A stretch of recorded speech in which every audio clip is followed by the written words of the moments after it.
26. Lost Companions. As they stood together, bathed in the warmth of the sun's gentle embrace, Lejiya felt a sense of reassurance wash over her. Lejiya sat on the cold stone steps, the faint scent of damp earth lingering in the air as she gazed down the wide, shadowed path ahead. A thin line of trees barely concealed the dark shapes of low houses in the distance, their forms obscured by a thick, almost tangible darkness. The oppressive atmosphere seeped into her bones, making the chill feel far deeper than the cool evening air. That town. It's where the cathedral is, Wanda said, her voice low and tense, as she pointed toward the ominous buildings. A sudden rustling among the rocks to their left made Wanda flinch, her bow drawn and ready within seconds. Lejiya followed suit, her eyes narrowing as she scanned the rocky slopes. The tension hung heavy in the air, but it quickly dissipated when Miriam's familiar form emerged from the gloom, Ashla, Bella, and the others trailing behind her. Relief washed over Lejiya as she watched Wanda rush to embrace Miriam, the tightness in her chest easing ever so slightly. Yet, that comfort vanished as quickly as it came. Wanda's voice trembled as she asked, "Where's Sullus?" Miriam's tear-streaked face twisted in sorrow as she shook her head. "The Vanes were chasing us, and he told us to run while he stayed behind." Her voice broke, the weight of her grief echoing in the growing darkness around them. Lejiya's heart sank, a heavy, cold stone that settled deep within her. The fragile hope she had clung to shattered, leaving her to grapple with the stark reality of their losses. The path ahead seemed longer, darker, and more uncertain than ever. "Have you seen Ixar and the little guys?" Lejiya inquired, but Miriam shook her head. "No." "Weren't they with you?" Miriam asked. "Two of our people were turned by the Vanes. Ixar sealed the entrance to protect both of us, but he and the little guys didn't follow," Lejiya said as her eyes grew watery again at the thought of Ixar and her feline companions. As the others gathered at the stairs and sat to take a break, Lejiya tried to link her mind again with Vi and Vaughn but could see nothing but blackness. "The cathedral is not far from here. The only thing we can do for those we lost is to do what we came here to do," Wanda stated.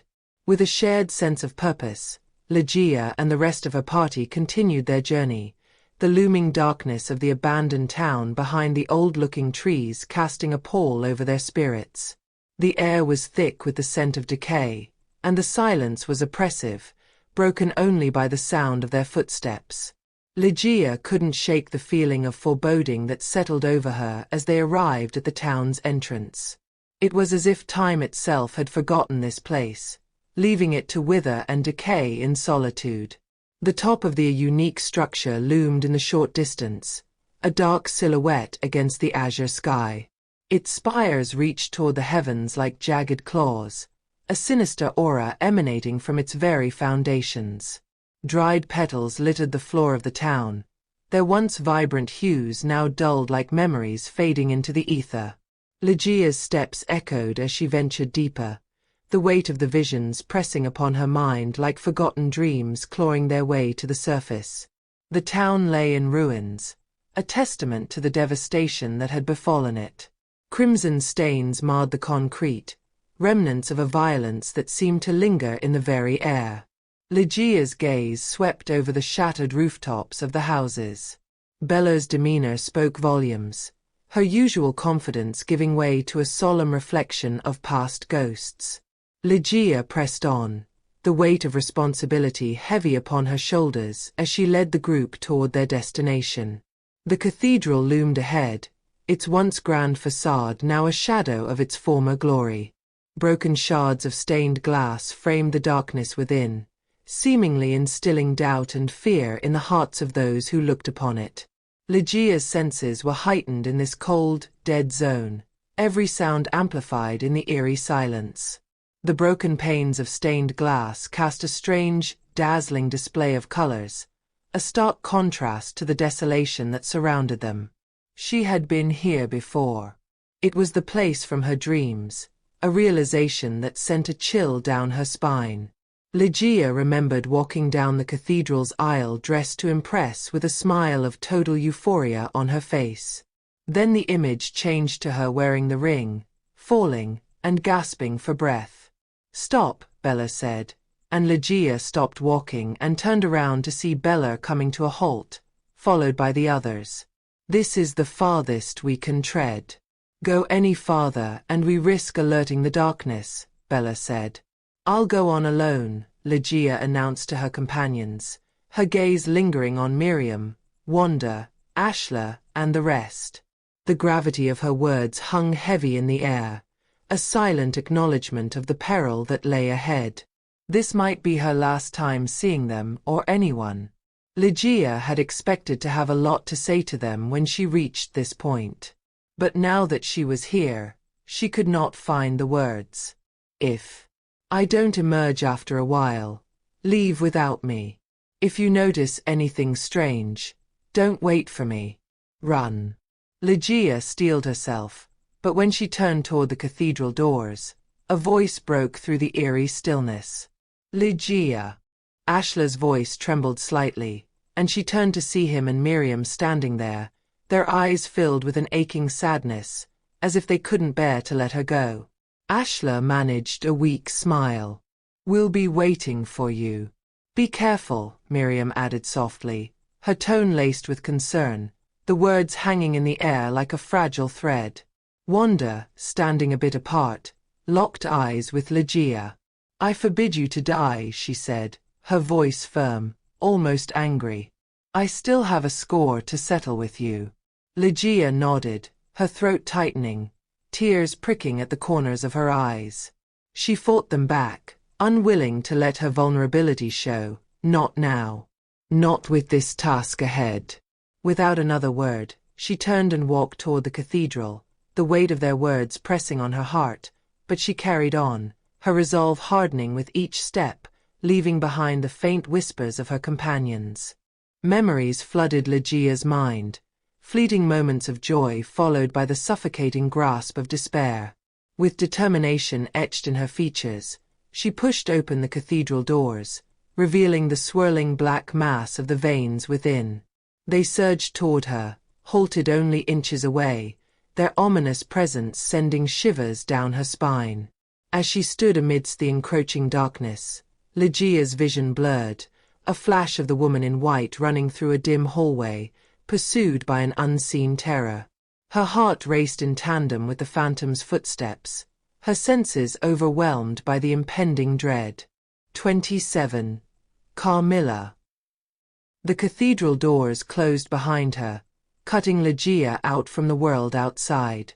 She advanced, the veins recoiling in response to her presence. A protective power surged within her, shielding her from the veins even as it threatened to consume her.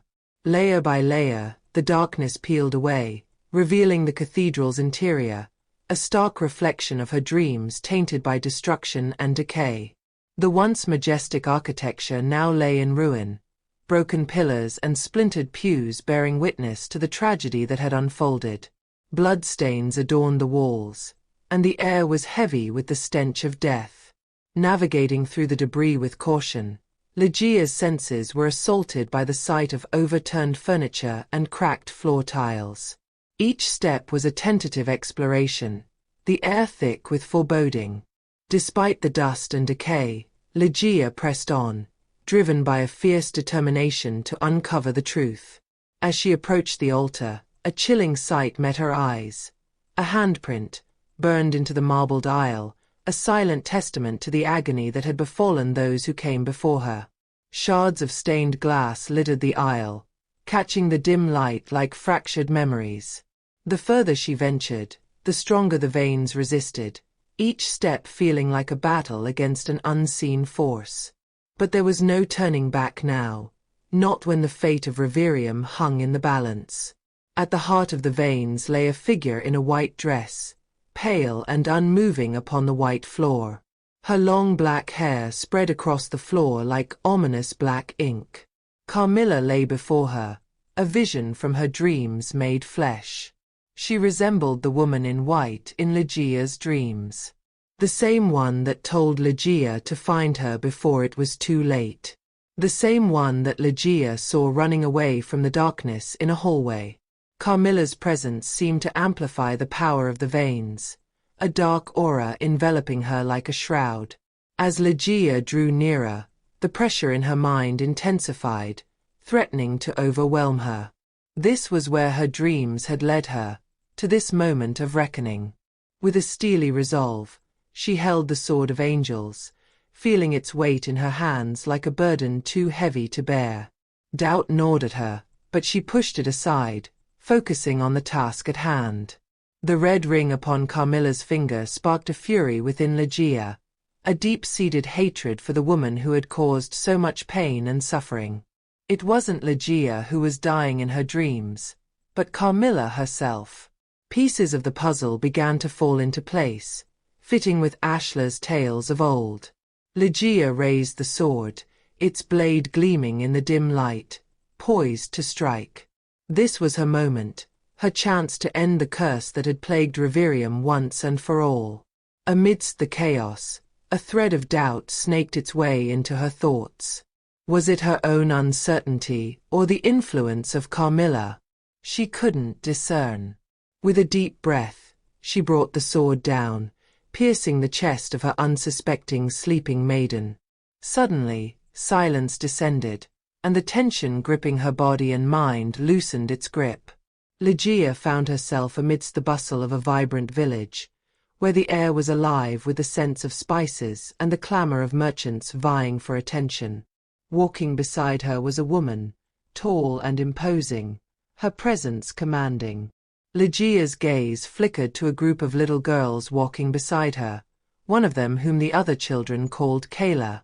The mention of the name stirred within her a surge of inexplicable familiarity. As they reached a quaint little snack shop, Kayla's voice bubbled with excitement. "I'm going in." Kayla's mother, standing beside Lejiya, smiled warmly. "Go on, sweetheart. Just don't get too many sweets," she said, her voice soft but firm. The woman beside Lejiya, with gentle eyes and a warm presence, leaned closer. "Why don't you join Kayla and the others too?" she suggested, her tone encouraging. Lejiya hesitated for a moment, but then nodded, the woman's kindness easing her reluctance. "Okay." Inside the shop, the air was thick with the sweet scent of candies and baked goods, the shelves overflowing with colorful treats. Lejiya followed Kayla, her gaze wandering over the vibrant displays, a quiet curiosity stirring within her as she tried to embrace the simple joy Kayla exuded. "The selection here is unbelievable. They have everything," Kayla exclaimed, her enthusiasm infectious. "Their chocolate is out of this world." As Lejiya dipped her hand into her pockets, her fingers brushed against the cold metal of a few coins. The tinkle of a bell announced their arrival as they stepped into the quaint little shop, its aroma a heady mix of cocoa and sweetness. Her fingertips traced the smooth surface of the glass counter, a transparent barrier between her and the delectable treats within. "You can't just waltz in here and not get something, Carmilla," Kayla chided Lejiya, her voice playful yet insistent. "I'll pass," Lejiya replied involuntarily, her gaze flitting over the array of confections. "What's the matter? Don't tell me you don't like chocolate," Kayla teased, nudging a particularly decadent piece toward her, and the other girls chuckled. "It's not that. I just don't want to splurge," Lejiya explained, her tone measured. "What a bore," Kayla said. With decisive movements, the other girls made their selections and soon found themselves outside, savoring the indulgent treats. Their laughter and chatter filled the air, enveloping Lejiya in a sense of isolation. "We should head back. Our moms will be worried," Lejiya interjected, disrupting their merry conversation. "Quit being a buzzkill. Anything you enjoy besides those silly fairy tales?" Kayla jeered, her words laced with a hint of mockery. "They are not silly," Lejiya retorted, her voice tinged with a hint of defensiveness. They hold deeper meanings, if you know how to look beyond the surface. Kayla's laughter rang out, sharp and derisive. So, you're saying I'm too dumb to get it? Before Lejiya could respond, Kayla shoved her, sending her crashing to the ground. Pain radiated through her palm as it collided with the unforgiving concrete. My mother was right about you. You're a freak. Kayla's taunts echoed in her ears, mingling with the cruel laughter of the other girls, a chorus of condemnation. As Lejiya's hand swept through the candies, her eyes fell upon the paper wrapper with a logo of a two-headed snake. Fixated, she watched in disbelief as the snake on the wrapper came to life, its nostrils twitching, and its forked tongue flickering. The others remained oblivious, their attention fixed on Lejiya. Kayla kicked Lejiya's side, her eyes gleaming with malice as she prepared to strike again. But before she could, the serpent leaped from the wrapper, snapping at Kayla's feet with a menacing hiss. Kayla recoiled in terror, scrambling to her feet as the snake vanished into thin air, leaving behind a sense of unease. "Snake!" Kayla exclaimed, her voice trembling with fear as she scanned the area for any sign of the creature. "Snake! Where is it?" The other girls murmured and backed away, their brows furrowed in fear and confusion. "It's gone." "It came from the wrapper," Lejiya interjected, her finger trembling as she pointed at the wrapper. But her words only fueled Kayla's anger. "Stay away from us, witch." Kayla spat, storming off with the others in tow, leaving Lejiya alone with the unsettling knowledge of what had truly transpired. Lejiya stood, her legs unsteady as she took in the darkened street. The air seemed to thicken, shadows twisting and writhing like a living thing. Her breath caught as she spotted a figure, barely discernible against the pitch-black horizon, its form a vague silhouette in the distance. The figure shifted, melding seamlessly with the darkness that consumed the town. Every step it took dissolved into the surrounding gloom, each movement erasing what little light remained. Her pulse quickened, dread curling in her chest. The shadows surged, converging with the figure, moving toward her like a relentless tide. Lejiya's mind raced, but she pushed down the rising panic. It was coming for her. She turned, her heart pounding, and fled in the other direction down the streets. Lejiya's heart hammered against her ribs as she sprinted down the street that had strangely become deserted. The oppressive darkness clung to every corner, suffocating the feeble glow of the flickering lights of the stores. Shadows danced with sinister intent, casting elongated figures that seemed to reach out hungrily. She could hear the echo of her own breath, frantic and ragged, mixing with the distant wail of a nocturnal creature. A sudden movement caught her eye, a black figure emerging from the depths of the obscurity. It prowled with a predatory grace, its form melding seamlessly with the encompassing darkness. Lejiya's pulse quickened, her senses sharpening as adrenaline surged through her veins. She recognized the looming threat and knew she had to flee. With a surge of panicked determination, Lejiya veered sharply, her boots skidding against the cobblestones as she altered her course. But her escape was abruptly halted as she reached the end of the street. A chasm yawned before her, a gaping maw of infinite abyss that devoured the very ground beneath her feet. Loose debris tumbled into the void, swallowed by the hungry darkness below.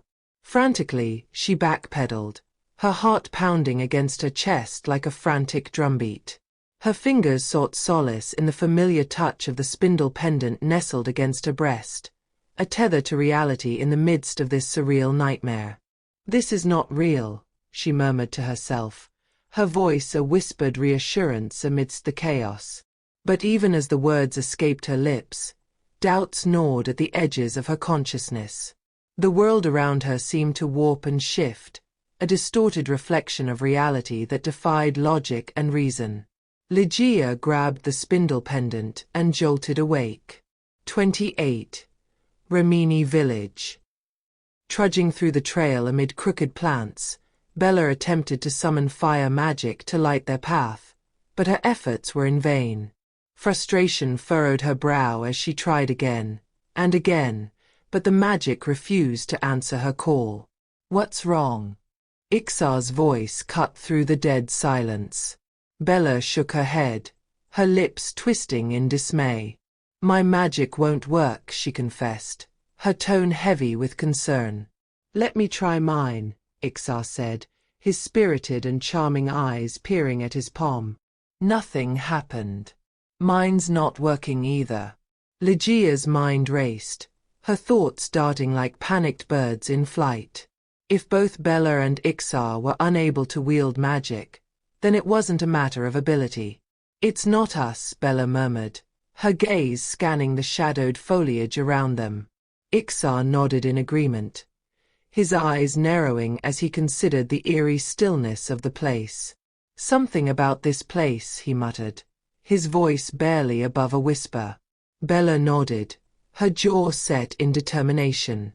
Ashla's hand brushed against the narrow bark of a crooked tree shaped like an axe slightly taller than a grown man, her senses prickling with unease.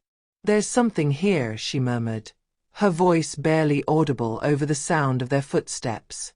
"Something that nullifies magic." "How do you know?" Arumis said.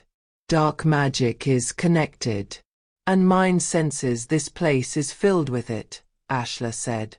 Ixar and Bella readied their weapons, the weight of their daggers a reassuring presence at their sides. Without hesitation, Ixar passed one of his twin daggers to Ashla, his movements swift and precise. "Keep these close," Ixar said. "Hope you don't have to use them." "Thanks," Ashla said, taking the daggers with her slightly wrinkled hands. Meanwhile, Lejiya gripped her sword tight, the metallic hilt warming beneath her touch. A soft glow enveloped the blade, casting a gentle light in the darkness. Surprised by the unexpected radiance, Lejiya's eyes widened in astonishment. "What in the world?" Sulas said. "I didn't do anything. It just glowed on its own," Lejiya said, her voice filled with wonder. Ashla's gaze flickered to the glowing blade, a sense of awe mingling with curiosity. "Seems the anti-magic spell here does not affect your sword," she observed, her tone hushed with reverence. Bella's voice broke through the tense silence, her words a stark reminder of their precarious situation. "Fae, stay in the center," she instructed, her tone urgent. "That way, everyone will be able to see." With a nod, Lejiya moved to obey, the sword's light casting long shadows across the soiled ground. But as she took her first hesitant step, her gaze fell upon the ground ahead, and she froze in shock. The sight that greeted them was grim and unsettling. Corpses lay scattered, their lifeless forms clad in armor. Ixar frowned, his eyes narrowing as he studied the fallen soldiers. "I don't recognize this insignia," he said. Miriam took a cautious step back, her breath catching in her throat as a sense of dread washed over her. Wanda's gaze followed her movement, her brow furrowing in concern. "Do you recognize something?" Wanda asked, her voice soft with concern. Miriam halted in her tracks, her fingers diving into the depths of her bag with a knowing look. "Lejiya, can you spare me some light?" Miriam asked, her voice threaded with urgency. Even Wanda's inquiry failed to rouse a response from her. From amidst her collection of weathered books, Miriam extracted a black book, its cover worn with age. The title, embossed in gold lettering, read "The Monster Prince." With a sense of urgency, she flipped through its pages, the paper rustling softly beneath her touch, until her fingers came to rest upon a passage near the beginning. Tracing the lines of text with trembling fingers, she read aloud, her voice carrying through the stillness. "These are soldiers of Hill Falls," Miriam declared, her words heavy with revelation. "The tale speaks of a prince, cursed for his arrogance after pilfering a magical flower from the Hollow Garden. What are you saying? Bella said. I'm saying this is the very place that the Hillfalls soldiers were slain in the book. Miriam said. Lejiya's eyes widened in disbelief, her voice trembling as she spoke. So you're saying, this place is the Hollow Garden, she murmured, her tone filled with incredulity. Miriam nodded solemnly, her gaze fixed on the group. Yes, Miriam confirmed, her voice heavy with dread. Before she could elaborate further, Arumis interjected, his impatience evident in his tone. You're not making sense, girl. Get to the point. Arumis demanded, his voice edged with irritation. Lejiya shot him a sharp glance, a silent warning to hold his tongue, while Wanda mirrored her sentiment with a stern look of her own. Unperturbed, Miriam continued, her voice steady despite the interruption. The creatures of the Hollow Garden. They've been turned into terrifying monsters, she explained, her words hanging heavy in the air. Sulla's response was resigned. Oh, great, he muttered. But that's not, Miriam began, only to be cut off by Arumis' brusque dismissal. I've no interest in wasting time listening to bedtime stories, Arumis declared, his tone brooking no argument. We'll face whatever monsters that come our way, with or without magic. Unless. Lejiya pressed, her eyes searching Ashla's face for answers, but the silence that followed was heavy, suffocating, a tangible presence in the dark woods. Arumis broke the silence, his voice edged with urgency. She will infect all of us sooner or later. Is that what you all want? Wanda's grip tightened around her bow, tension radiating from her every movement. Then leave if you wish. The quest is over anyway, and you have no more purpose here. Lejiya felt a surprising sense of relief at Wanda's words, a flicker of gratitude toward the one who had been so close to ending her life not so long ago. Ashla spoke up, her voice resolute. Whether you like it or not, it's best we stay together to avoid the Fae taking us out. Bella scoffed, her skepticism evident in her tone. What's the point of staying together with someone who could turn on us any time? But Ashla's gaze remained unwavering. There's a place that might hold the key to destroying the Fae. Rimini Village. Carmilla's home. Lejiya's mind raced, memories of her dream intertwining with Ashla's words. She couldn't shake the feeling that Rimini Village held answers, not just about Carmilla, but about herself as well. That's suicide, Bella protested. Ashla's voice cut through the dissent, firm and resolute. We have no other choice. We can choose to die being hunted or do our best to find a way to kill the enemy. Arumis interjected, his tone cautious. But Rimini Village is on the other side of the nearby town. We'll have to pass near the cathedral. Lejiya took a deep breath, her mind racing with memories of the veins inside the cathedral. We can try going around it. I will take the lead. If anything, the veins would hit me first, and I would try holding it back, Lejiya offered, her voice steadier than she felt. And so, with their resolve set and their purpose clear, they set out once again, clinging to the last vestige of hope in a world consumed by darkness and uncertainty.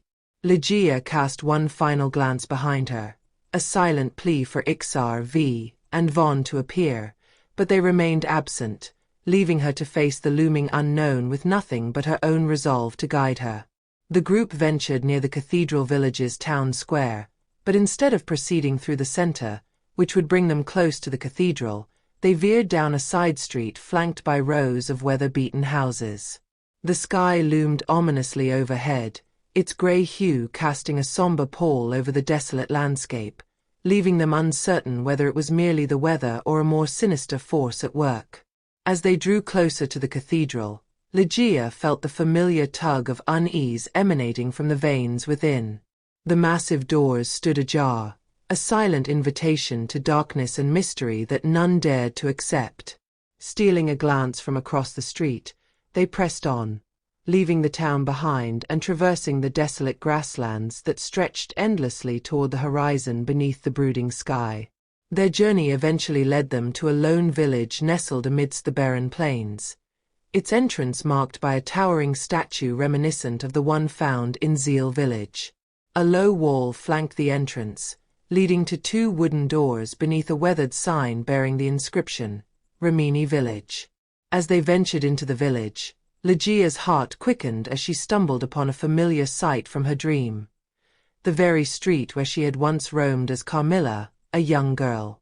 The layout remained unchanged, yet now it lay abandoned, a haunting echo of its former vibrancy, now reduced to rubble and ruin. The air was heavy with the stench of decay, the ground littered with rotting remnants and the remnants of lives extinguished. Flies buzzed lazily around decaying flesh, a grim reminder of the village's tragic fate. Books lay here and there, scattered amongst the skeletal remains of both people and animals.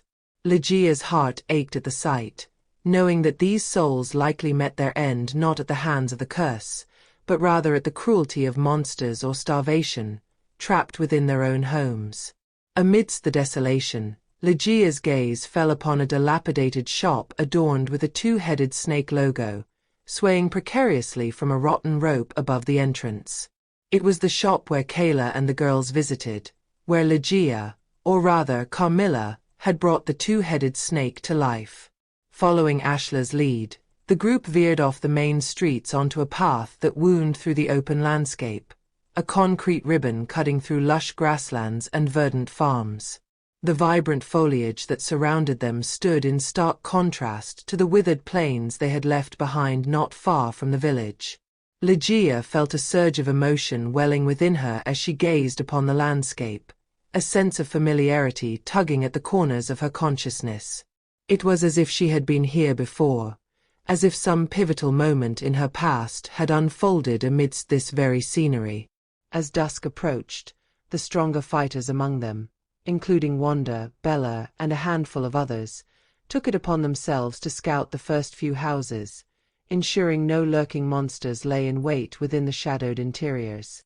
As the sun hung low in the sky, they settled into one of the abandoned houses, seeking refuge for the night. "Where are you off to?" Miriam's voice rang out as Lejiya made her way out of the house. "Just need some air." "I won't wander far," Lejiya reassured, her steps carrying her down the pathway that wound through the grasslands and fields. Eventually, Lejiya arrived at a house marred by fire, its charred walls bearing witness to some unfathomable tragedy. Despite the devastation, an inexplicable urge drew her inside, compelling her to explore the ruins. Vermin skittered within the walls as she stepped through the doorway, the scent of burnt matter still lingering in the air. Most of the furniture and walls were charred. With a touch, the charred remnants of a wooden pillar crumbled beneath her fingertips, a testament to the destructive force that had swept through the dwelling. Making her way to the back of the house, she discovered a bookshelf and a staircase leading to the second floor. Though the destruction was palpable, Lejiya felt a strange pull, an insatiable curiosity driving her forward. Ascending the stairs, she found herself amidst the wreckage of the upper floor, the scene mirroring the devastation below. Yet, amidst the chaos, one thing remained conspicuously absent: the presence of any bodies, a chilling absence that sent shivers down her spine as she contemplated the grim fate that had befallen this forsaken abode. She tugged at the burnt curtain, its fabric singed black, and a fragment crumbled under her grasp. Gazing out over the fields, Lejiya's mind churned with unease, her thoughts swirling like a tempest. Was she destined to become a monster, consumed by the same darkness that had claimed those touched by the veins? The mere notion threatened to buckle her knees, and she clutched the window ledge for support, the weight of uncertainty pressing down upon her. The faces of the two fighters she had freed from the curse haunted her thoughts, their transformation into grotesque creatures a reminder of the darkness that lurked within her. They should have survived and made it here, yet their fate now rested in the form of a gargoyle and an ogre. Was that her destiny too? A shiver ran down her spine at the mere thought, her heart heavy with the burden of guilt. Were the fighters condemned to exist as empty shells, devoid of humanity, trapped within monstrous forms? Yet amidst the darkness, a flicker of gratitude burned bright within her heart, a testament to Ixar's bravery and selflessness. His sacrifice had saved them, offering them a chance at redemption amidst the chaos that threatened to consume them all. Taking a deep breath, Lejiya attempted to steady her racing heart, her thoughts drifting to Vi and Vaughn. With a whispered plea, she sought to link her mind to theirs, a desperate bid for reassurance in the face of uncertainty. The room spun around her as she focused, her mind straining against the weight of exhaustion that threatened to overwhelm her. This happened before at Zeal Village when she turned the fighters back from their book forms within a few days. The only possible explanation was that she had exerted too much magical energy. "We were wondering where you went. Are you all right?" Ashlar asked. Startled by Ashlar's voice, Lejiya stumbled, her train of thought shattered by the intrusion. "Just a little tired," Lejiya managed, her voice tinged with weariness. Ashlar's concern was palpable, her words a gentle chiding against her recklessness. "You shouldn't wander alone. It's dangerous, and you're important to us." Lejiya hesitated, her words caught in the tangle of her thoughts, unsure of how to express the weight of her fears without disappointing those around her. "You're scared the curse in you will spread to the rest of us."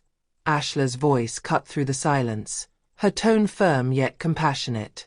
"You risked your life to enter the cathedral. You can't expect us to leave you in the lurch." Straightening her posture, Lejiya brushed off imaginary dust from her clothes, her gaze troubled. "The best solution is for me to stay away from the rest of you. It's too huge a risk for everyone. Nobody wants to be turned into a monster." Ashlar reached out, touching Lejiya's shoulder gently. "We will find a way out of this," Ashlar reassured. Lejiya shook her head, a heavy sigh escaping her lips. "Honestly, I don't know if we will. I see the fear in their eyes. I don't blame them. I would be afraid too if I was in their shoes." Ashlar stepped forward, her expression resolute. "I'm not afraid of you, and neither are Miriam or I. And we certainly won't let you face this alone, not after all that you've done for us. We just need a little time to assess the situation. Moreover, we've lived around monsters all our lives, and you are nothing close," Ashlar said, pulling Lejiya into a comforting embrace. Tears welled in Lejiya's eyes as she buried her face against Ashlar's shoulder, her body trembling. "I don't know what to think anymore. I lost Vi, Vaughn, and Ixar, and the person whom I call father, whom I trusted all my life, turned out to be no better than the monsters. Can I ask a favor of you?" Ashlar met Lejiya's gaze, her expression softening with understanding. "What is it?" Ashlar asked. Lejiya looked up, tears streaming down her cheeks. "I want you to kill me right away if I start to turn. I don't want to hurt anyone. Promise me, please," Lejiya pleaded. For a moment, Ashlar said nothing, the weight of Lejiya's request heavy upon her shoulders. Finally, Ashlar nodded, a soft sigh escaping her lips as she looked away, the gravity of the situation sinking in. "The others are going to be worried about us. I should inform them where you are." Ashlar's voice floated through the air as she shuffled away, her footsteps echoing down the stairs until they faded into silence, leaving Lejiya to her thoughts. Lejiya watched Ashlar's departure, her hands hidden within the folds of her dirty cloak, a silent observer to the woman's solitary existence under the werewolf's rule. Despite her straightforward nature, Ashlar still concealed herself behind a veil of grime, a tangible barrier to the world outside. Shortly after, Miriam ascended the stairs, her presence a welcome distraction from Lejiya's swirling thoughts. "Lejiya, can I ask you something? What happened at the cathedral?" Miriam inquired, her voice soft with concern. Lejiya shook her head, a troubled expression clouding her features. I don't really know. All I recall was I was looking at Carmilla lying there, the same ring from my dreams upon her finger. There was this strange feeling, but I can't quite grasp it. I remember driving my sword toward her chest, but after that, everything was a blur. I don't recall myself leaving the cathedral, Lejiya admitted. Miriam embraced Lejiya, offering comfort in the face of uncertainty. I believe you, Miriam murmured, her words a soothing balm to Lejiya's troubled mind. Lejiya's voice quivered as she voiced her fears. Aren't you afraid of me now that I'm cursed? Miriam pulled back, her gaze unwavering. No, she declared firmly, gratitude shining in her eyes. I'm more afraid if you weren't around. Wanda has told me. Thank you for saving her life back at the tombs. Tears welled in Lejiya's eyes as she returned the sentiment, but a sense of duty weighed heavily upon her. Thanks, Miriam. But you should stay away from me just to be safe. You're too important to risk losing, Lejiya implored. Wanda stepped forward, her resolve unwavering. We will protect you, whether you like it or not, Wanda insisted, her tone resolute. Lejiya furrowed her brow, confusion evident in her expression. What do you mean? She said. You heard what Bella said at the forest. She might find a chance to kill you as they think you are a danger to them, Wanda said. I appreciate what you are doing for me, but you guys be careful too, Lejiya said. We will, Miriam said. Should we head back? You guys go ahead. I'd like to stay here a bit longer, Lejiya said. With an assuring gaze, Miriam and Wanda went downstairs. 29. Dark Dreams.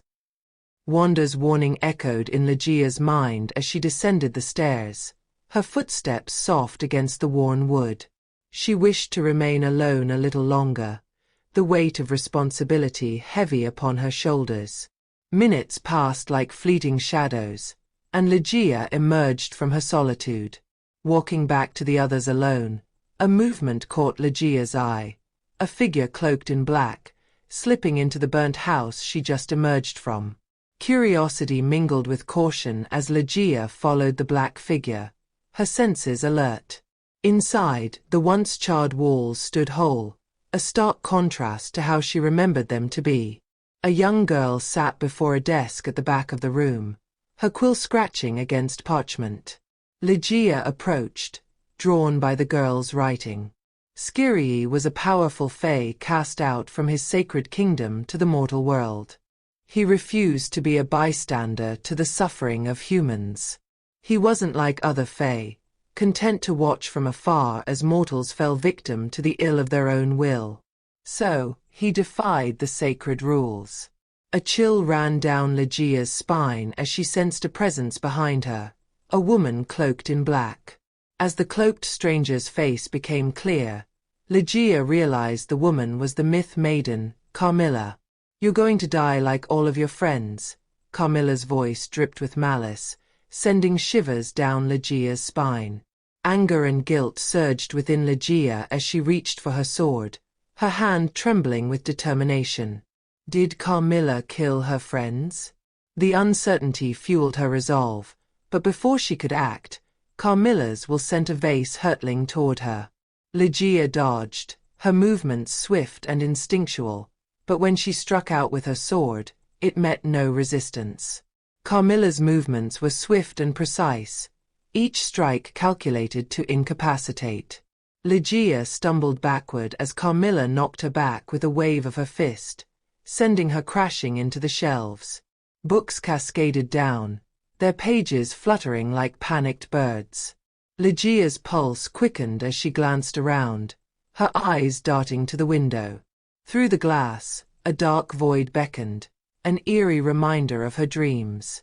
She reached for the spindle pendant at her neck, the familiar sensation confirming her worst fears. She had fallen asleep.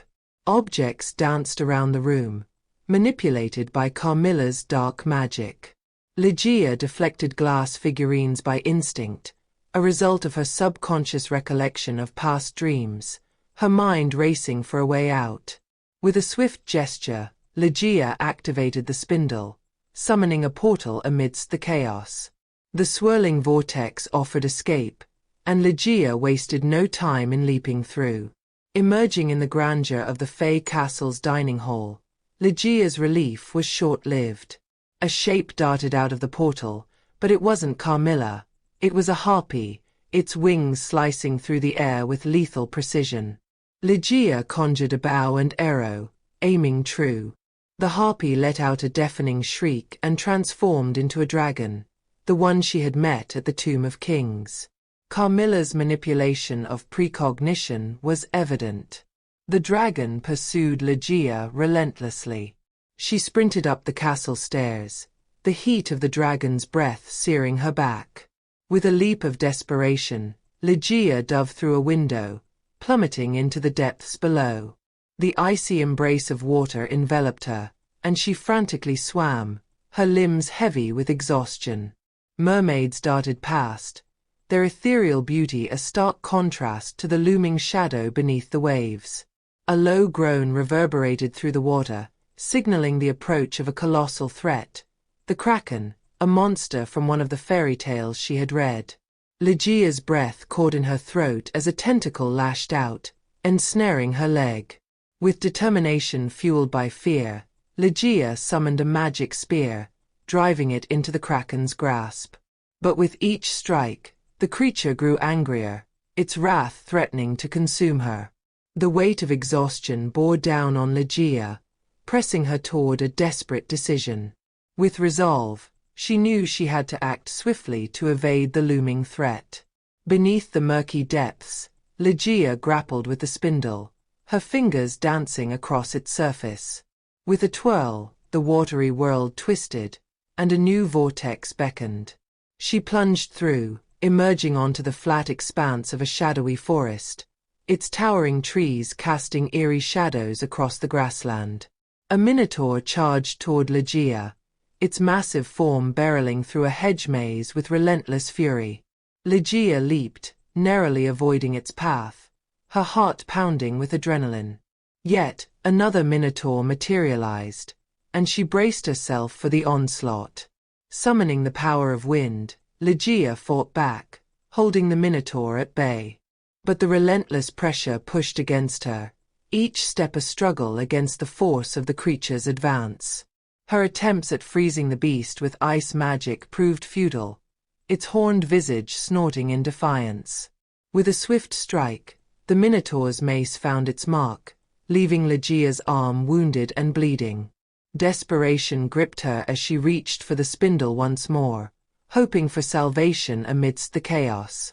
The minotaur darted toward her, its mace swung through the air at Lejiya's face when darkness filled the space, and Lejiya jolted awake in the familiar confines of the house. Grimacing, Lejiya surveyed her surroundings, the line between dream and reality blurred. The wound on her arm throbbed. Her arm was bleeding in the same spot where the minotaur's mace grazed it. How could this be possible? Everything that had happened to her in her dreams had never become real. This was worrying. A shadow loomed in the doorway, and Lejiya tightened her grip on her sword, her strength waning from the injury. The figure turned, and their eyes met, a silent exchange of tension and uncertainty. The figure was a ghastly sight. Its face was white with deeply concerning fangs and furrowed brows. It was nothing more than skin and bones, and its clothing was tattered and barely hanging on his emancipated form. It lunged at Lejiya, its gaunt frame and ferocious demeanor striking fear into her heart. With a swift slash of her sword, Lejiya managed to repel the attacker, sending it fleeing through the window. As the footsteps approached, Lejiya glimpsed a shadowy figure ascending the stairs. For a moment, she mistook the woman for Ashla, but her features soon revealed her as a stranger. Ashla? Lejiya questioned, hoping for familiarity in the face of danger, but the woman remained silent, her gaze penetrating. The woman's demeanor shifted, suspicion clouding her expression. "You're a fae," she stated, her tone wary. Lejiya raised her hand in a gesture of peace. "I mean no harm. I was merely exploring," she explained, slightly lowering her weapon while staying ready to attack any time. The woman's gaze remained skeptical. "Are you the only fae here?" she inquired, her voice tinged with concern. Lejiya nodded. "Yes. And who might you be?" Lejiya asked in return, seeking to unravel the mystery of the woman's presence. "I live in this village. I'm the only one left," the woman said, her words laden with sorrow. "Your arrival has attracted dark creatures. You must leave while you still can." Alarmed by the woman's warning, Lejiya's thoughts turned to her friend's safety. Hastening to find them, she raced through the village until she encountered Arumis and Bella conversing outside the house where Lejiya's party took shelter in. Arumis instinctively stepped forward, his protective stance betraying his apprehension. Lejiya approached, her expression urgent as she relayed the ominous news. "A monster just attacked me. There might be more," Lejiya said, sensing Bella and Arumis were afraid of her. Bella and Arumis gave her a wide berth, their movements cautious, as if she carried some unseen contagion. Inside, the dim light filtered through cracks in the stone walls, casting eerie shadows that danced across the worn floorboards. Lejiya wasted no time in relaying the harrowing encounter with the monster that attacked her to Wanda and Miriam. The tension in the room palpable, each word she spoke seemed to weigh heavily upon the air, hanging like a shroud of dread. And amidst it all, the distant call of Ashla reached her ears. "Where have you been? I went back to the house and couldn't find you. What happened?" Ashla's concern was evident in her voice as she surveyed the wound on Lejiya's arm, now no longer bleeding. "I fell asleep and I was attacked by Carmilla in my dream. It was chaotic, but long story short, she wounded me in my dream and then I woke up with this." Lejiya gestured to her wound, the memory still fresh in her mind. "After that, I was attacked by a monster in that house. I drove it away, and I met this woman. She is a villager here," Lejiya recounted, her words heavy with the weight of the truth she bore. "A survivor?" Ashla's brow furrowed, her mind racing with the implications. "Yes, she said she's the only one left," Lejiya confirmed. "Where is she?" Ashla's urgency was evident as she sought to ensure the woman's safety. "I left her in that house. I hope she is all right." Lejiya's voice trailed off, her fear hanging heavy in the air like a looming storm. "Let's go. She might know something that might be of use to us." Ashla's resolve was firm, her determination unwavering. 30. The last one alive. And so Lejiya and her party ventured back to the burnt house, their steps cautious, their senses alert for any sign of danger. They settled inside with most of them sitting or standing some distance away from Lejiya, like she was a plague. There was no sign of the monster Lejiya had spoken of. The female stranger, clad in tattered garments, sat on the floor before them, her dark eyes piercing through the veil of uncertainty. "I have something to ask. What is the purpose for you coming here?" The woman's words cut through the silence, each syllable laden with the weight of suspicion. "We are trying to find a way to stop the wit." Lejiya's voice faltered as Bella interjected, her skepticism evident in his tone. "You don't have to tell her anything." Bella's words hung heavy in the air. The woman on the floor regarded Bella with a scrutinizing gaze, her eyes darting over her as if trying to decipher a hidden truth beneath Bella's exterior. The woman listened intently to Bella's mutterings, a faint smirk playing upon her lips as if she held some secret amusement. "You're a mage. This is a long way from the castle," she remarked, her voice carrying an air of knowing. "The castle is nothing but a fortress of the Fae now," Bella retorted, her tone tinged with bitterness. The woman's smirk widened, her expression infuriating Bella. "What's so funny?" Bella demanded, her grip tightening on the woman's collar. "How ironic. No matter. The world now belongs to the monsters. Queen, mages, and knights. They are nothing more than a mere chapter in history." "A joke," the woman declared, a hint of mockery in her voice. "Mock the royals again, and it will be the last time you speak," Bella growled, her patience wearing thin. But the woman remained calm, her demeanor unaffected by Bella's anger. With a bored sigh, she spoke again, her words dripping with disdain. "No mages came to save us when we needed them the most. The villagers were eaten and torn apart by monsters. The queen and her mages left the people to die. The royals? They are not worth my or anyone's respect, mage. This tragedy has nothing to do with the royals. The witch is to blame for all of this. She killed the queen and her mages before dooming Reverium to the curse." Bella seethed. "Who is this which you speak of?" the woman inquired, her demeanor shifting as she subtly extricated herself from Bella's grasp. "Her name is Carmilla. She used to live in this village. It is her that unleashed the curse.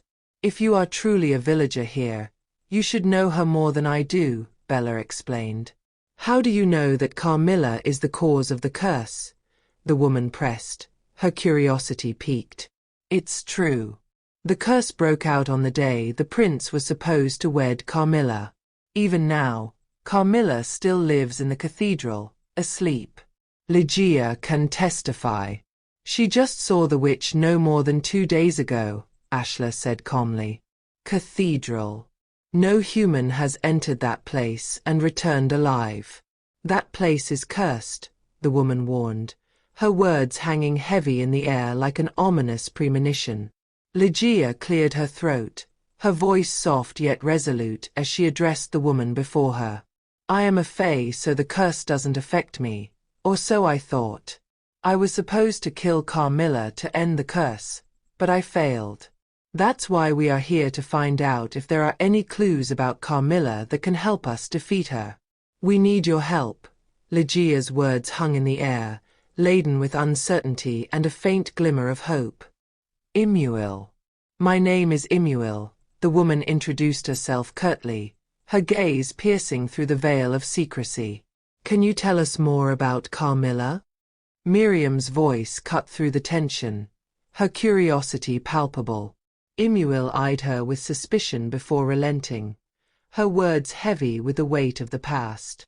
"Carmilla did live here.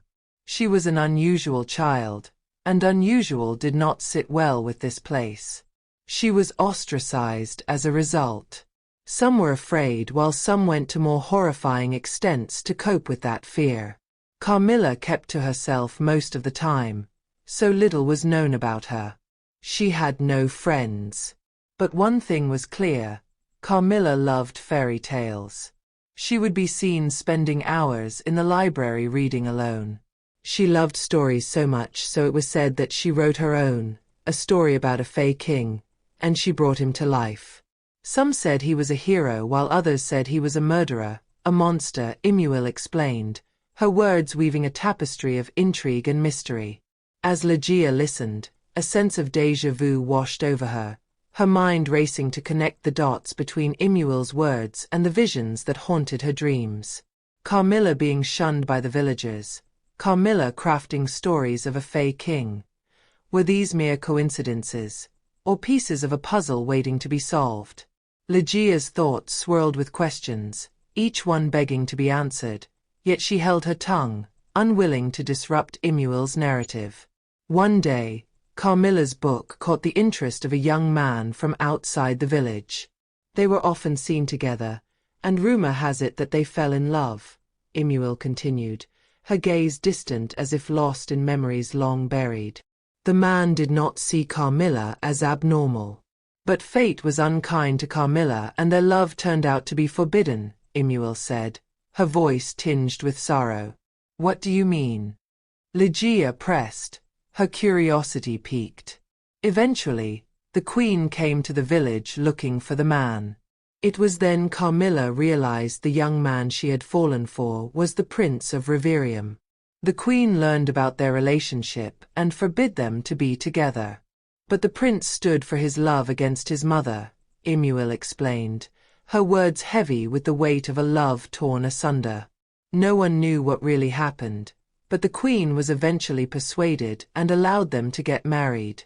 Carmilla was escorted to the Duskfall Requiem. And that was the day hell broke loose, Imuel revealed, her voice trailing off into the silence. I would be remiss if I didn't mention one missing part in your story.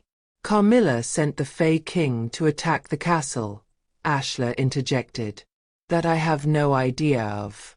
The only thing that is certain is that Carmilla became afraid of her own creation, so much so that she wanted to destroy the Fae King, Imuel responded, her words heavy with uncertainty.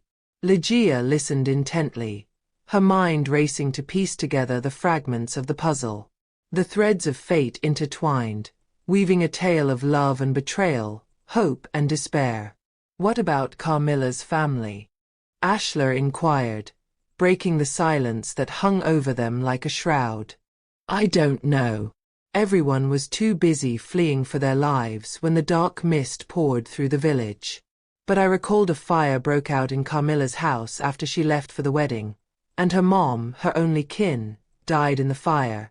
Imuel choked on the words, her gaze drifting to the remnants of the burnt house. This was Carmilla's house, Lejiya murmured, her voice barely above a whisper. Have you been here since the curse broke out? And what happened to the other villagers? Wanda's voice cut through the heavy atmosphere, her curiosity palpable. Yes, I never left, Imuel confessed, her tone resigned. Don't see the point in leaving. With this body, I won't make it out there. As for the villagers, most turned into monsters. Those that survived the curse were killed by monsters or left the village, Imuel revealed, her words a somber reminder of the horrors that befell their once peaceful home. Bella furrowed his brow in thought. What about the people that turned into monsters? If what you said is true, they should be roaming the village. But I don't see any, she remarked, his voice laced with skepticism. When the curse broke out, I hid in my house for a few days, not daring to make a single sound while the townsfolk turned. It was terrifying. A few days later, all was quiet outside, and I realized the monsters were gone and there were bodies everywhere. They must have thought there was nobody left to prey on in the village, so they moved on, Imuel recounted, her voice tinged with the echoes of fear. What about the book about the Fae King, the one Carmilla wrote? Ashla inquired, her eyes narrowing in concentration. I have no idea, Imuel admitted with a shake of her head. She hardly talked to the villagers, not to mention telling others about her book. Can you recall anything that might have something to do with the Fae book? Try to think. This is very important, Lejiya urged, a hint of desperation creeping into her voice. Imuel studied her face, her gaze distant as she delved into the recesses of her memory. I'm afraid I don't, she began, her voice trailing off in disappointment. Lejiya's shoulders slumped slightly, the weight of their quest bearing down upon her.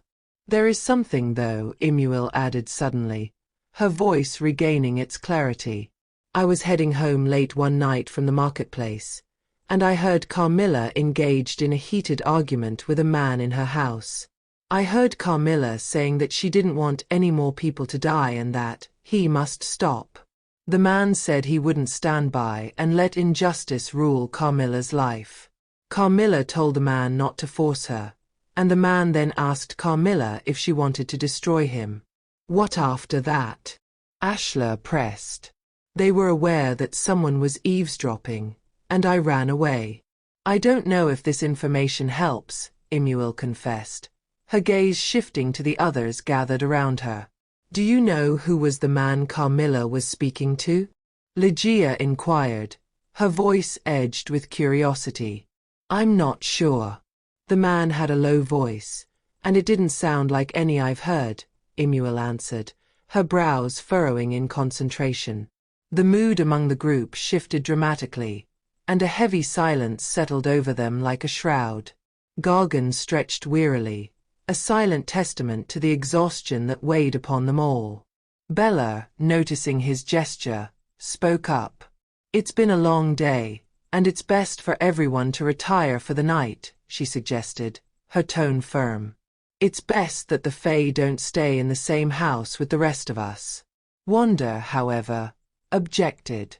"It's cowardice to leave Lejiya in the lurch after she did the most dangerous task for us," she argued, her voice tinged with defiance. "Lejiya could lose control or turn at any time, or worse, infect us," Bella stated firmly. Arumis sided with Bella, his gaze unwavering. "You lot can stay with the Fae all you want, but you don't have the right to put people's lives at stake," Arumis declared. Wanda struggled to find words to retort, but none came. Deep down, she must know Bella and Arumis had a point. Without another word, Bella's group exited the house, leaving Wanda, Miriam, and the remaining fighters behind. Arumis purposely bumped into Wanda's shoulder as he walked out.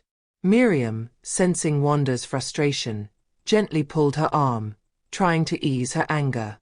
Standing in the burnt house that used to be Carmilla's, Lejiya surveyed the faces of Ashla, Wanda, Miriam, and the fighters she helped regain their human form, whose expressions were a collection of sympathy and helplessness. "Thank you for being willing to stand by me. I'm fine staying on my own. I survived the curse. I won't go down so easily," Lejiya asserted, her voice carrying a note of determination. "I'll do my best to find a way to cure you. If there's anything, just come to us any time," Ashla said, her voice warm and emotional as she expressed her concern. Lejiya offered a faint smile, touched by Ashla's words. "You've been around me all this time, Ashla." "That's more than I could ask for," Lejiya replied gratefully. Ashla then inquired about Lejiya's living arrangements. "Will you be staying in this house? You can pick one of the others that are closer to us. At least those aren't burnt and their structures are more intact," Ashla said. "It's okay. I will stay here," Lejiya answered simply. "I'll bring you food later," Ashla promised before leaving with Wanda and Miriam. As the others departed, Imuel approached Lejiya, curious about her decision to stay behind. "Why didn't you go with the others?" Imuel inquired. "It's best for everyone. I don't want to endanger their lives," Lejiya responded solemnly. Imuel pressed for more details. "That mage said something about infecting them. What does she mean?" Lejiya hesitated before admitting, "I'm cursed." The confession hung heavy in the air, stirring a sense of helplessness within Lejiya. Though it wasn't a well-guarded secret, uttering the words aloud made the reality sink in deeper. Imuel probed further. "Cursed? How?" Lejiya bowed her head, her hair momentarily concealing her face. "I began losing control and not acting like myself at random times ever since I went into the cathedral. I believe I might have been cursed by the veins," Lejiya explained, her voice tinged with resignation. "Didn't you say a Fae is immune to the curse?" Imuel asked. Lejiya shook her head.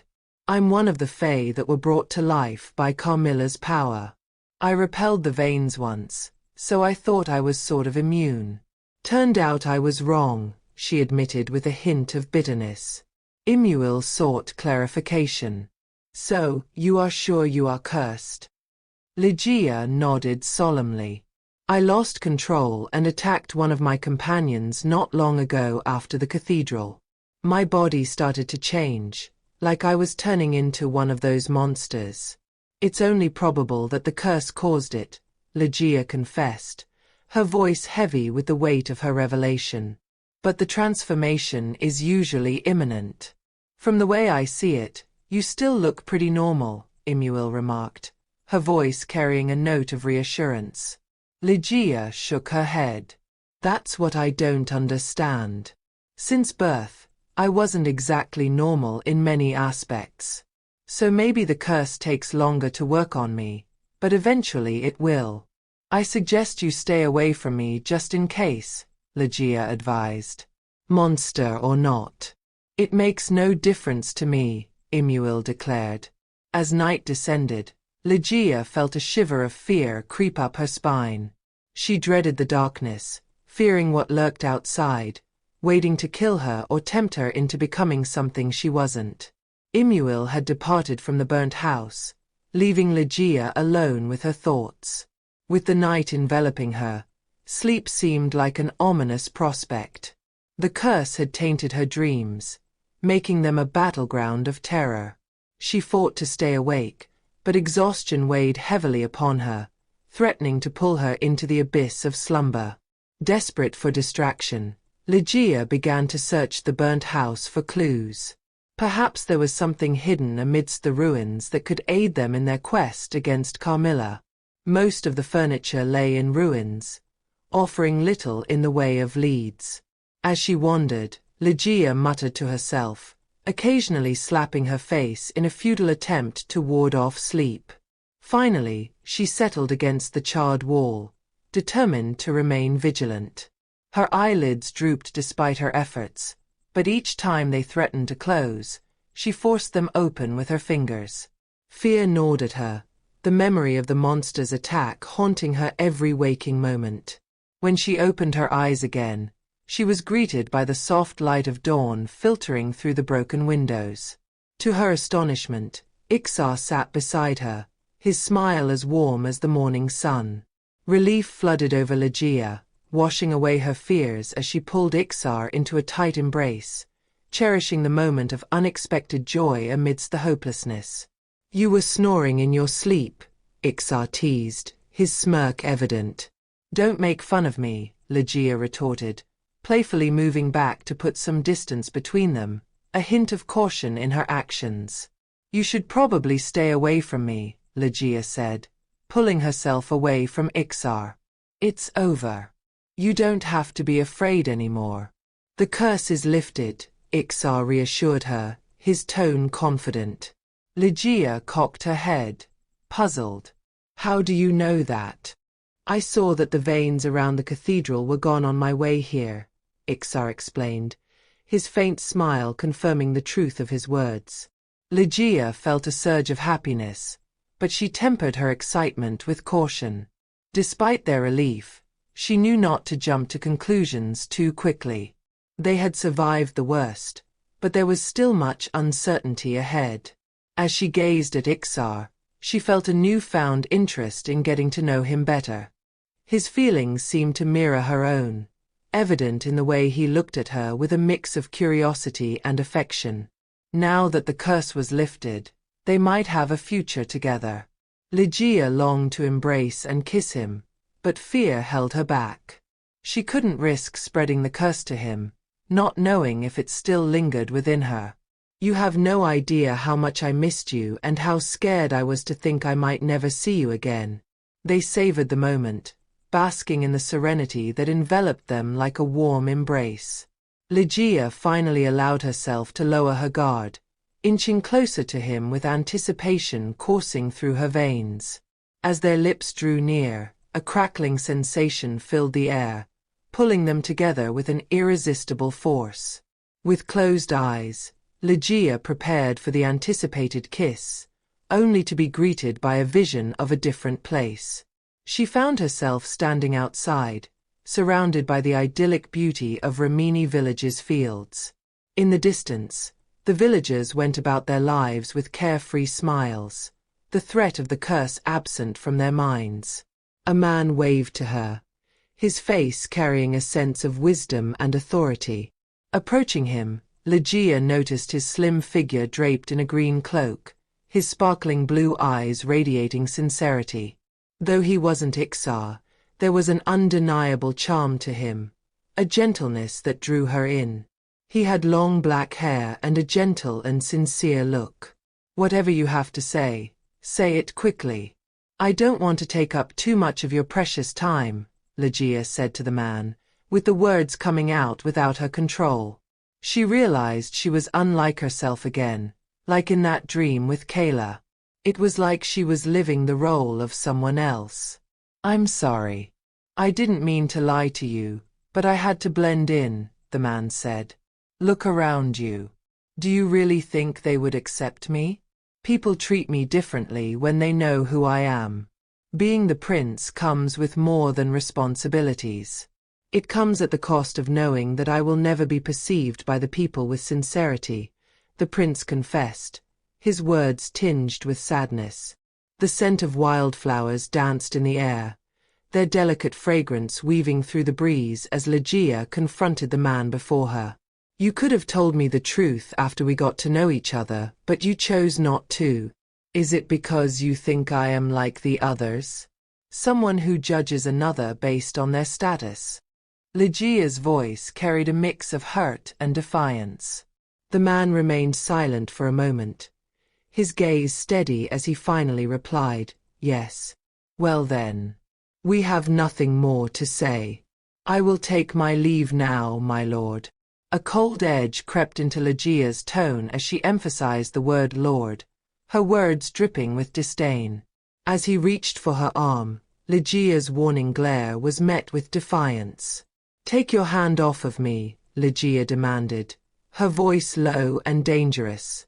Ignoring her warning, the prince tightened his grip, and in that moment, he made a grave mistake.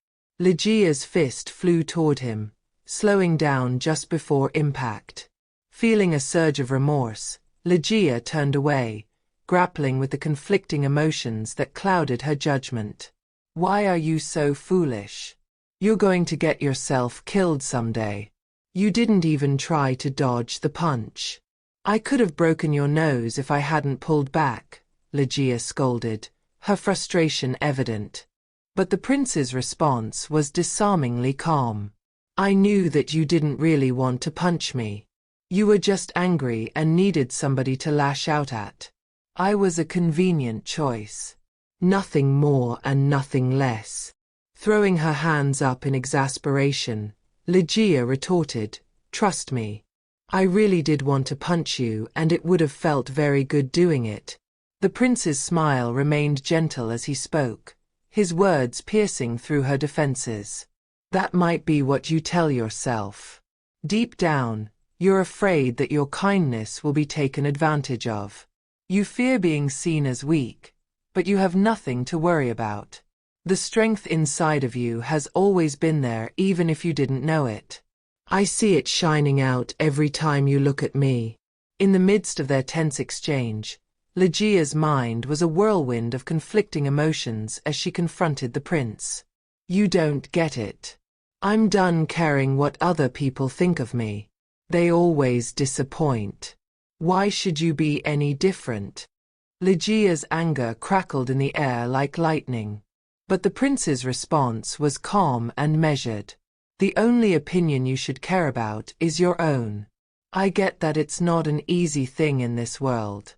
You can't stand to be seen as weak, so you put on a strong front to keep others away. Deep down, you feel lonely and tired. You just want a simple and peaceful life away from all these complications, don't you? Her voice wavered with emotion as she defended herself. You don't know me. Don't pretend you do. Undeterred, the prince persisted. You might be right, but I would like to get to know you better. Will you give me the chance? Lejiya softened, her anger slowly melting away as she sat down beside him. I'm not sure I should. I'm not as interesting or worthy as you think I am. I almost broke your nose few seconds ago. The prince chuckled, attempting to lighten the mood.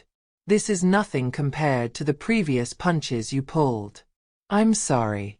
You're right about one thing. I didn't know how you were going to react when you learned I was the prince. I wanted to get to know you before saying anything. That was wrong of me, but knowing I was the prince would only complicate things, he said. But Lejiya's gaze remained fixed on him, probing for the truth. Is that the whole truth? You're not hiding anything else from me? With a sigh, the prince relented. Of course, there's one other thing. I was afraid that you would beat me to death when you learned the truth. Lejiya's frustration boiled over, her fist raised in a threatening gesture. I'm angry. This isn't funny. You made me look foolish.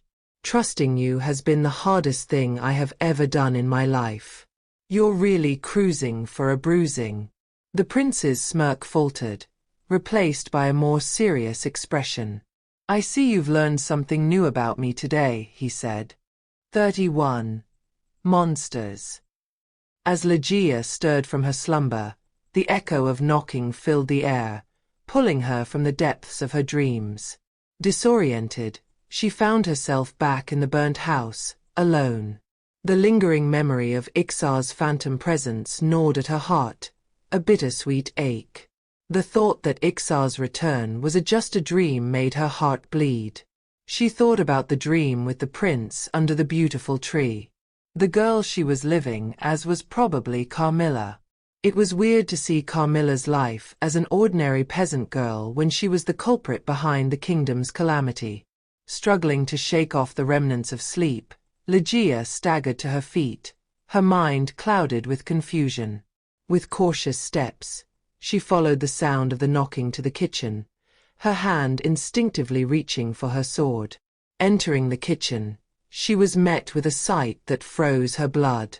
Imuil lay motionless on the ground, a shadowy figure looming over her prone form. No, Lejiya muttered. Without hesitation, Lejiya brandished her sword, its blade casting an ethereal glow in the dimness of the room. As the light danced across the dimness of the kitchen, Lejiya's eyes locked onto the menacing form of the creature before her. It was the creature that attacked her in the house earlier, a vampire, its visage twisted with hunger and malice. Its fangs gleamed in the darkness, dripping with the crimson essence of its prey. The vampire's gaze pierced through Lejiya, sending shivers down her spine as cold tendrils of fear coiled around her heart. With a hiss, it launched itself onto the ceiling, its movements fluid and predatory. Lejiya swung her sword wildly, the blade cutting through the air as she sought to defend the creature's advance. But the vampire struck with blinding speed, crashing into Lejiya and sending her sprawling to the ground, her sword still clenched tightly in her grasp. With a guttural growl, the vampire lunged for Lejiya's throat, its hunger driving it forward with relentless determination. But she met its advance with fierce resistance, her blade intercepting the deadly strike with a resounding clash.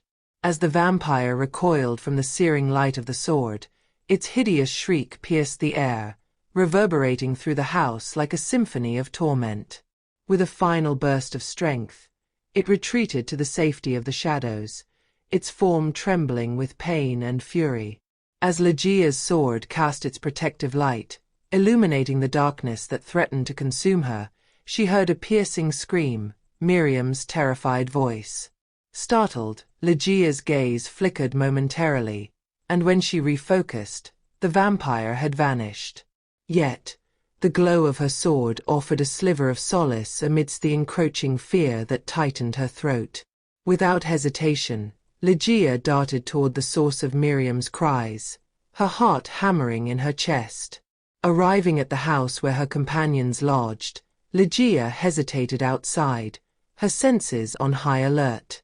The absence of voices within gnawed at her, urging her to action. Wander. Miriam.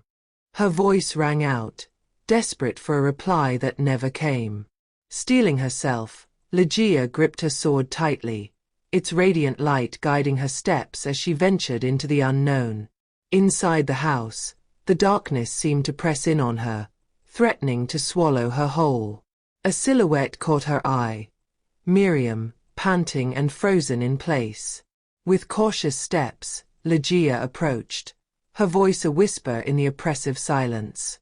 Miriam. The uncertainty in her tone mirrored the turmoil within her. Don't move, Miriam's voice trembled, sending a chill down Lejiya's spine. Before Lejiya could react, the sound of approaching footsteps shattered the stillness. A grotesque creature emerged from the shadows, its form twisted and monstrous. Lejiya recoiled, her breath catching in her throat as the creature advanced, its eyes burning with malice. With a surge of adrenaline, Lejiya braced herself, but before she could strike, 3 arrows pierced the air, finding their mark in the creature's flesh. Yet, to her horror, the beast remained undeterred, its fury unabated by the assault. "Run!" Wanda's voice rang through the space. With Miriam's hand clasped tightly in hers, Lejiya stumbled toward the door, their breaths coming in ragged gasps. As they burst into the open air, relief washed over them momentarily, but their respite was short-lived. Wanda emerged from the doorway behind them, her figure tense and poised for action. Lejiya and Miriam rushed to her side, concern etched into their features. "Don't worry about me," Wanda waved them off dismissively. "That thing's tougher than it looks." "What is it?" Lejiya's voice quivered with uncertainty. "A troll," Wanda replied, her brow furrowing in thought. "But there's something different about it. I can't quite put my finger on it." Miriam's voice cut through the tense silence. "It's an ice troll. They're not usually found around here." As if on cue, the troll reappeared at the doorway and pulled out the arrows with subtle blood dripping from its wounds. It coagulated quickly with new green scaly skin forming. With a swift motion, a blur of an axe sliced through the air, narrowly missing them and headed toward the vampire trying to sneak up on them from the left. The vampire jumped out of the way, but not before the blade sliced a piece of skin off of its cheek. The axe thrown by Gargan embedded itself into the wall of the house just below the window. "Where's Ashla?" Lejiya's gaze darted around, searching for Ashla, but their missing companion was nowhere to be found. The urgency of their situation left no room for dwelling on her whereabouts. Bella appeared, launching icicles at a pair of approaching werewolves. One fell to the ground, writhing in pain, as the other lunged forward, teeth bared. Meanwhile, the vampire engaged Gargan in a frenzied dance of claws and fangs, their movements a blur of speed and aggression. Bella's eyes widened as she saw the struggle unfold before her. With a swift gesture, she summoned a protective barrier, causing the vampire to collide with an invisible force and tumble to the ground. "Look out!" Wanda shouted at Bella, her voice tinged with urgency, as she aimed her arrows at a werewolf sneaking up on Bella. Her arrow found its mark, sending the creature crashing to the earth once more. Gargan clenched his teeth, frustration evident on his face as he drew another axe from his back. "Bless my axe, where did all these monsters come from?" he muttered under his breath, readying himself for another strike. Lejiya's voice quivered as she clutched the sword of angels tightly. "What do we do?" "Get away. Find someplace to hide," Wanda urged, her movements frantic as she gestured emphatically. Lejiya backed away, her heart pounding with fear, reaching for Miriam's hand for support.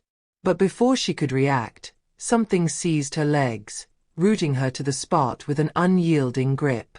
Panic surged through her veins as Lejiya looked down to see mud-like hands ensnaring her ankle, rendering her immobile. With a desperate lunge, she stabbed the ground with the sword, causing a groan to echo through the night as the creature released her. Miriam's voice cut through the chaos, her tone urgent. "It's a mud man, from the fairy tale of the moonlight moss. They thrive on water and loathe fire." Gargan wasted no time, darting toward a nearby torch with determination etched into his features. Snatching it up, he hurled flames at the approaching mud man, driving it back momentarily. But the mud man persisted, its semi-solid form advancing toward Lejiya with malicious intent. Miriam's warning rang in her ears, and with a swift kick, Lejiya propelled herself backwards, narrowly evading its grasp. Gargan hurled the torch at the advancing mud man, causing it to groan and divert its attention toward him. As the creature enveloped Gargan's legs in its muddy grasp, Miriam's shocked gaze met Wanda's concerned expression. "What's happening?" Wanda demanded, her voice tinged with urgency.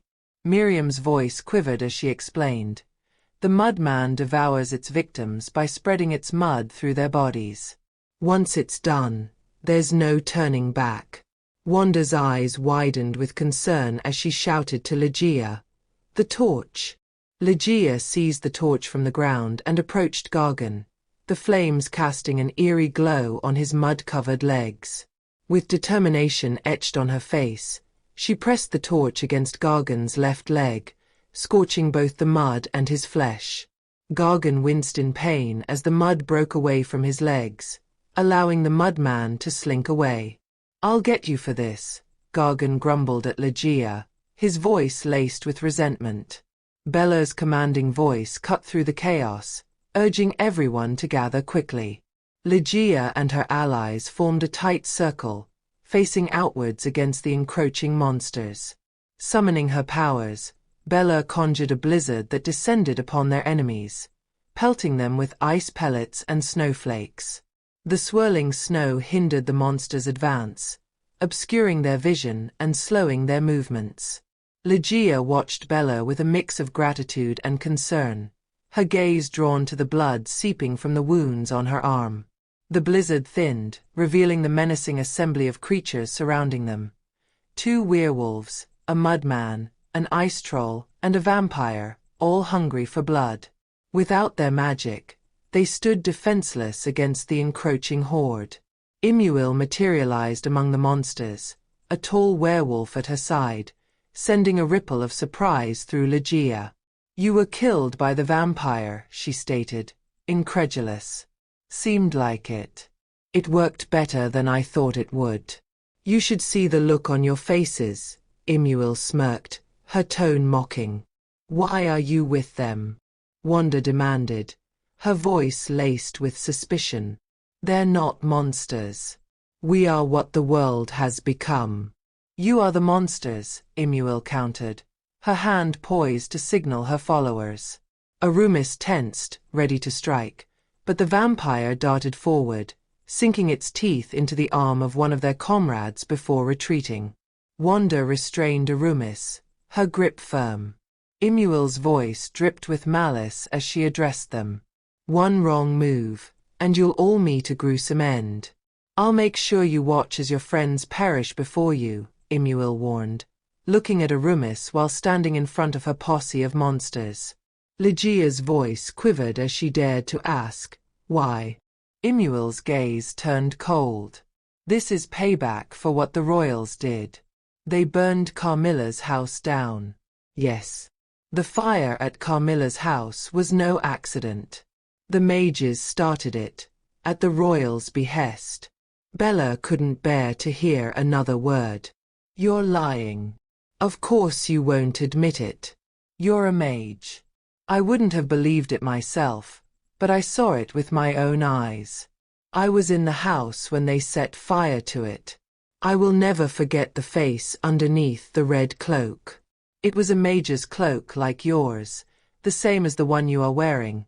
Imuil directed her statement to Bella with an accusing finger. "That's blasphemy," Bella defended. "Silence. I've had enough of your lies. I will not let you hurt my daughter again," Imuil said. Lejiya then understood why Imuil was doing this, and why she was in that burnt house. She wasn't just passing by chance. It was her house. Imuil was Carmilla's mother. Lejiya's mind raced as she pieced together the truth behind Imuil's motivations. "I was so happy for Carmilla on the day of her wedding. It was supposed to be a joyous occasion, but everything changed in the blink of an eye," Imuil revealed, her voice thick with sorrow. "Are you a tale weaver?" Bella interjected. That was the first time Lejiya heard that term. Given the situation they were in, she didn't bother to ask. "That is a term my kind has long put behind us," Imuil replied, her left eye twitching with suppressed emotion. Bella's expression hardened, her gaze piercing. Carmilla is an evil witch that sought to assassinate the queen and destroy Reverium. It's only right that she be destroyed, Bella argued. That's just a lie made up by the queen to get rid of Carmilla and keep her away from the prince. She believed my daughter was a threat to her throne. People believed the queen because she was nothing but a false ruler who deceived the people with her pretentious ways.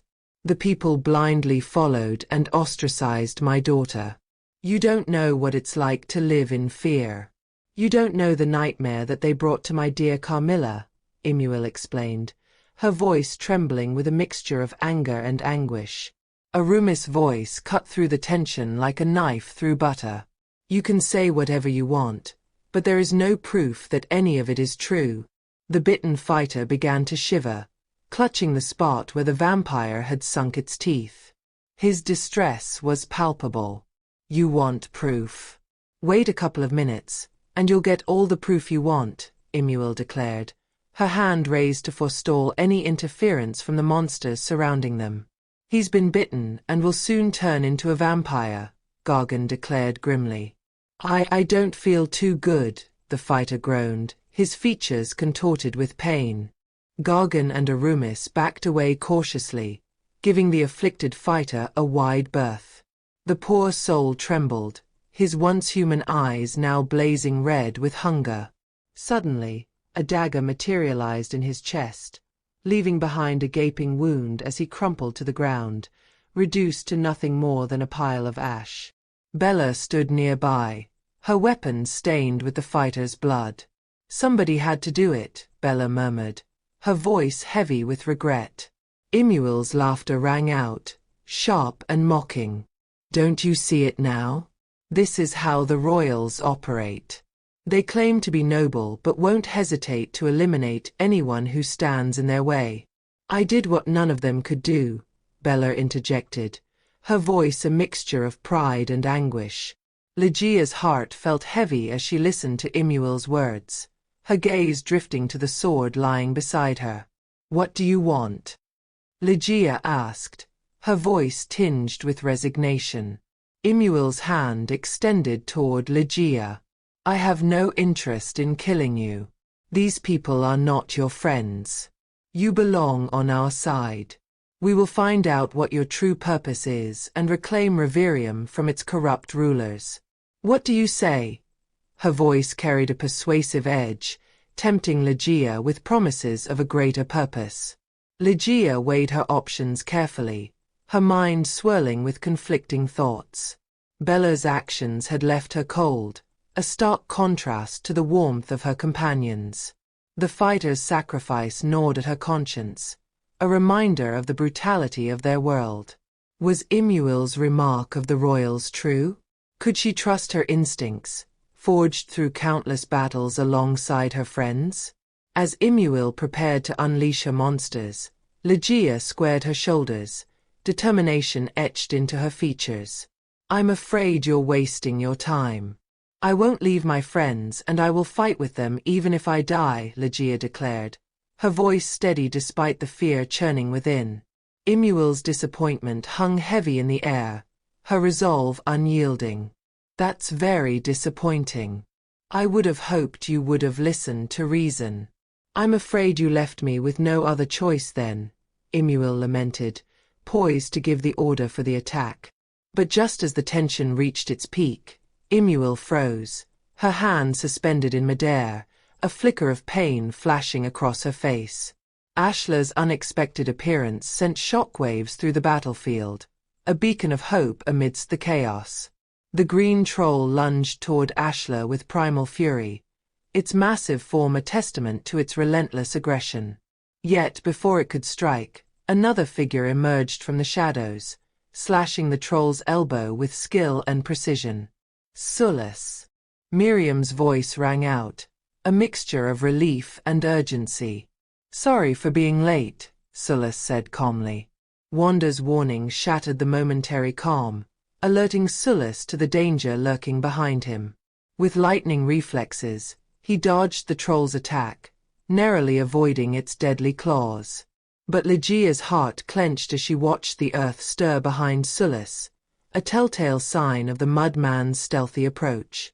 She was too far away to intervene, a helpless witness to the impending confrontation. Lejiya's heart raced as she watched the chaos unfold before her. "Behind you!" Lejiya shouted, her voice slicing through the clamor of battle, and Sulis spun around just in time to see the rolling mud hurtling toward him. It was a relentless tide, threatening to engulf him whole. A fierce blaze erupted, casting wild shadows against the swirling mud. Fireballs rained down, striking the monsters with deadly accuracy. Yet, amidst the chaos, a towering werewolf evaded the flames with uncanny agility. Then, from the heart of the fiery tempest, emerged a figure cloaked in mystery. Lejiya's breath caught in her throat, uncertainty gnawing at her. The figure was Ixar. Was this another dream? She couldn't bear another disappointment. The werewolf lunged at Ashla, who jumped and fell, her gaze fixed on Imuil. The battle raged on, each member of the group fighting with desperate determination. Bella and Ixar joined forces, crushing the mud man with relentless force. Their summoned barriers converged, pressing against the creature from opposite sides until it crumpled under the pressure. Meanwhile, the vampire closed in on Miriam, driving her to the ground. She braced herself for the inevitable, her senses overwhelmed by the scent of blood and fear. But then, two small figures streaked into view, claws flashing as they launched a daring attack on the vampire. Von. "You're alive!" Lejiya exclaimed, relief flooding through her. Yet, the vampire shook off the feline onslaught, sending V tumbling across the ground. Panic gripped Lejiya as she felt her vision blur, a surge of energy coursing through her veins. Not again. Summoning every ounce of strength, she threw herself at the vampire, determined to protect her little friends. Their movements blurred together, a deadly dance of predator and prey. Lejiya's senses heightened, every sound and scent amplified in the heat of battle. The metallic tang of blood mingled with the acrid scent of smoke, while the clash of steel echoed through the air like thunder. As the fight raged on, Lejiya found herself locked in a deadly struggle with the vampire. Her darkened eyes gleamed with primal fury, her skin tingling with raw power. The vampire lunged at Lejiya, its claws poised to strike. With a surge of determination, Lejiya kicked him away, scrambling to her feet with ragged breaths, her mind racing with adrenaline-fueled instinct. She brandished the Sword of Angels, slashing at her attacker with relentless fury, each strike ringing out like a battle cry until the creature's screams echoed in protest. In a desperate attempt to flee, the vampire tried to take flight, but Lejiya refused to relent. With a leap that defied gravity, she descended upon it, driving the blade through his chest with a final, decisive blow. The vampire's anguished cries filled the air as it crumbled to dust before her eyes, leaving only a bitter taste of victory in its wake. Meanwhile, Ixar's keen senses caught the unfolding chaos. Puzzled by Lejiya's incredible strength, Ixar pushed aside his curiosity, focusing on the battle at hand. With swift precision, he dispatched the looming threat of the other werewolf, plunging his blade straight into its heart before it could sink its fangs into him. As the monsters closed in around him, Ixar conjured a blazing ring of fire, engulfing his enemies in a fiery inferno. Yet, his moment of triumph was short-lived as the towering werewolf rose once more, its ferocious claws slashing at him with relentless fury. Summoning every ounce of his magical prowess, Ixar erected a barrier to deflect the creature's onslaught, all the while hurling fireballs at it with unwavering determination. The strain of his spells took its toll, draining him of energy, but he refused to falter, knowing that the slightest lapse in concentration could mean certain doom. Just as another threat loomed behind him, Lejiya sprang into action, her sword slashing through the troll with calculated precision. The creature howled in agony, its monstrous form crumbling under the relentless assault of the Sword of Angels. Lejiya, Iksar's voice rang out, a note of urgency laced with concern. Focused on her task, Lejiya continued her onslaught, driving the sword into the troll with a flurry of strikes. But then, in a sudden twist of fate, the blade shattered into a shower of silver dust, leaving her stunned by the abrupt loss of her weapon. The troll's claws gripped Lejiya's elbow, sending a jolt of pain coursing through her.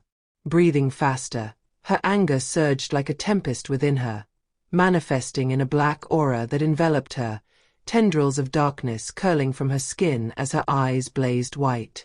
With a flick of her hand, a dark tendril pierced through the troll, its life extinguished in an instant, collapsing to the ground before it could even comprehend its demise. Meanwhile, Iksar conjured a barrier before unleashing a wave of explosive magic, sending the towering werewolf hurtling backward, engulfed in a blaze of fiery destruction.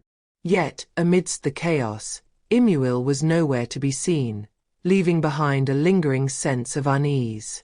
Turning his attention to Lejiya, Iksar was met with a startling sight.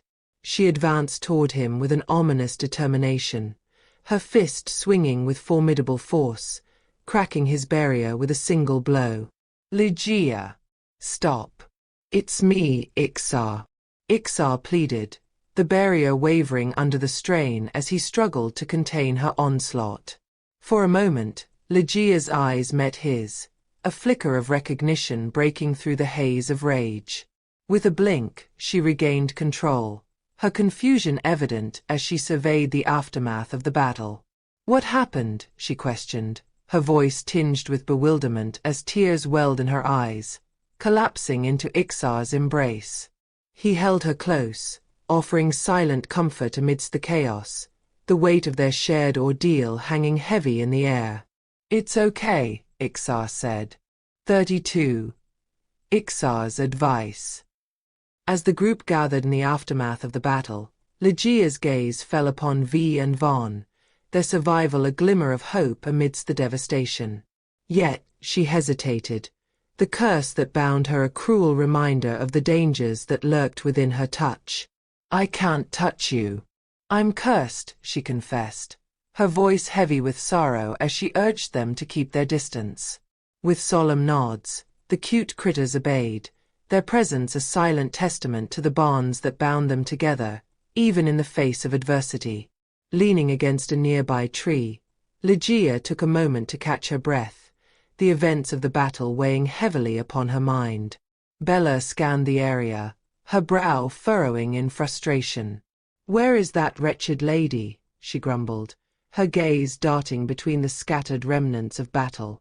"She escaped, but not without a taste of my magic," Ashla declared, her voice edged with determination as she clenched her fists. Lejiya's mind churned with thoughts, her gaze distant as she pondered Imuil's cryptic words about her origins. Wanda turned his attention to Ashla, her voice laced with concern. "Where did you go? We were worried something happened to you," she inquired. Ashla regarded them with a solemn expression, her eyes betraying a hint of sorrow beneath their steely facade. "I had to attend to matters of my own," Ashla replied. "I felt something suspicious about Imuil, so I decided to observe unnoticed. Turns out I was right. I saw her speaking to her monsters. I was planning to ambush her when Iksar and Sullus came to me. They agreed to help me take out Imuil and her monsters," Ashla recounted. Lejiya's hand trembled as she touched her neck for the spindle pendant, which was absent, a silent reassurance. "This is not a dream. I'm not that easy to kill," Iksar assured Lejiya, his gaze steady despite the lingering traces of exhaustion. "How did you escape?" Lejiya inquired, her curiosity piqued by his miraculous survival. "It was a long, arduous battle. The gargoyle attacked from the air while the ogre from land. I knew I couldn't take both of them on at the same time. Even with magic, I needed time. They came at me, one after the other. Taking both of them at once was futile, so I had to change strategy. Your little friends were fast and had the gift of flight. They would take on the winged creature while I the ogre. Victory was in sight. The ogre was eventually defeated, but the gargoyle only grew more relentless. When all seemed hopeless, your little friend found its weak spot by chance, an area on its back. So they acted as bait, fighting it from the front while I leaped on its back. It seemed to know what I was going to do, and it soared higher and higher to shake me off, Ixar said. You leaped onto the gargoyle? Wanda said. How? Wind magic, Ixar said. Then what happened? Lejiya said. I slipped. It would have been a long plunge to my death, but I held onto its wing while your little friends kept it busy, Ixar said. Yeah. We slashed, twirled, span, and slashed at its face. Vaughn said. Until he was able to pull himself up. And when he did, beam. There was an explosion and the gargoyle fell, but not before it grabbed us with its ugly hands. V said. It was scary and gross. I couldn't breathe and thought I was going to die. Vaughn said. We both did, V said, shaking her head. How did you get out of the situation? Lejiya said. We couldn't, Ixar said. The gargoyle was flying high above the mountain at that point, and all I could do was to hold on to its back while it descended. I made the wind soften our landing, though. But still, it was a hard landing and it crashed somewhere on the peak of the mountain. After that I passed out, Ixar said. By the time we all woke, it was already dark, Vaughn said. So, all of you passed out. No wonder I couldn't link to either of you outside the Tomb of Kings, Lejiya said. Since it was dark, we rested and waited for dawn to come before finding our way down the mountain, Ixar said. How did you end up together? Miriam said, gazing at Sulis. After I got separated from the group, the veins pursued me to the river, and I jumped in right before it got me. The current carried me some distance before I climbed ashore. I made my way back to the northern entrance and then to the town of the cathedral. That was where Ixar and I ran into each other, Sulis said.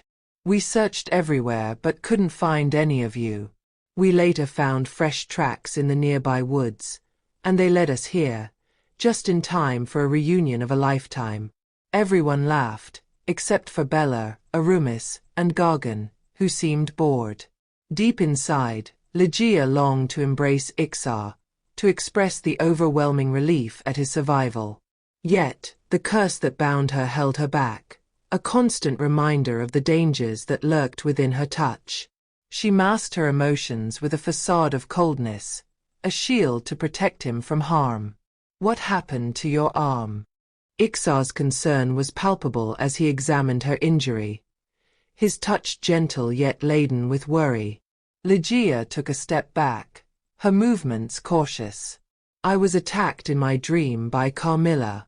This is the first time my injuries became real, she confessed. Ixar's expression softened, his concern mirrored in his eyes. I want to thank you for protecting V and Vaughn, Lejiya murmured, her heart swelling with gratitude for his unwavering bravery in the face of danger. I should thank them. I might be dead if not for their help, Ixar reflected, his gaze drifting downward before meeting Lejiya's with a poignant intensity. Lejiya found herself drawn into Ixar's gaze, his eyes exuding a newfound trust that stirred something within her. A subtle heat rose in her cheeks as she returned his smile, though she quickly averted his eyes and slipped away without another word, a sense of sorrow weighing heavy in her heart. As Ixar's voice cut through the air, Lejiya turned her attention back to the present, her thoughts momentarily scattered by the urgency of his words. We have a problem. Your little friends told me they detected the scent of Fae from a distance on their way here. They said the Fae should reach the village in no more than 2 days, Ixar announced, the gravity of the situation evident in his tone. In that case, we shall lay an ambush. We have a better chance of winning that way, Gargan suggested, his voice firm as he voiced his strategy. We are going to be fighting at least 10 Fae, including their king. We stand little chance of winning even with a preemptive strike. We might last a few minutes at most. Ixar's words injected a note of caution into the discussion, prompting Bella to challenge his stance. Do you have a better idea? Bella retorted, her arms crossed defensively as she awaited his response. Though Ixar remained silent, Ashla stepped forward. I know we aren't afraid to fight them, but I think Ixar's right. We can't defeat the Fae by strength alone. The best way to kill a Fae is to beat them at the source.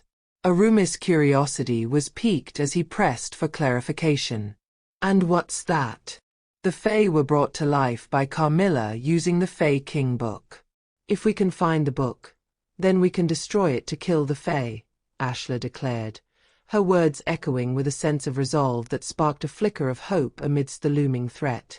That sounds great, but we don't even know where to start to look for it. Even if we know, we might not find it fast enough, Wanda voiced her concern. You're right. That is why we need Lejiya, Ashla asserted, her gaze unwavering as she fixed her eyes on Lejiya. Me. Lejiya's voice wavered with uncertainty. Yes. You only need to go into your dream to get the Fae King book. I know it's not as simple as it sounds. But it's the only chance we have against the Fae, Ashla explained, her tone resolute.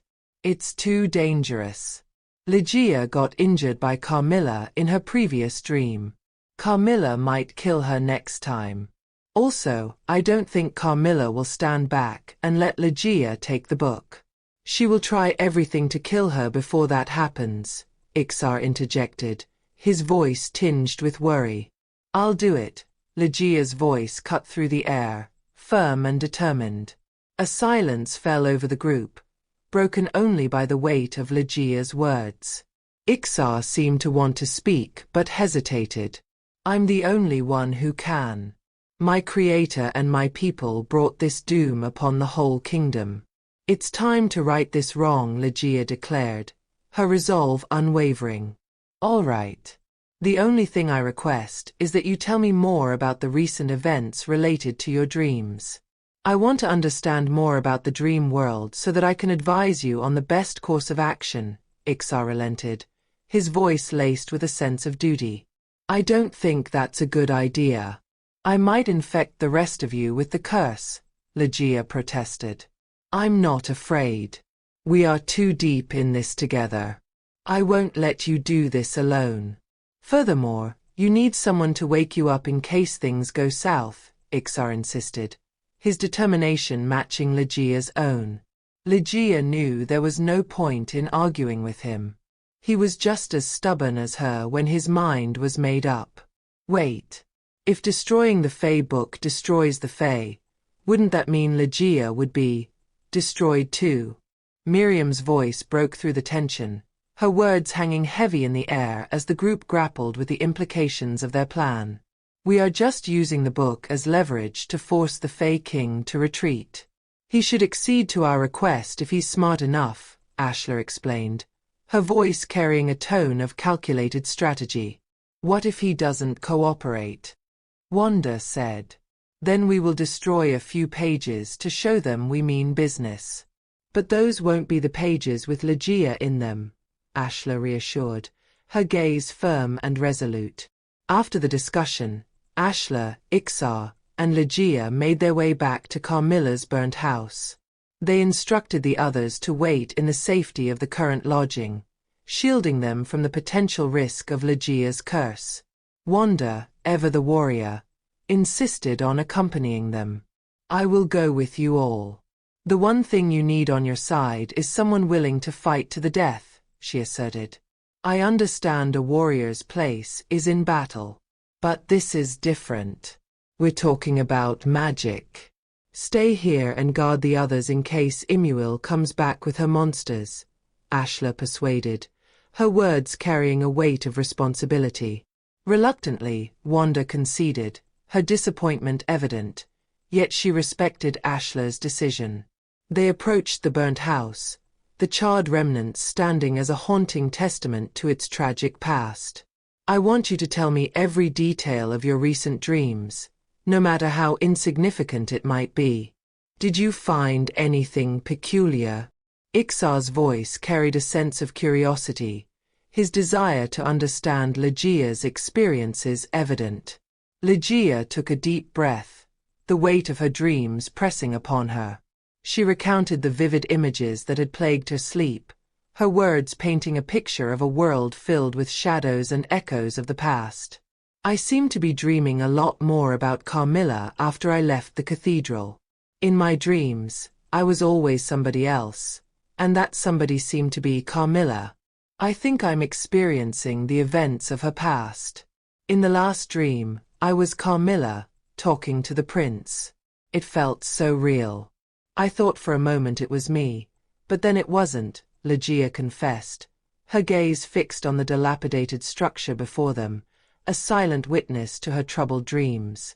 I gather this hasn't happened before, Iksar remarked, his tone tinged with curiosity as he sought to unravel the mysteries of Lejiya's dreams. Lejiya let out a deep sigh, the weight of her experiences evident in the weary lines of her face.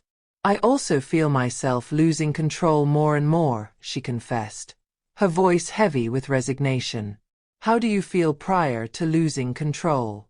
Maybe there's some sort of trigger we can avoid next time, Iksar inquired, his gaze fixed intently on Lejiya, searching for any clue that might offer a solution. I don't know. It would happen out of the blue, like when we were fighting or talking, Lejiya said.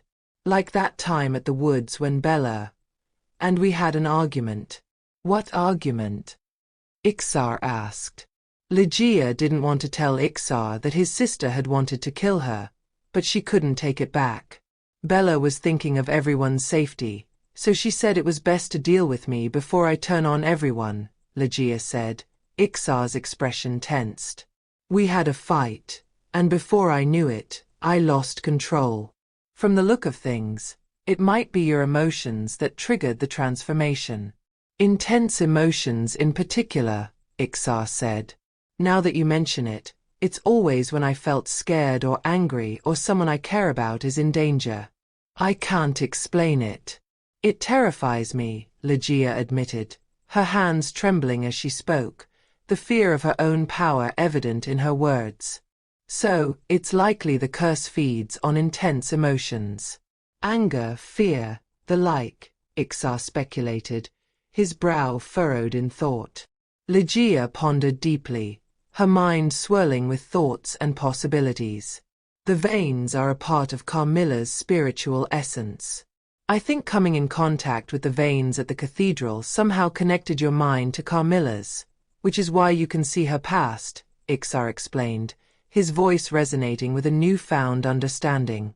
You're saying I was looking at Carmilla's memories in my dreams? Lejiya asked, her voice laced with a mixture of awe and disbelief. Yes. That's also why she was able to hurt you in your dreams. The curse is Carmilla's power and like you, she's able to turn fiction into reality. That is bad, but it could also be good, Iksar elaborated, his gaze softening as he directed his words to Lejiya. I'm afraid you lost me there, Lejiya confessed, her brow furrowed in confusion as she struggled to comprehend the implications of Iksar's words.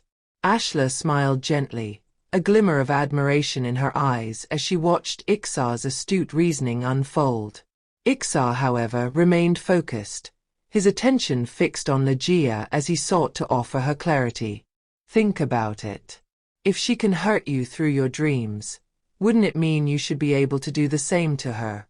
Iksar proposed, his voice filled with conviction as he offered Lejiya a glimmer of hope amidst the darkness that threatened to consume her. That sounds great when you put it that way, but Carmilla is able to control things in my dream and turn them against me. It makes it virtually impossible for me to touch her, much less hurt her. There were times I wasn't even sure I was dreaming until it was almost too late, Lejiya said, her voice tinged with uncertainty as she recounted her struggles against the formidable power of the myth maiden. "Let's talk inside," Ashla suggested, leading the way into the burnt house. Inside, the trio arranged themselves in a triangular formation, their voices echoing softly off the charred walls. "What's crucial now is to think of the fastest way for you to dream of the Fae King book and get it before Carmilla find you," Ashla stated, her tone firm and resolute. "Let's take a step back and look at this from a different angle. What went through your mind before you dreamed about Carmilla in the past?" Ixar prompted, his voice calm and measured. Lejiya paced back and forth, her mind racing as she searched for answers. She recalled the ache of longing to see Ixar before her previous dream, but she wasn't willing to reveal such a personal emotion to him. "I thought of someone important," she admitted vaguely, choosing her words carefully. "I'm just thinking out loud. Your emotions and thoughts may be the factors that determines what event of Carmilla's past you will dream of.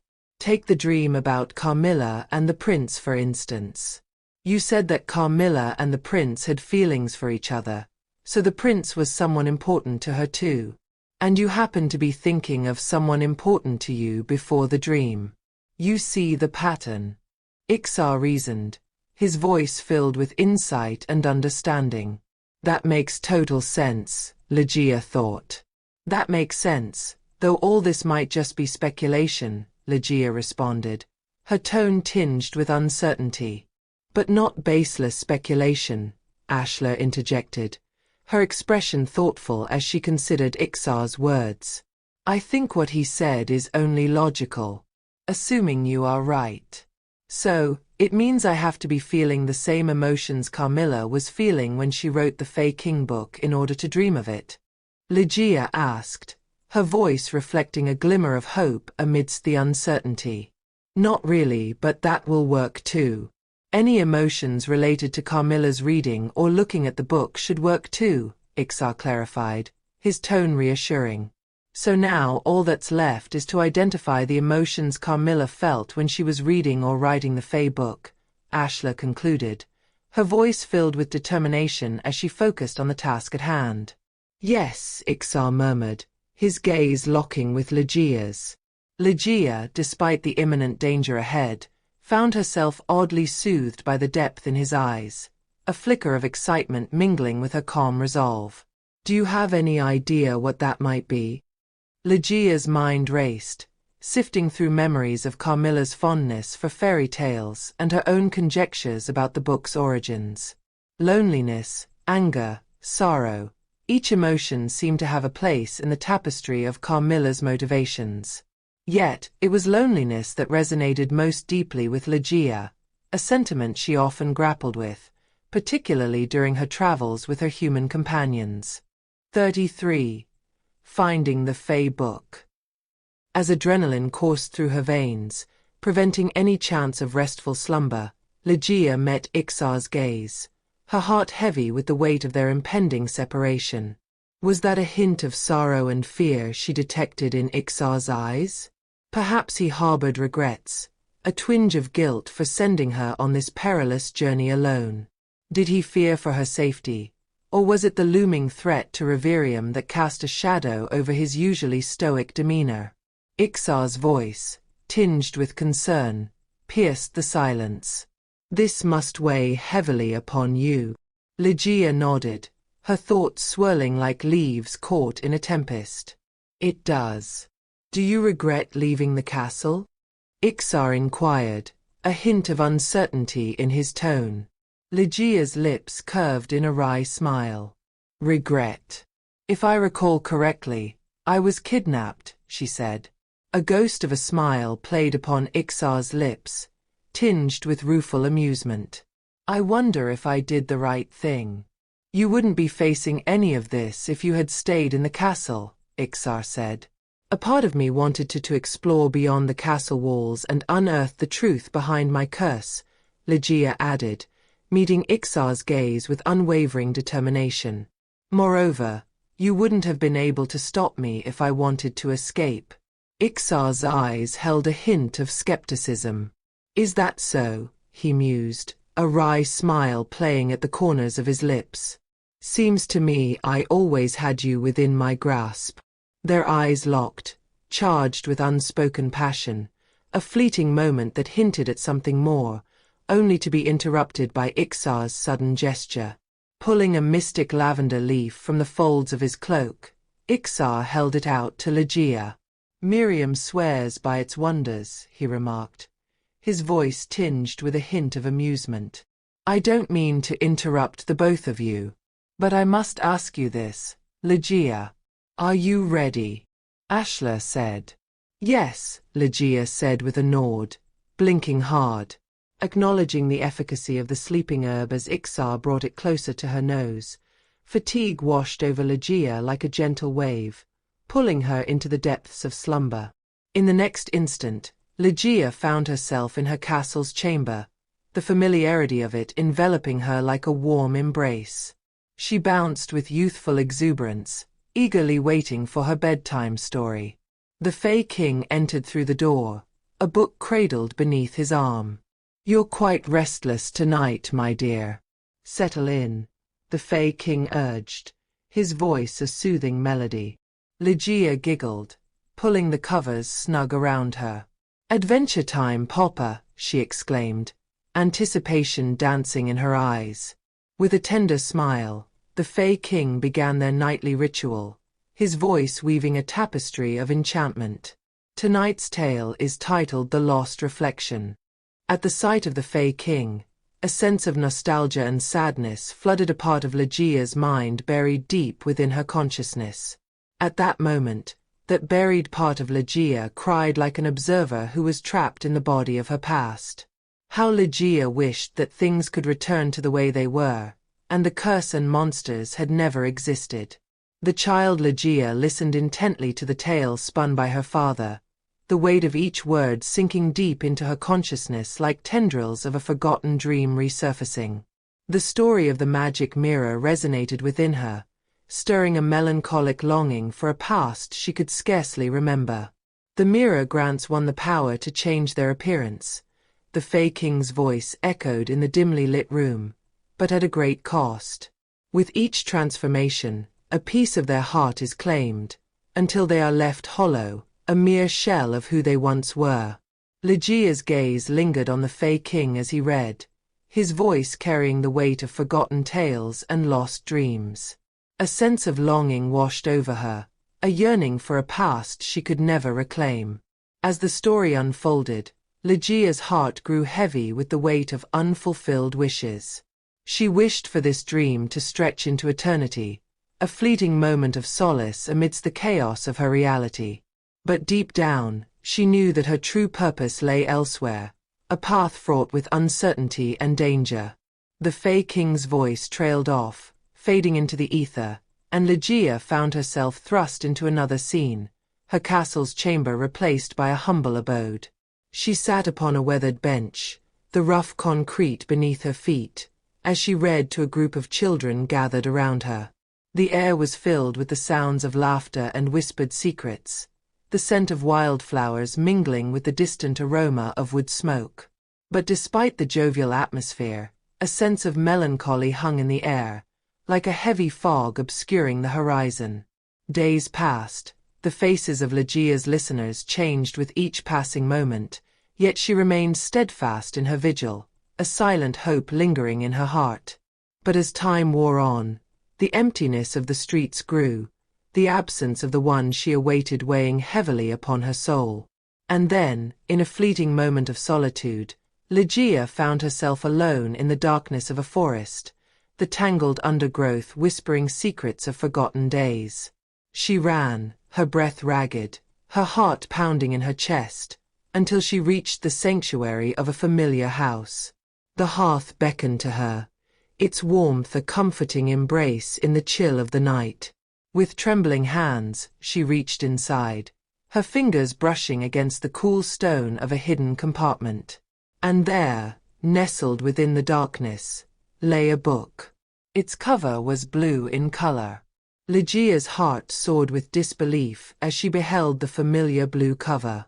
Her breath caught in her throat as she sensed a presence behind her, a darkness looming in the corners of her vision.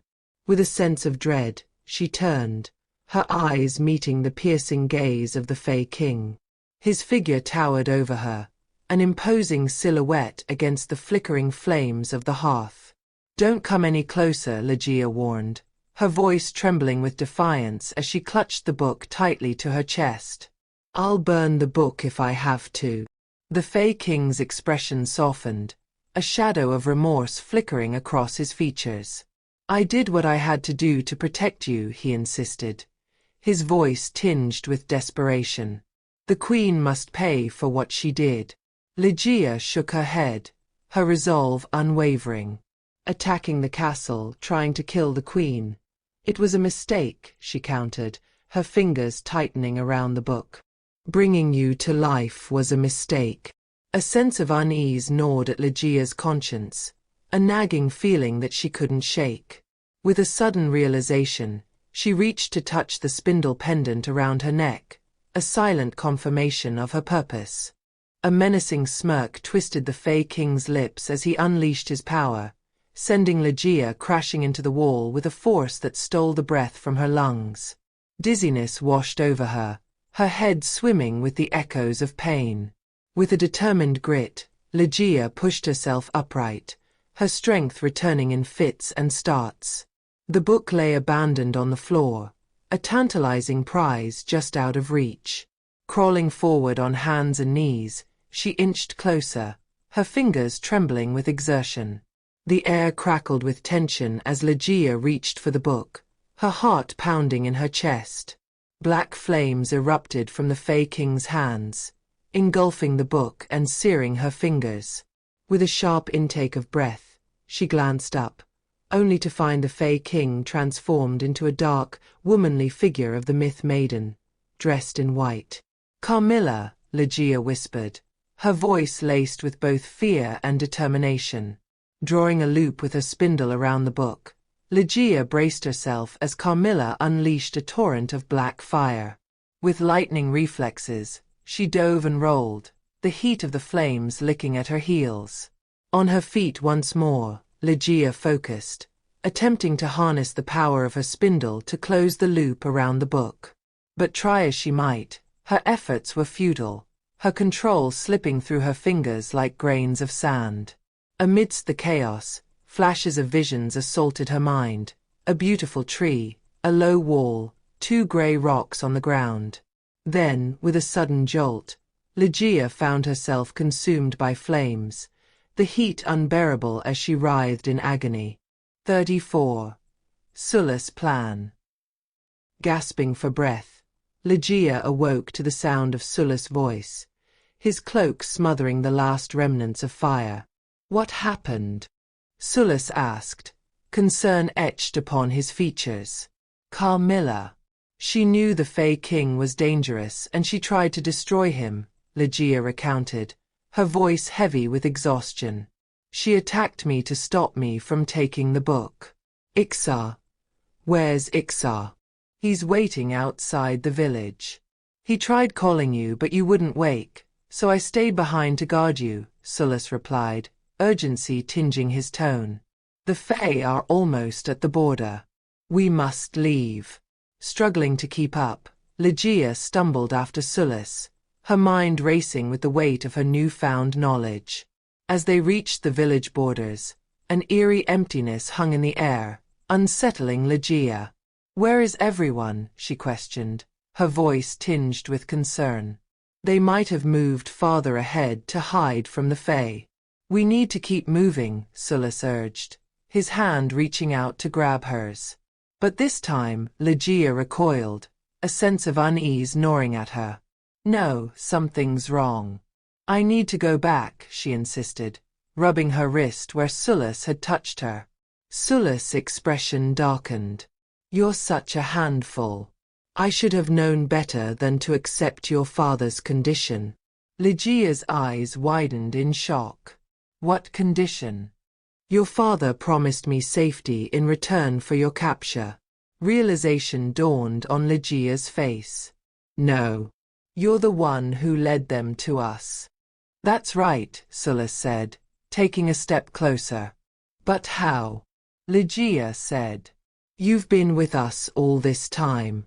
I've been secretly leaving signs for the Fae to follow up until the tombs of kings when we got separated, Sullus said. So, you didn't go missing. You were, Lejiya said. That's right. I purposely parted from the group when we were chased by the Vanes and was hiding in wait for the Fae King at the base of the mountain. I told your father Ixar, and you had headed for the tomb's south entrance. He asked me to take you to him if I found you first. In return, he promised me sanctuary at his castle. Safe forever from the Vanes and monsters, Sullus said. But I don't understand. Why did my father agree to accept your help? Lejiya said. I was out hunting at a village alone one day when I ran into the Fae. All of the villagers were killed, and I was to be next. I fought with all my might, but the Fae were too powerful. Your father split my blade with his magic. That was when I realized it was futile to fight. I have to think of a way, or I would die, and Wanda and Miriam would be next. So, I pleaded for your father to spare me, and I would offer my service to him in return, Sullus said. Of course, he refused at first. But I knew your father was bent to destroy the humans hiding across Reverium.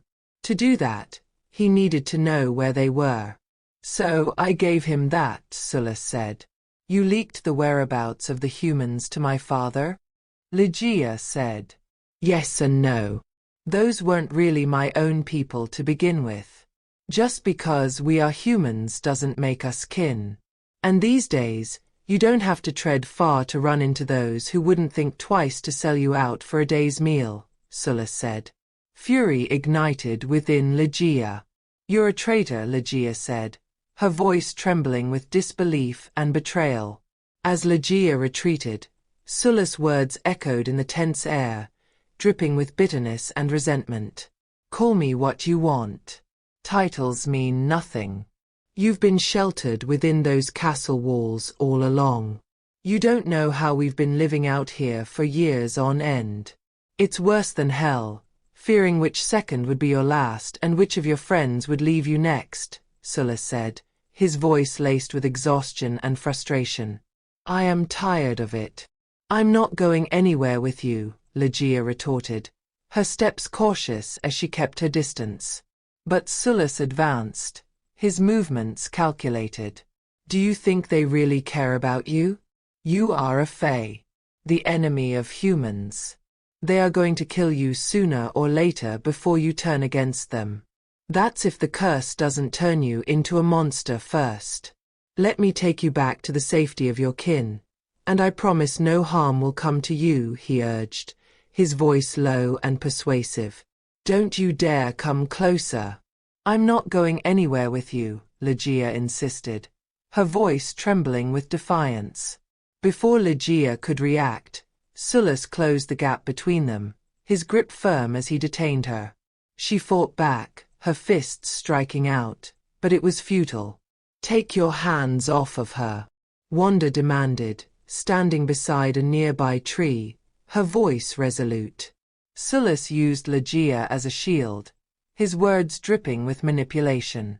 Aren't you tired of running? We can end all of this just by returning Lejiya to the Fae King. We can have the life we wanted.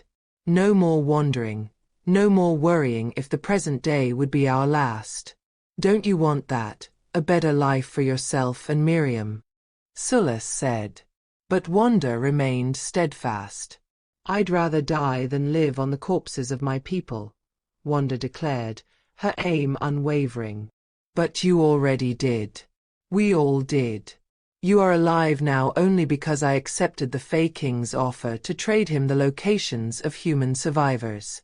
If it wasn't for me, you and Miriam would have been killed by the Fae long ago, Sullus said, his words cut through the tension like a knife. Wanda, please. Think for Miriam if not for yourself. Will she survive out here if any one of us dies? Could you bear to see her lie among the sea of corpses that already fill these lands? Or would you allow her a chance at a better life? A life where she can live without constant fear and danger. Wanda's grip on her bow seemed to loosen as she wrestled with Sulla's reasoning, her expression conflicted, torn between loyalty and survival. If what you said is true, why then did you follow me to kill the Fae King? I bet you plan to sell us out at the last moment so that you can prove your loyalty to him, Wanda said. No. I intended to persuade the Fae King not to harm you both. You did not stand a chance against the Fae King from the beginning. But you won't listen. So I had no choice but to play along. Given what I've done for them, he might agree to spare you, Sulla said. You expect me to beg my parents' killer for mercy? That, to me, is far worse than death. Wanda said. You speak as if you were noble, but what made you think that he would not kill us before you had the chance to negotiate? Simply put, you were just thinking for yourself. Also, you have no right to choose how we want to survive, Wanda retorted, her voice steady despite the turmoil raging within her.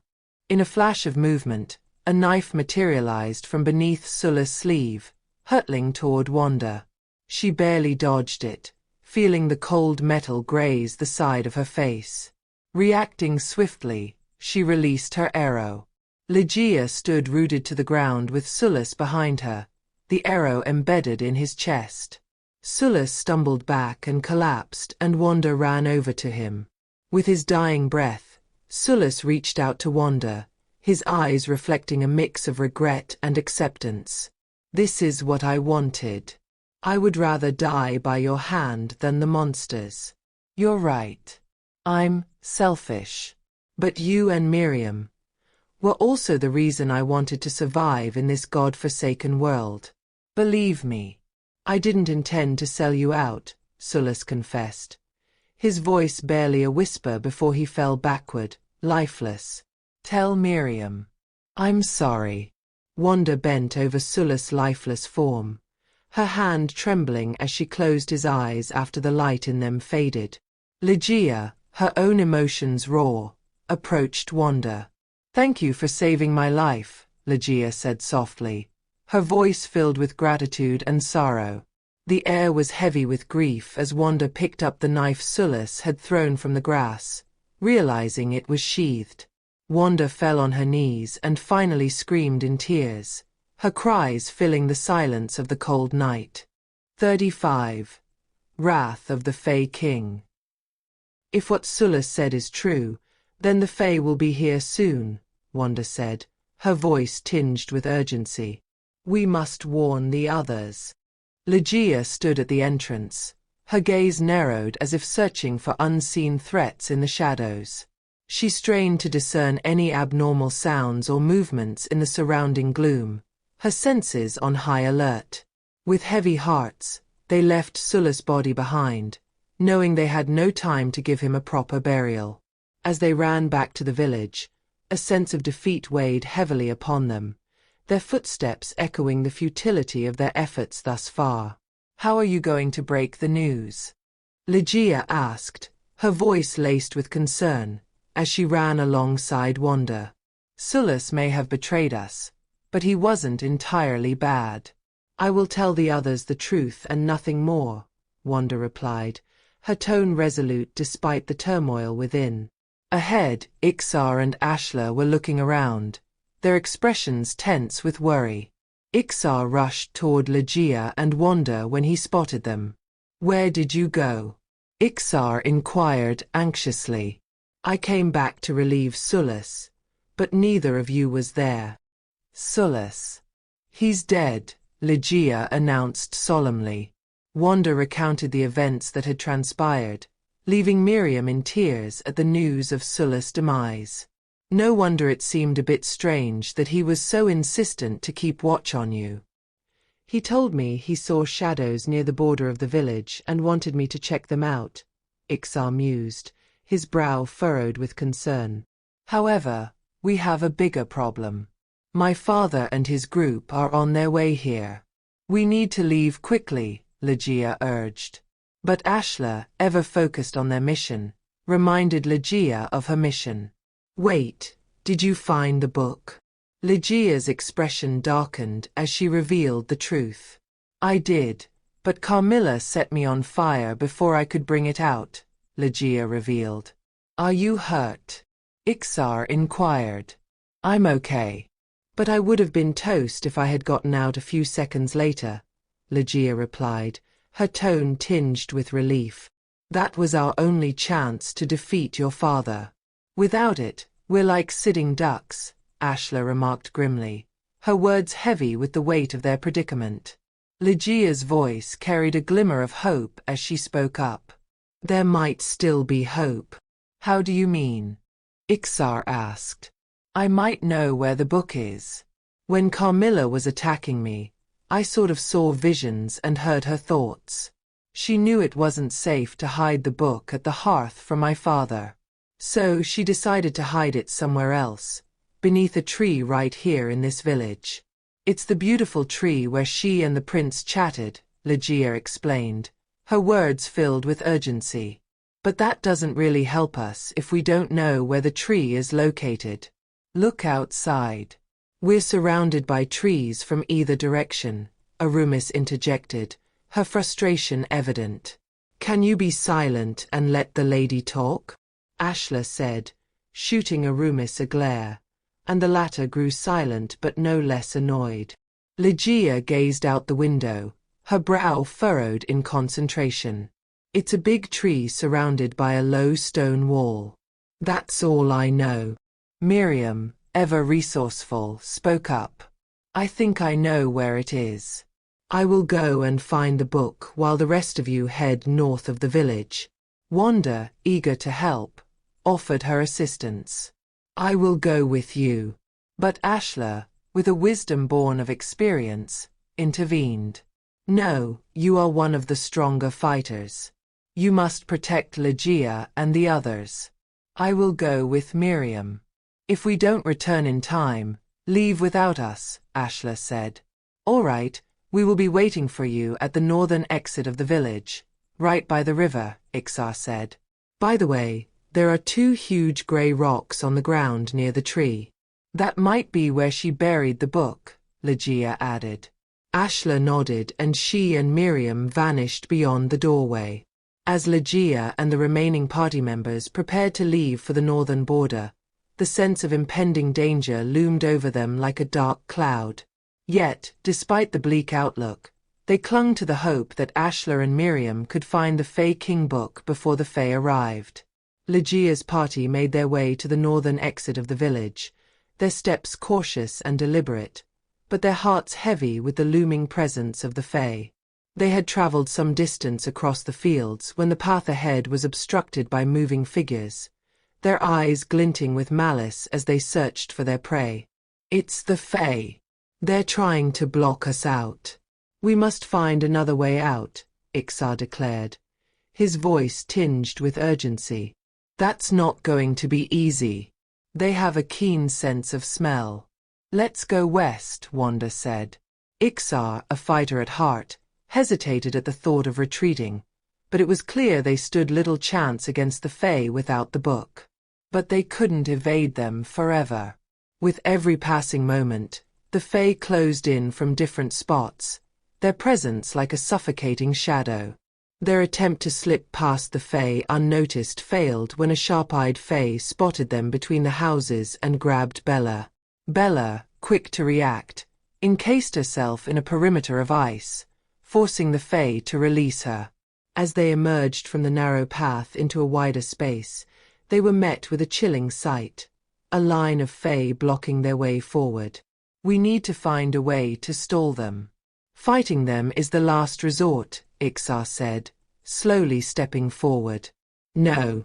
They will kill you, Lejiya said, but Ixar did not respond. The Fae King emerged from the midst of his followers, his presence commanding attention. As Lejiya's group watched on, another group of Fae approached from behind, cutting off their retreat. Your path ends here. Hand Lejiya over or you will die where you stand, the Fae King threatened, his voice dripping with menace.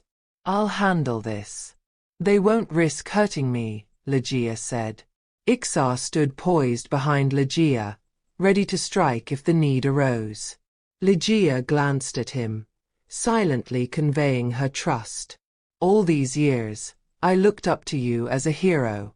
In my eyes, you were always right. You told me that the outside world was filled with danger and deceit, but it was you who caused it. Lejiya's voice trembled with a mixture of anger and sorrow as she confronted her father. Her father winced at her words, as though a knife had pierced his heart, filling him with dread. Nothing I say now will make you believe me, even if it's the truth, he murmured. But Lejiya pressed on, her determination unwavering. The truth is you were the one who started the massacre. You attacked the royals. That was why Carmilla was afraid of you and tried to destroy you, Lejiya accused, her voice resonating with conviction. The Fae King remained silent, seemingly stunned by the depth of his daughter's knowledge. I'm not going to believe your lies anymore, Lejiya declared, her tone firm and resolute. The Fae King sighed heavily, his expression pained. I admit I didn't tell you the truth, but what you think is not the truth either. The Queen tried to ruin Carmilla. She sent her men to. I did what I did to protect Carmilla. One day, you will understand what I did is right, the Fae King explained, his voice tinged with desperation. Lejiya's eyes burned with determination as she revealed her cursed fate to her father. It's too late now. I am cursed. I will soon turn into a monster, she confessed, her voice trembling with fear. The Fae King's eyes widened in shock as he processed her words. What do you mean? He whispered, his voice filled with anguish. Lejiya met his gaze with steely resolve. I wanted to kill Carmilla in the cathedral, but I failed. Now, the only way to lift my curse is to end her life. Please, father, don't stand in our way if you truly love me, Lejiya pleaded, her voice tinged with desperation. But the Fae King shook his head, his expression firm. I won't let you do that. I vowed that I will find a cure for you, no matter what it takes. I will not abandon you to die, he said, his voice slightly shaking. I cannot allow you to do that. Come back with me, Lejiya. We will find a way, he urged. Come with me, and I will let your friends go. How do I know you're not lying? Lejiya said.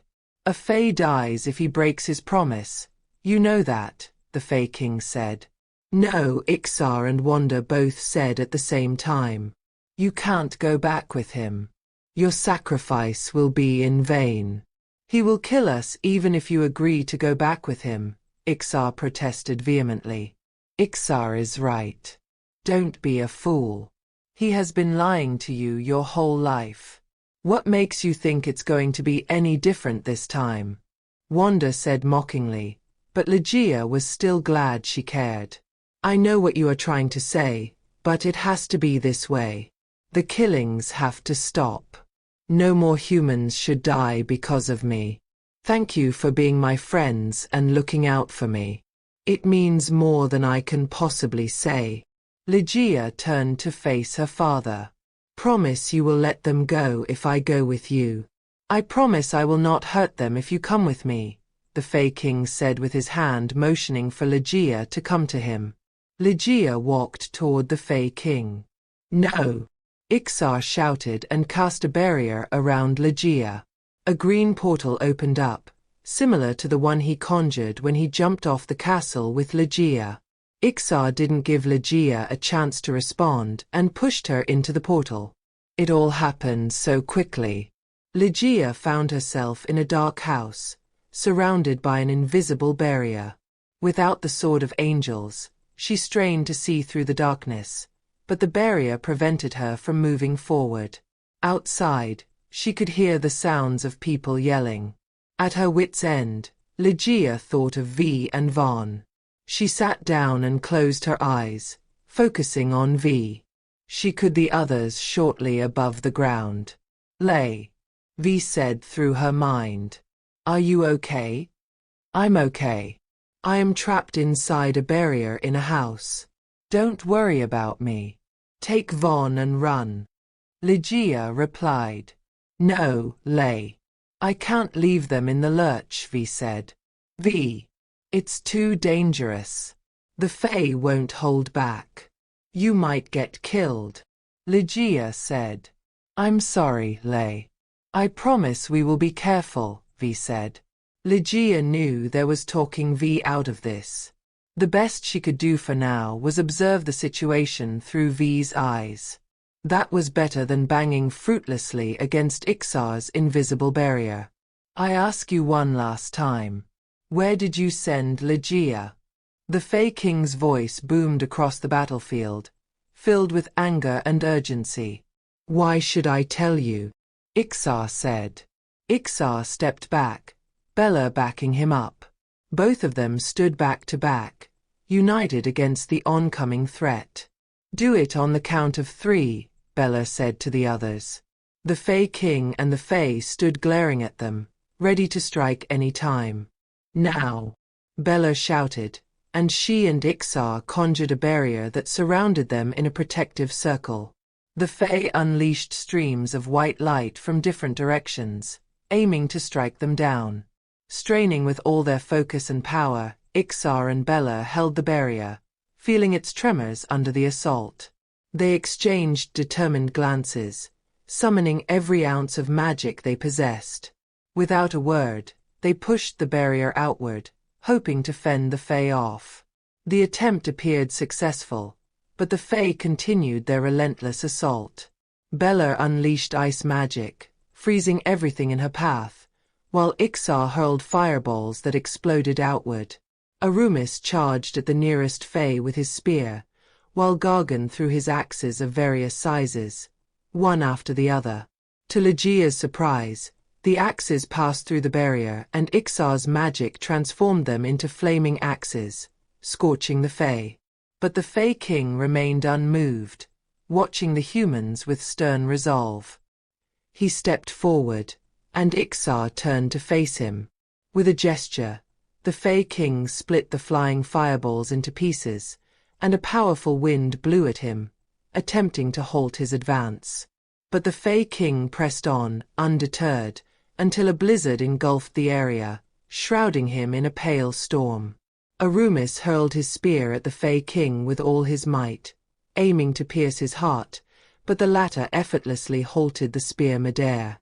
The spear hovered momentarily before reversing its course, flying straight at Arumis. Ixar reacted swiftly, conjuring a barrier to intercept the spear's deadly trajectory. The strain of the magic weighed heavily on him, but he maintained his focus, knowing the battle had only just begun. The Fae King retaliated with a barrage of light magic, shattering Ixar's barrier. The force of the impact sent Ixar sprawling to the ground, gasping for breath. With a commanding gesture, the Fae King summoned a blinding beam of light, descending upon them like divine judgment. Bella's warning came too late as they scattered, narrowly avoiding the searing brilliance that scorched the earth where they had stood moments before. V and Vaughn were the first to dodge the deadly light, with V's swift motion making Lejiya slightly dizzy. Arumis rose, undeterred, and launched himself at the Fae King, but the Fae King's speed was unmatched. With a swift motion, he swatted Arumis aside as if he were a mere fly. Gargan swung his axe at the Fae King, only to witness it disintegrate into dust as the Fae King redirected his light magic.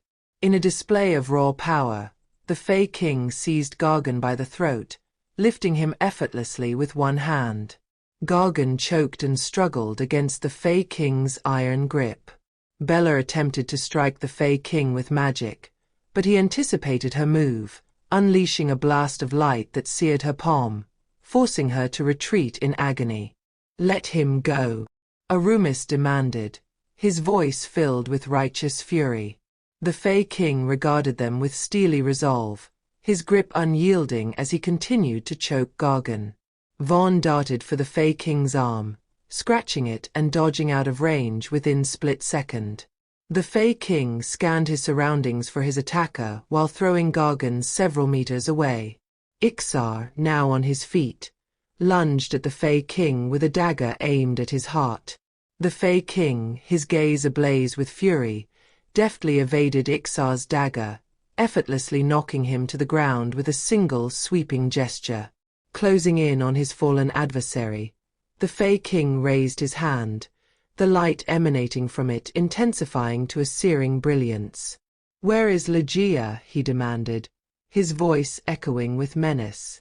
Ixar remained silent, defiant in the face of impending doom. "Kill me if you want and get it done and over with," he retorted, his words laced with resignation. As the other Fae emerged from their frozen state, unharmed by Bella's ice magic, a voice cut through the tension.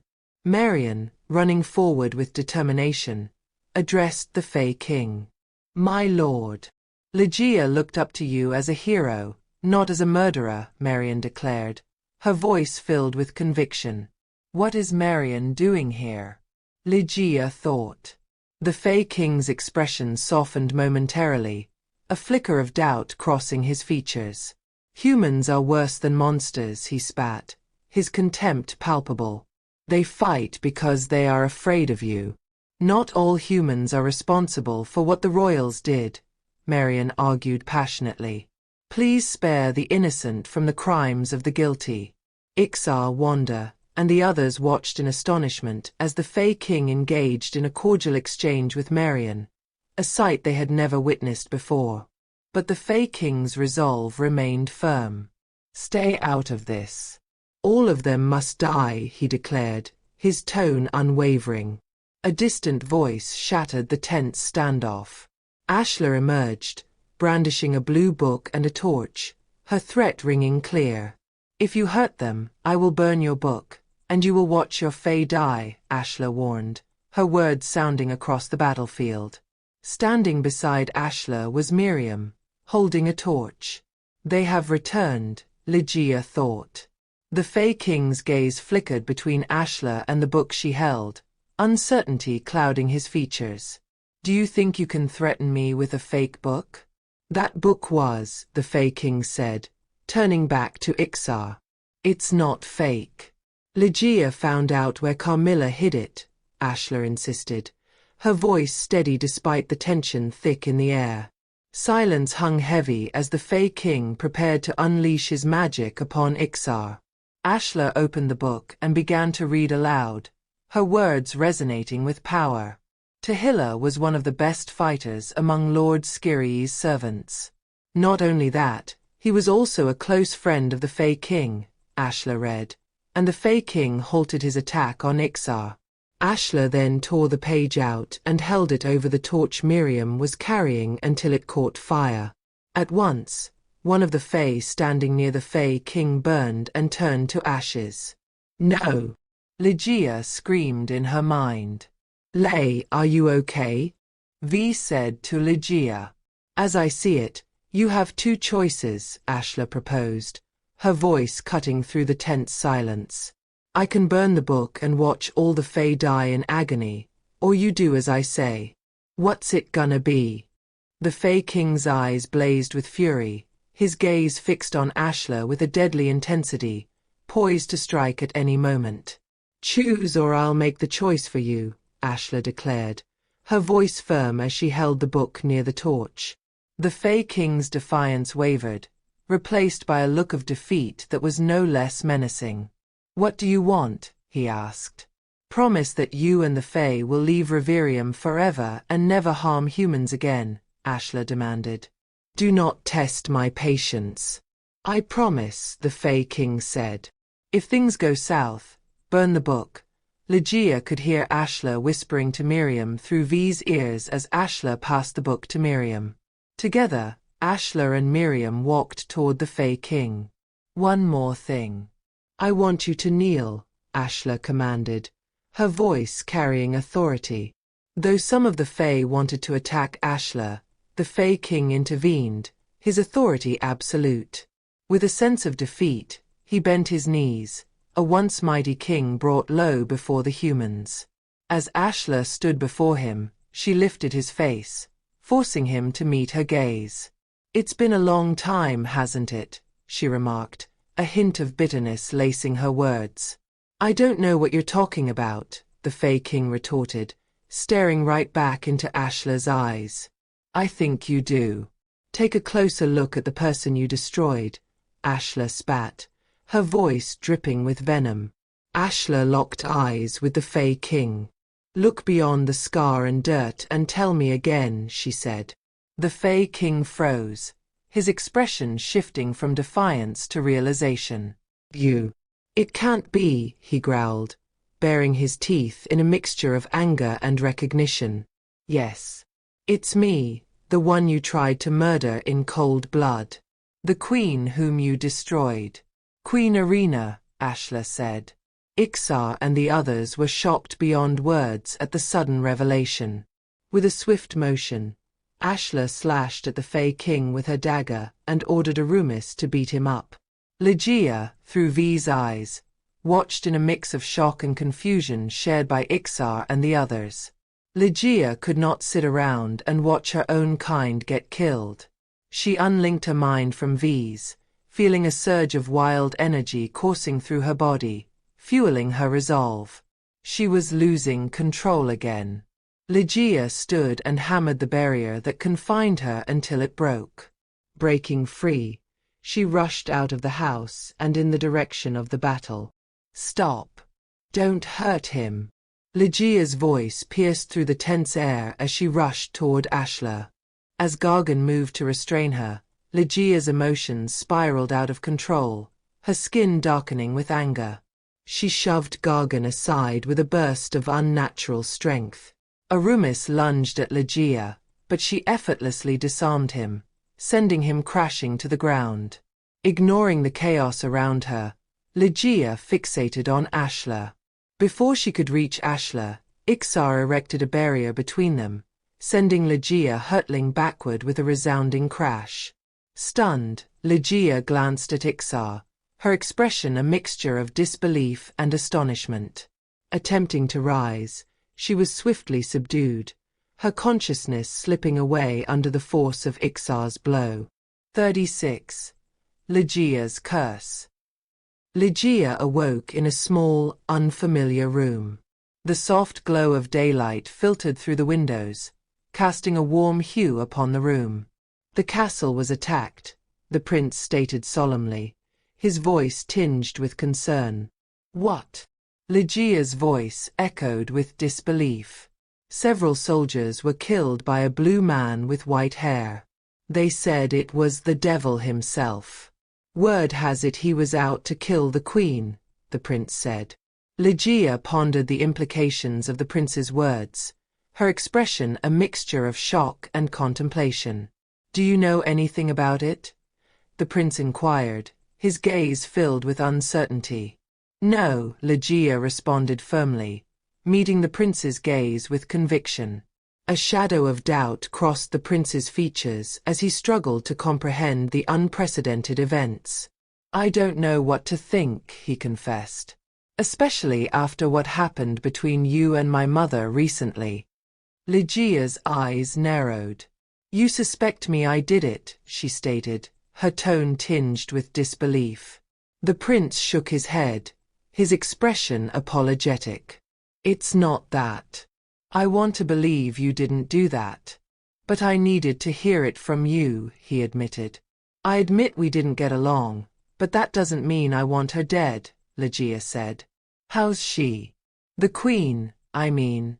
Concern etched Lejiya's features as she inquired about the queen's condition, her heart heavy with worry. "She's shaken and wounded," the prince revealed, his words carrying a note of sorrow. "Part of her face was burned, and she refuses to see anyone." As Lejiya processed the prince's words, a heavy cloak of unease settled upon her, shrouding her in uncertainty. She felt the weight of the situation pressing down upon her shoulders, a burden she couldn't shake off. "I should pay her a visit to clear things up," Lejiya declared, her voice tinged with determination. The prince hesitated, his gaze averted. "I don't think that's a good idea," he replied softly. "Why?" "I thought you said you trust me," Lejiya pressed, searching his eyes for reassurance. "I do. But all this wouldn't have happened if not for me. I brought this upon them," the prince confessed, his tone heavy with guilt. Lejiya furrowed her brows in confusion. "What are you saying?" she questioned, her voice filled with concern. "Are you saying you regret being with me?" "No. It's nothing. I have to go. My mother needs me. In the meantime, I think it's best that we don't see each other for the time being," the prince said, before abruptly leaving Lejiya behind. Carmilla's sadness reverberated within Lejiya's soul as she gently caressed her belly, feeling the weight of the secret she carried, the prince's child, a revelation she was hesitant to disclose. With a determined stride, Lejiya stepped out of the house, only to find herself transported to the grandeur of a cathedral, the duskfall requiem. Walking down the aisle, Lejiya approached the prince, who awaited her with pride radiating from his every pore. The pastel purple and green banners unfurled along the walls, casting vibrant hues across the ceremonial hall. Though excitement coursed through her veins, Lejiya couldn't shake the lingering sense of foreboding that gnawed at her consciousness. As the prince slid a ring adorned with a spindle design and a crimson jewel onto her finger, Lejiya forced a smile upon her lips, though her heart fluttered with uncertainty. As Lejiya's senses reeled from the sudden onslaught of pain, her body quivered with agony, each nerve tingling with a searing intensity that threatened to overwhelm her. With a gasp, she faltered, her strength waning beneath the weight of the torment. Beside her, the prince's worried gaze met hers, his concern etched deeply upon his features as he reached out a hand, offering silent support amidst the chaos. Amidst the swirling tumult, Lejiya's eyes flickered toward the background, where a regal figure wearing a tiara stood among a group of crimson-robed mages. There, amidst the haze of pain, Lejiya recognized the woman, familiar yet foreign, the Queen of Reverium. A surge of apprehension gripped Lejiya's heart as she beheld the Queen's serene countenance, a sense of unease settling over her like a shroud. Unbidden, a womanly voice stirred within Lejiya's mind in the White Hall. She recalled the voice, calm yet tinged with darkness, resonating with a familiarity that sent shivers down her spine, a voice she had heard before, a voice akin to Ashlar's. Suddenly, the jubilant atmosphere of the cathedral turned to one of horror, screams piercing the air as panic ensued. Frantically, the crowd dispersed, fleeing from the darkness that spilled forth from the cathedral walls. As Lejiya lay upon the aisle, she watched in dread as the inky mist coalesced into the figure of Carmilla, a spectre of malevolence manifesting before her eyes. Suddenly, Lejiya felt energy return to her, and she rose to her feet, her resolve steeling. Lejiya figured this was the part where Carmilla's memories ended and her actual dream began. Dashing out through the cathedral doors, Lejiya found herself in a quaint snack shop, its familiar surroundings stirring a maelstrom of emotions within her. Lejiya stood her ground, her eyes blazing with determination as she faced a plump man. "Take your hands off of me or I will slice them off," she warned, her voice sharp with resolve. With a snarl, the plump man lunged again, but Lejiya was quicker, seizing a fork from the nearby table and thrusting it toward his arm. The man howled in pain, recoiling with a mixture of anger and agony. Before Lejiya could catch her breath, a black monstrous hound leaped from the shadows, its jaws snapping hungrily at the plump man. As the man screamed, Lejiya's gaze darted to another hound entering the store, its eyes fixated on her with predatory intent. Without hesitation, Lejiya bolted toward the entrance past the side of the hound hot on her heels as she burst into the bustling village marketplace. But even amidst the clamor of the crowd, she couldn't escape the ominous sight of the black mist creeping closer, suffusing the air with an eerie sense of dread. Desperation clawed at her as she dashed into an alley, her heart pounding with fear. Faced with a dead end, she clutched the spindle hanging from her neck, willing it to transform into a weapon of defense. But her nerves betrayed her, and her attempts proved futile. Gritting her teeth, Lejiya focused on a simpler conjuration, a bow and arrow. To her relief, the bow materialized in her hands, and she swiftly drew an arrow, aiming it at the approaching hellhound engulfed in black mist. The first shot missed its mark, but persisted, expertly stringing arrows one by one. With each release, she unleashed a barrage of arrows upon her foe, her movements fluid and precise. The hound faltered under the onslaught, its final cry echoing through the alley as it collapsed to the ground. But Lejiya's victory was short-lived as she heard an ominous noise behind her. Whirling around, she beheld the hound's form contorting and expanding, morphing into the monstrous figure of the monster prince. Temporary relief filled Lejiya at the sight of the monster prince, but the latter did not share her sentiment. Instead, it eyed Lejiya with a ravenous look. This wasn't the monster prince she met at the Hollow Garden, but one from her cognition. Lejiya knew weapons were useless against the indestructible monster prince, and there was no time to summon the princess to appeal to its better nature. Desperate, she clasped an arrow and stabbed her arm, the pain slicing through the fog of her mind. She jolted awake, chains clinking as they held her to the cold, unyielding wall. The acrid scent of damp stone mingled with the metallic tang of blood, filling her nostrils. The chains bit into Lejiya's wrists as she struggled against them, her body still throbbing from the pain of her self-inflicted wound. The stone walls of the stable house loomed around her, casting shadows that seemed to dance with malicious intent. Among them was Iksar's silhouette. Iksar's voice cut through the tense silence, his concern evident as he approached from the shadows. "You're bleeding. Was it Carmilla again?" he inquired, his gaze flickering between Lejiya's face and the wound on her arm. Shaking her head, Lejiya replied with a grim determination. "No, it was me this time," Lejiya said, anger bubbling within her as she recalled Iksar's knocking her out. Had Iksar done that for her own good or out of duty after knowing Ashla was the queen? With practiced ease, Iksar reached into his cloak, producing a clean cloth to staunch the flow of blood from Lejiya's arm. As he wrapped the makeshift bandage around her wound, his eyes betrayed a hint of remorse. "I'm sorry for this," he murmured, his gaze lingering on the chains that bound her. "They needed to take measures in case you lost control." Lejiya's brows furrowed with confusion as she figured Iksar was referring to the notorious Bella and her lackeys. "They. So, you were against it?" she questioned, her voice tinged with a mixture of frustration and resignation. "Yes, but my opinion doesn't hold much weight before the queen," Iksar explained, his tone tinged with regret. "The queen believes it's for the best, considering what happened." Lejiya's mind raced with fragmented memories, trying to piece together the events that led to her current predicament. "What did I do after I lost control?" she asked, her voice barely above a whisper. "I can only recall bits of it." Iksar hesitated before answering, his gaze drifting toward the door.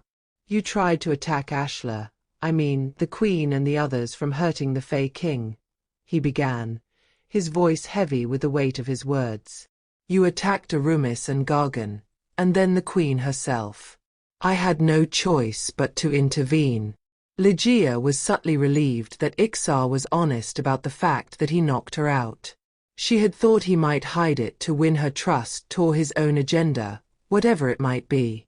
"To think that all this time the queen was among us," Iksar mused, his expression clouded with a sense of disbelief.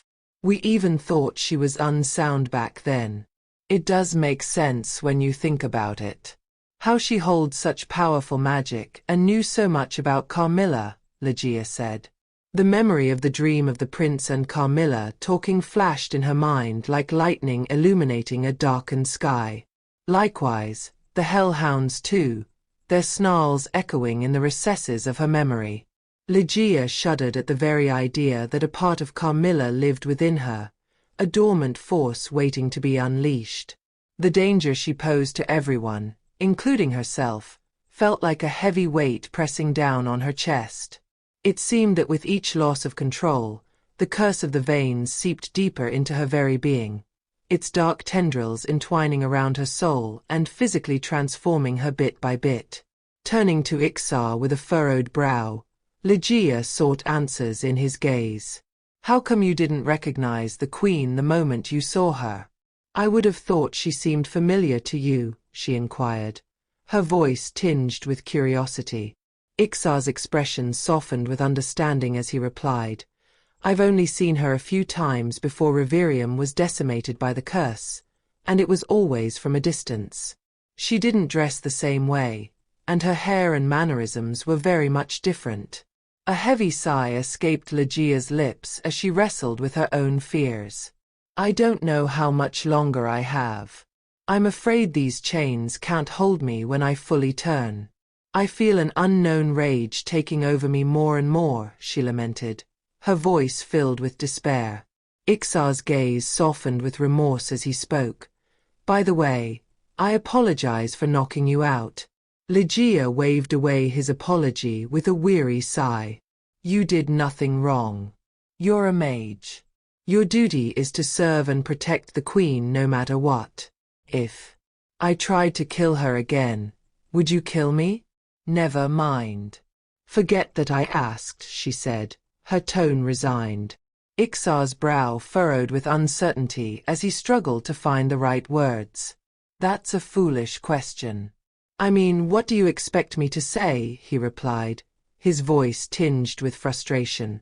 Lejiya's heart sank at his response, her eyes betraying the hurt she felt inside. "It's okay. You don't have to say anything. I already know the answer," she whispered, her voice heavy with disappointment. As the weight of their conversation hung in the air like a dark cloud, Lejiya couldn't shake the feeling of isolation that washed over her. In that moment, she felt more alone than ever, grappling with the realization that she was merely a pawn in a much larger game, her worth to Ixar measured only by the power and usefulness she possessed. "Where is my father?" Lejiya said, her voice filled with concern for her wounded father. "He's badly wounded but alive," Ixar reassured her, his tone somber as he relayed the grim news. "He's been imprisoned. The queen is very angry and has been festering with this need for revenge since the moment the curse was unleashed." With a heavy heart, Ixar moved back to the door, his silhouette outlined against the light filtering through the small window. "What's going to happen to him?" Lejiya's voice wavered with anxiety as she grasped for any semblance of hope. "I don't know, but it doesn't look like the queen wants him dead yet. She could have easily burned the book and killed them all earlier if she wanted," Ixar offered, hoping to provide some comfort in the midst of uncertainty. Lejiya's brow furrowed as she recounted her troubling dreams, each detail etched into her memory like a dark stain on her soul. "Anyway, when I was out, I dreamed of the prince suspecting Carmilla of sending my father to attack the queen. Carmilla said she didn't do it, but the prince didn't seem to believe her. But deep down, I could feel Carmilla's emotions. I knew she wasn't lying." Ixar listened intently, his expression grave as he absorbed the weight of Lejiya's words. "What else happened?" he prompted, his voice tinged with a hint of apprehension. "I saw Carmilla at her wedding in the cathedral, and the queen was there too. She was smiling when her son put the ring on Carmilla's finger," Lejiya revealed, her voice trailing off as she struggled to articulate the unsettling feeling that gnawed at her insides. "There's something off about her smile. It feels unsettling and sinister somehow. I know it might not be right of me to say this, but I sense there is something strange with Ashlar. The way she tortured my father and killed the Fae was so unlike her. It felt scary. Until that point, I thought I knew everything about her. Now, I feel like I don't know her at all." Ixar fell silent for a moment, contemplating Lejiya's words with a furrowed brow. Are you saying the queen is evil? He asked, his voice tinged with uncertainty.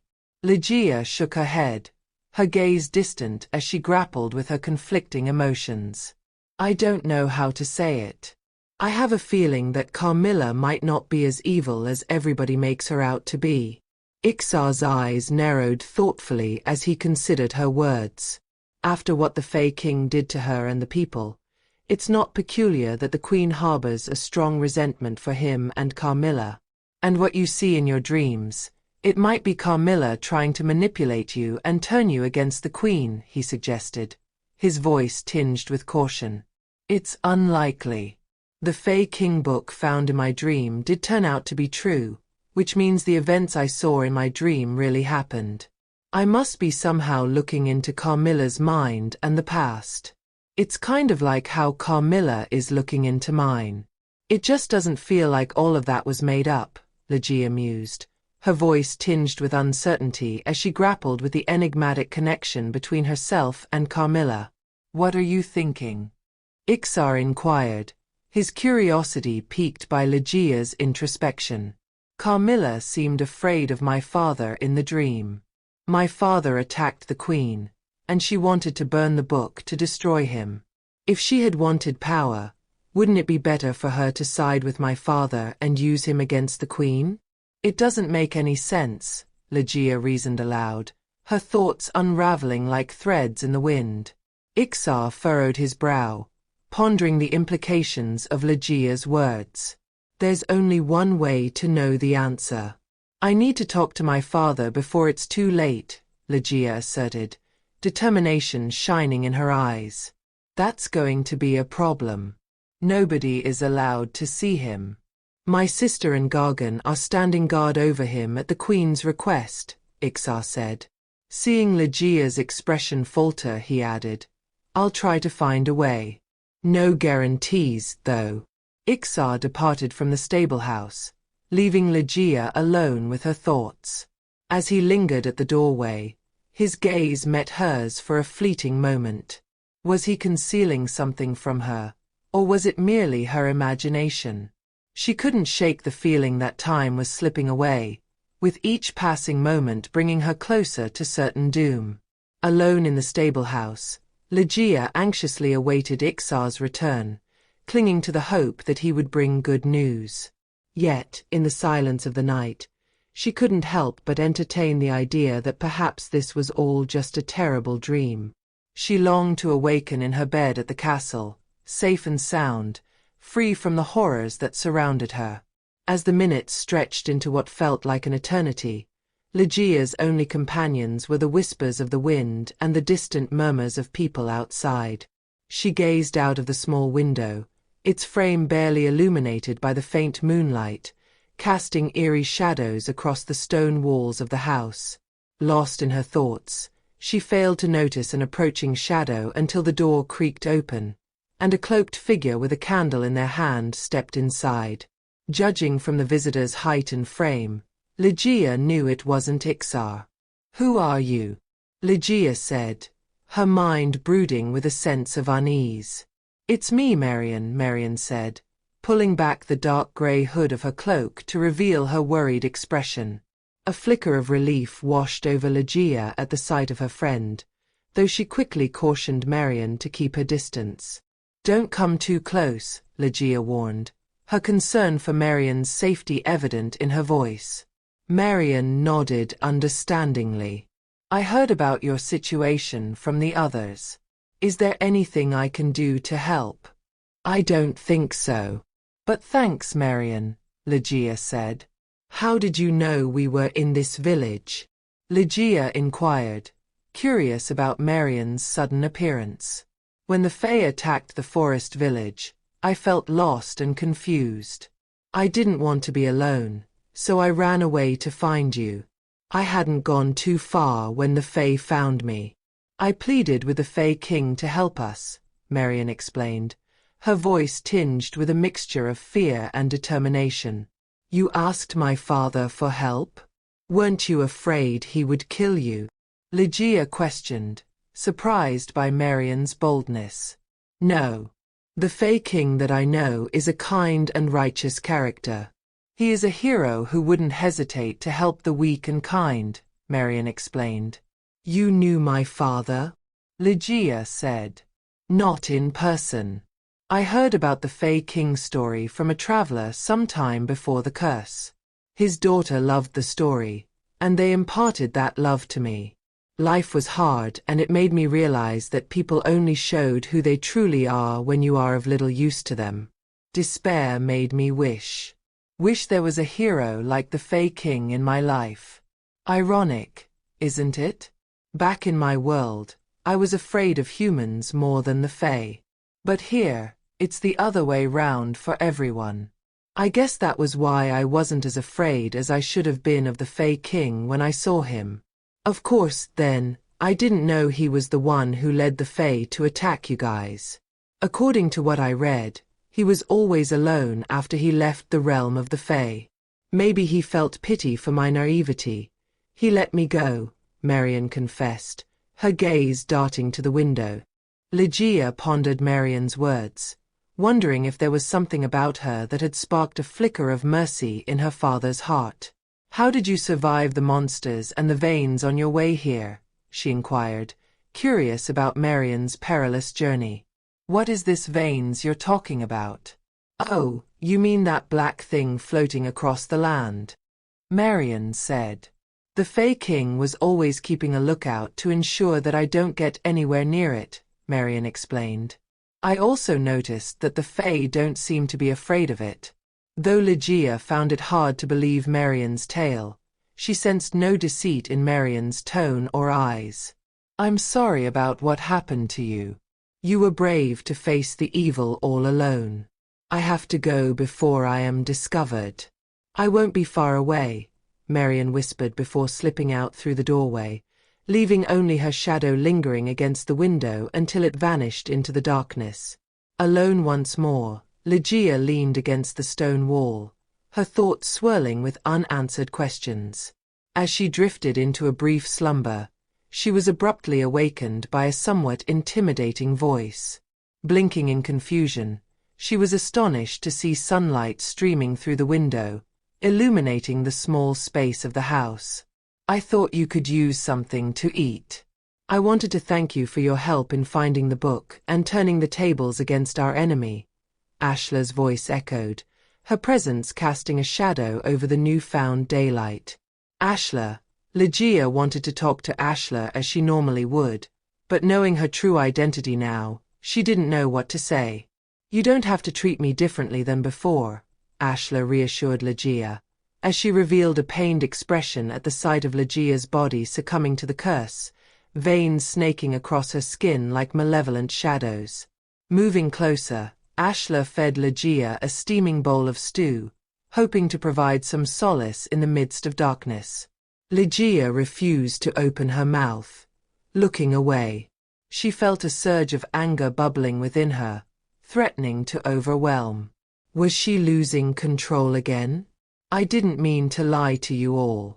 I would have put us in greater danger if people knew of my true identity, Ashla said. Why? Lejiya said. There are those who loathe the royals. Killing me will ensure Reverium's order is never restored. People reveal their true nature in such dark times. Many will not hesitate to leak my whereabouts to the Fae to earn their favor. And all those you know, Ixar, Wanda, and Miriam, and countless innocents would be slain, Ashla said. Not everyone is like that, Lejiya said. You are innocent and naive. You remind me of someone I knew. He was a mage, always full of hope in people. He was the one of those who traveled with me at the beginning. One day, we were attacked by the werewolves at Eldermore Town. My magic had mostly depleted then. Most of us were killed, except for the mage and I. We tried to escape, but the werewolves found us eventually. He told me to run while he fended off the werewolves. But there were too many of them. Running won't save me. And so, I walked up to the mage and stabbed him. I pleaded to the leader werewolf to spare me. In return, I would become a bait for them, Ashla said. You killed him. How could you? He risked his life to protect you when he could have just run off. Lejiya said. I know. For that I am grateful. But this is how the world works. The only difference is whether or not one has the courage to accept this truth. Those who don't must be prepared to die, Ashla said. So, you were only pretending to be mad. We are nothing but pawns to you, Lejiya said. No. Not you. You hold a purpose much greater than any one of us. You were the only one who could get near Carmilla and kill her. That mage served his purpose. I had to sacrifice him to serve mine, which is to end the curse, Ashla said. I'm going to do my best to kill Carmilla and free you of whatever curse within you, Ashla whispered softly. What are you going to do? The cathedral's interior is still engulfed by the veins. No one can enter it without turning, not even me. Ashla's eyes gleamed with determination. The Fae King can, she suggested. Lejiya shook her head, disbelief etched in her expression. What do you mean? Don't worry. Just leave this to me, Ashla reassured her, her tone filled with unwavering confidence. Anxiety gnawed at Lejiya. What are you going to do? She pressed, her worry mounting with each passing moment. I am not going to kill him. That I can assure you, Ashla vowed, her resolve unwavering. But what if he refuses to cooperate? Lejiya's voice trembled with fear. With a book in our hands, he won't, Ashla explained calmly, a glint of something darker lurking in her eyes. Lejiya's mind raced as she realized the extent of Ashla's power over her father. Had Ashla been planning this all along? A surge of fury overcame Lejiya, propelling her forward toward the queen. Ashla recoiled, the bowl slipping from her grasp, its contents spilling across the cold, hard floor in a chaotic dance of shards and stew. Dizziness engulfed Lejiya, her vision blurring as she slumped against the chains, her surroundings blending into a haze of confusion. In her disoriented state, she saw the mysterious woman running down a hallway again.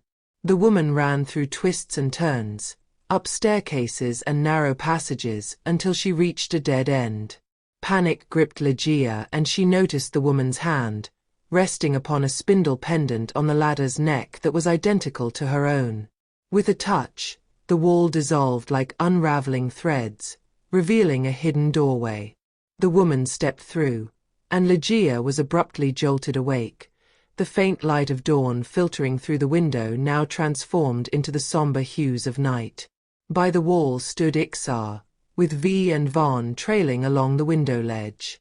Did you see Carmilla in your dream again?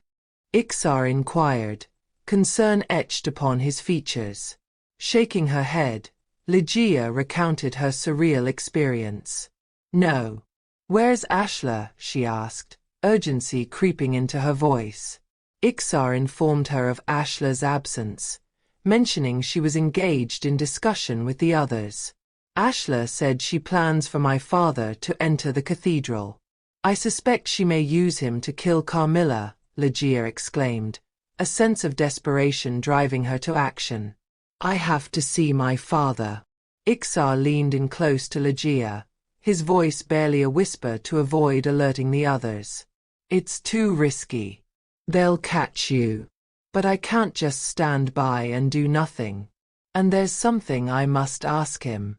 I must see him, Lejiya insisted. You can't, but he can, Ixar replied, nodding toward Vaughn. Here's the plan. I'll do what I can to distract Bella and Gargan. Vaughn turned to Lejiya. And you'll link up with me while I sneak in and talk to your father. Right, that way, you'll be able to hear your father, V chimed in. All right, let's do it, Lejiya agreed. Lejiya linked with Vaughn's mind, following his movements as he navigated through the village at night. Eventually, Vaughn arrived at a small stone structure with a narrow doorway. Meanwhile, Ixar kept up his end of the plan, going forward to engage Arumis and Gargan in conversation to divert their attention. "The Queen wants to see you immediately. Said she has special orders for you," Ixar said to Arumis. With a swift maneuver, Vaughn slipped past Gargan unnoticed. As Vaughn descended the stairs beyond the cellar door, the darkness grew heavier, but Lejiya could see clearly through his eyes. The basement stretched out before them, with the figure of the once mighty Fae King bound to the wall, his head bowed and eyes closed. Vaughn approached, gently brushing his round tail against the Fae King's leg to gain his attention.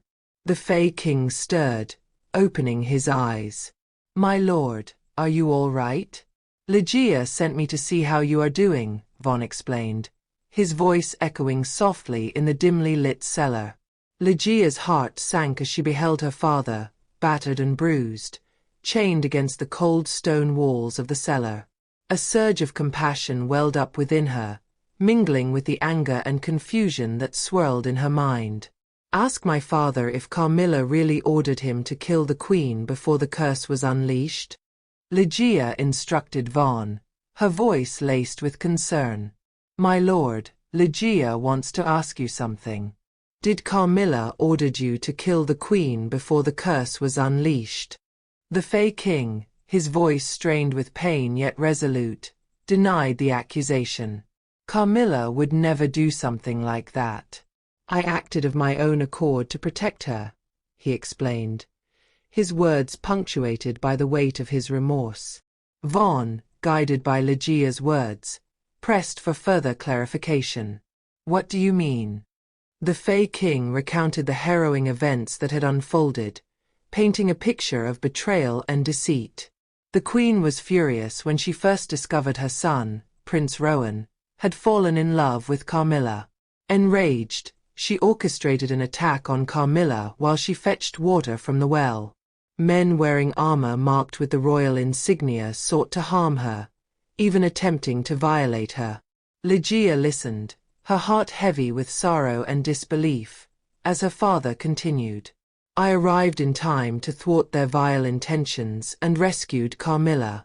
It was then that I realized the extent of the Queen's treachery.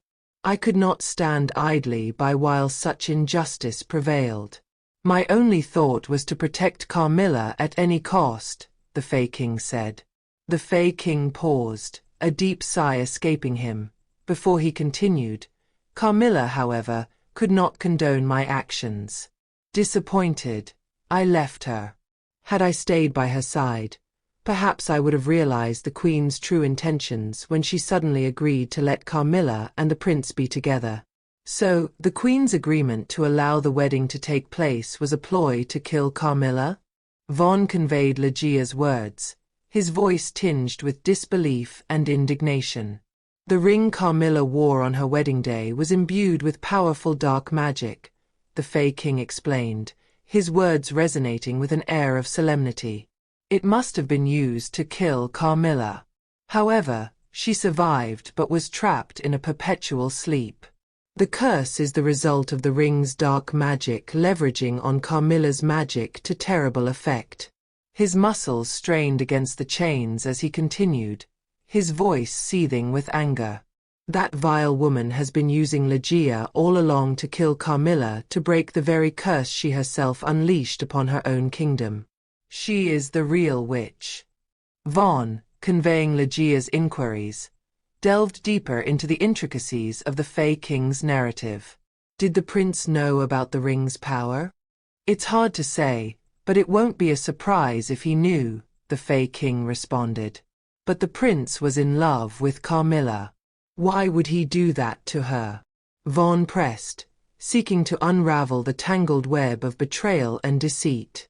"The prince distanced himself from Carmilla after I attacked the castle," the Fae King revealed, his voice tinged with sorrow. "Carmilla suffered for many months, bearing his child in loneliness. The prince never once visited her during that time. Everybody in the village despised her except her own mother." Vaughn's voice conveyed a mix of shock and disbelief as he probed further. "Are you saying Carmilla was pregnant with the prince's child?" The Fae King nodded solemnly, his gaze distant as he recounted the events that had transpired. Yes. Sadly, Carmilla wasn't able to see her child being born. I would return to the cathedral from time to see her. I tried everything to free her from the curse, but to no avail. Then one day upon my return, I saw Fae in the cathedral, Fae who were most loyal to me before I left for the mortal world. I believed they were conjured by Carmilla's mind, just like the veins to protect her. That same day, Carmilla gave birth to a child born with the curse within her. The child was weak, dying almost. I took her back to the castle and nursed her back to health. The Fae followed me back to the castle and had never left me since. Wait, this child, Lejiya murmured to herself, her voice barely above a whisper, her words heavy with disbelief. The Fae King's weary voice filled the chamber, recounting the story of the child. Though the child survived, I knew the tragedy of what happened to Carmilla would haunt her forever, and that she would one day try to seek out her own kind. To protect her, I used the Mirror of Souls to turn her appearance into the Fae, so she could fit in with the rest of us. But I was wrong. The magic could only change her appearance but not her nature. That child felt lonely when she couldn't use magic like the other Fae. Lejiya's heart ached as she listened, her eyes brimming with tears. The weight of the truth bore down upon her, crushing her spirit with its unbearable burden. That child was Lejiya, carrying the curse of the evil ring within her. The Fae King continued, his voice strained with fatigue. I tried all means, read every spellbook to find a cure, but it all came down to one solution. The only way to end Lejiya's curse was to destroy its source, in which case, is Carmilla. I couldn't do that. The realization struck Lejiya like a thunderbolt, leaving her reeling with shock and sorrow. The injustice of it all consumed her, a bitter taste lingering on her tongue. Vaughn, acting as her voice, conveyed her remorse and determination. I'm sorry, Vaughn expressed on Lejiya's behalf as she wept. It's all my fault. I thought I had it all figured out, but I was nothing but a fool and a pawn all along. I will find a way to get the Fae book back and save you. No, Lejiya. I was to blame. I was selfish and thought it was the right way to protect you. The Fae King's voice trembled with regret, his words heavy with remorse. Listen to me, Lejiya. You must leave before it's too late. Even if you free me, we can't protect you anymore. I promised that woman never to harm the humans.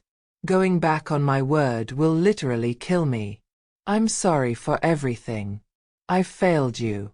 The humans are merciless. They will kill you after they use me to kill your mother. Lejiya's heart pounded in her chest as she processed her father's desperate plea. Before she could respond, the sound of approaching footsteps shattered the tense silence, signaling the imminent danger. Vaughn sprang into action, his movements swift and silent as he concealed himself in the shadows. Arumis appeared walking down the stairs with a torch. When Arumis was looking in the direction of the Fae King, Vaughn slipped past him and flew up the stairs and through the doorway. Gotcha, Gargan's voice dripped with malice as he stepped in the middle of the doorway, causing Vaughn to knock right into him and fell back. Do you really think you could sneak past us? I must say you put your trust in the wrong person, Gargan sneered, casting a scornful glance at Ixar standing nearby, who averted Gargan's gaze. With a cruel blow from Gargan's axes but to Vaughn's head, darkness descended upon Lejiya.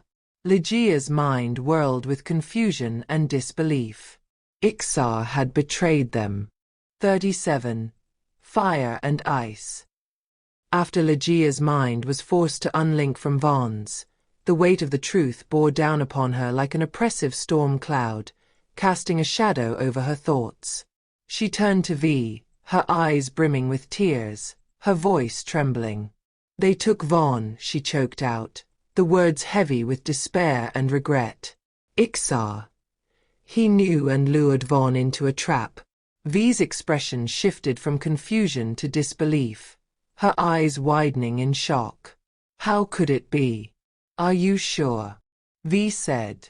Lejiya nodded, tears welling in her eyes, unchecked by pride or restraint. Ixar stood by and did nothing, she said, her voice breaking with anguish. How could I be so careless? I've led Vaughn to his death. Desperation clawed at Lejiya's heart as she watched V leap toward the window. Lejiya called out to stop V, for she knew they couldn't afford to act rashly, not when the stakes were so high. We have to plan carefully, Lejiya called out, her voice strained with sorrow and determination.